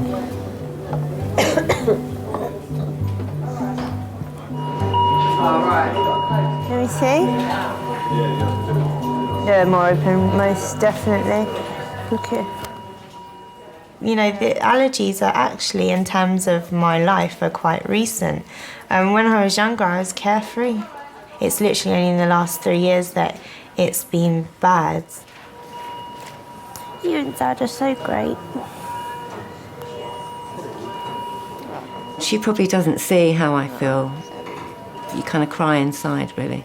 I know there are worse things that happen to people, but me being her mum, I do find it really hard to know how to make her feel better. Just want you to know it doesn't go unappreciated. And I don't know what I would do if I had to sit here on my own right now. If I'd have known what was coming, I'd probably say I would have stuffed my face every day. I regret not trying more, because when I was growing up, I didn't like to try a lot of stuff. I like to stick to what I know, and now I wish that I'd tried it. You want to go home? Am I allowed to go home now? Of course you are. Am I? I've always said, every situation that could possibly happen, it has to happen to someone, and this just happens to be my thing. This is my one thing I'm hoping that I got in my life that was, you know, not fantastic to deal with. They've done nothing, thank Come you. in and saw the ulcer 5 weeks ago. The district nurse came in and dressed it once. Be careful, yeah? Yeah, I'm okay, thank you, darling, with all the chocolate biscuits. Wait for the doctor first. I know, well, I won't take his time, innit? Go and wake him up. Hopefully your second visit. Yeah, go and wake him up. He's probably a kip somewhere. We're probably sitting on a chair on a kip now.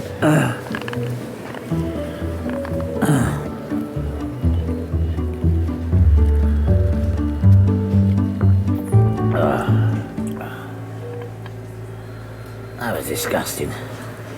You drank it anyway. Wet and warm, isn't it? Yep. Wet and warm. His brother died last year, and I looked after his brother. I wouldn't have done that. No, you shouldn't have done, should you? No. His brother said to me, if anything happens to me, Terry won't handle it. Make sure he's all right. And you know, you look after him. I wouldn't say we enjoy each other's company. We tolerate each other. But we get on. And because of Tom and what Tom asked, then I now do it for Terry. Yeah, a couple of papers on the way home. Who said you're going home? I ain't staying here. You won't go home, I shouldn't think. They're going to have to give you a massive dose of antibiotics. I can give you the night, but I'm going out tomorrow. Yeah. And not at no 3 o'clock either. Why, is it race time at 3 It's o'clock? racing day I tomorrow, knew yeah. that's what you was going to say. It's race day tomorrow. He likes the pub and racing are the only two things that I know that him and his brother they've ever liked. They love their drink, you know.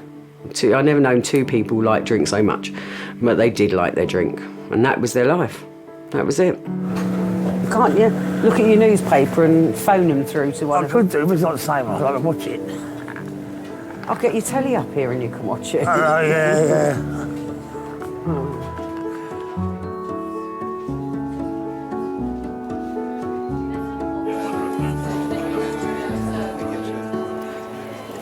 Okay, I've got neurosurgery here with me. Okay, so you say the facet joints are widened at that T11. Okay, and the canal at the we can't tell. I agree. It's just, we won't know. We won't know. Depending on where the spinal injury is, will depend on at which point your function is cut off. And the area that he had fractures would be sort of lower limbs. You need to know for sure, and you can't know for sure until you wake somebody up. It's grim. It doesn't happen a lot, but it's grim. Nothing else we need to do. We're just going via plane when you're ready. Yeah. When that's written up, the notes are done. The trauma team have done all they can, and Gary will be taken to intensive I'd be care. happier if I had a temperature. His family is being We informed couldn't and get are my on loo their because it was way. too cold. He's stable at the moment and he's been seen by a number of different specialists. He's going to go to our intensive care unit. At the moment, we have had our CT scan, which has shown us a number of injuries, none of them which are immediately life-threatening. So I can put your mind at rest there. I think you never want to break bad news over the phone if you can possibly avoid it. But by the same token, you don't want to lie or deceive or lead on a relative. He'll need some further imaging tonight, which is an MRI, which is to look at his spine, to his lower back. So he's had lots of pipes and tubes going into him, but he's doing very well, and he's very stable. Okay. All right. So he's in good hands. Very shortly he'll go round to a ward called surgical critical care. I suppose if I hadn't been expecting that maybe he had died, this would have been bad news that he was so badly injured. But because I'd been expecting to hear, perhaps, that he had died, this was good news. So the fact that he had all these horrendous injuries, but he was alive and there was hope, was wonderful.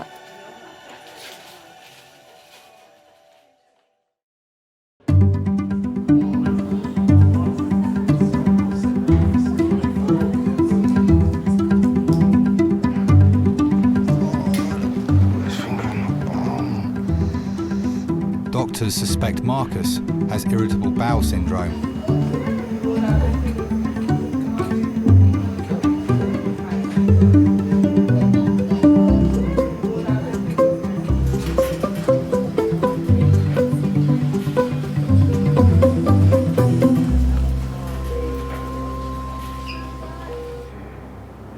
When I walked, cause I walked out like hobbling in that, cause I went, when he done it, cause I was like, oh, cause it hurt.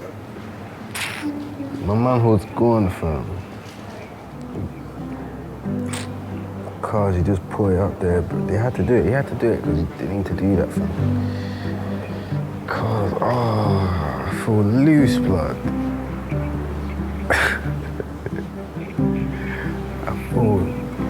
I feel loose.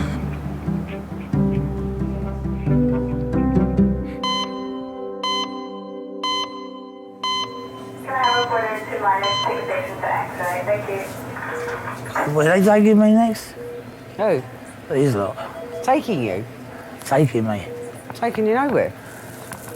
Not at the moment. You're dreaming again, aren't you? Why have you got your arm up near? I don't know.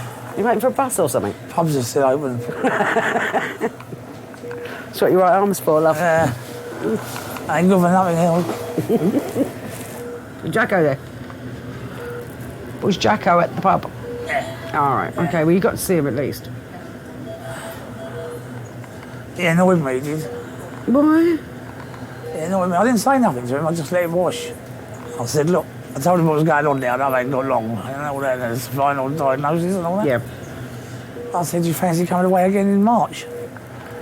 Oh, no, I can't do anything in March. He said, I've got to go to Cheltenham, watch some races. Oh. And something else, and I felt like saying, Jacko, this is my last ever holiday, and my last drink with you, for good. You could bloody well go anytime. You couldn't cancel a horse racing meeting. So I just walked away. Yeah, because you can do that anytime. Yeah, so I said, you can go it's like what you said to George. Yeah. Yeah. You can do all them things after. I just let it pass, but I was really annoyed with that. I get more angry than I get upset. Because I wonder why. You know what I mean? Two brothers diagnosed very shortly after each other. You know, what's the chances of that? You know, most people have one in a family that's ill. Unfortunately, this family had it, and it was only a few months after each other. So it is a bit of a kick. But no, we get through it. Oh, there's a twin brother, identical twins, Tom. I miss him terribly. We done everything together. Everything. There wasn't a day go by where we didn't speak to each other or see each other, even when we was with our partners. Don't start me off. I miss him terribly. 57 he was.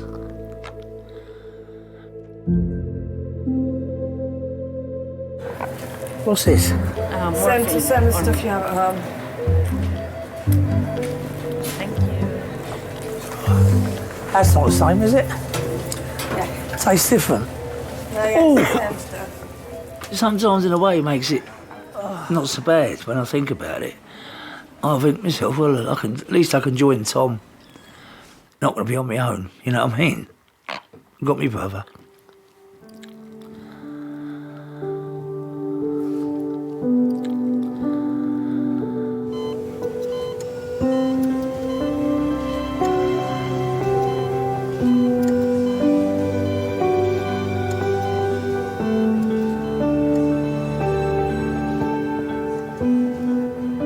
There's a lot of A&E nurses, and the character that we are, people think you're a bit nutty and you're a little bit hyperactive and you're a bit...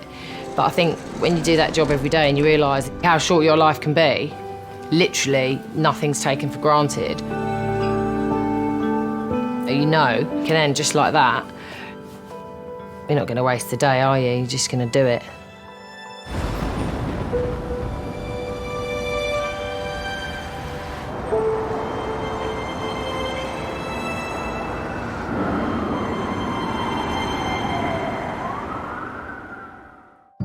Hello, Gary. He looks really good. You're looking great. It's good to see you. We brought all sorts of stuff with us. It wasn't for some weeks that actually made the diagnosis and told him, Gary, you're not going to walk. This was the one where the car went over the top of us. Oh, Gary. With this one. This is the one where they got the bar. That's it. He was explaining. The bar goes all the way down. Yeah. And that, and he had it. I'd talk to my husband on the way home and I'd just cry, you know, with the sadness, you know, everything that had happened and how different his life was going to be. It was just a very, very sad time. I won't never make any stupid mistakes like that before. Good. That's 100%. That is. I want to live a lot longer and I want to watch my kids grow up and have them watch them and when they have kids.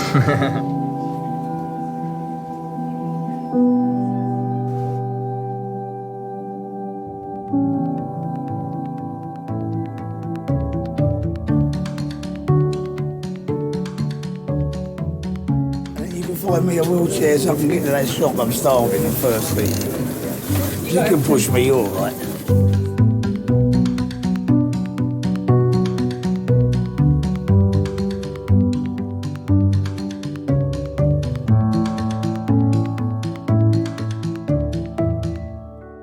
Your watch is right. And they go. Please. Don't they smell really nice? Ah. Can I give Willow a mint? Is it? No. I don't know if that's a good idea with chewing gum for a horse. Oh, cheers, but you don't put your fingers. Could I have one more? Good job. Wow, nice one, Jem. You're doing really well. Just go careful, sweetheart. I can do a double one. They're saying you can have an electric wheelchair. If I did have an electric wheelchair, I'd want something which has got some oomph in it so you could so I can pull wheelies on it and have a bit of fun with the kids. I know. How old am I? 48, or is it 5 years old? Yeah, see, so you know you are. I love you. That's well impressive, yeah.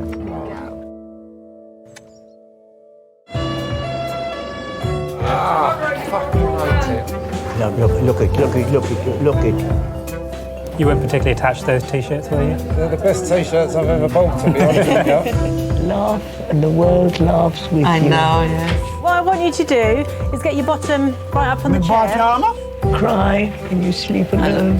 They look after me nice today.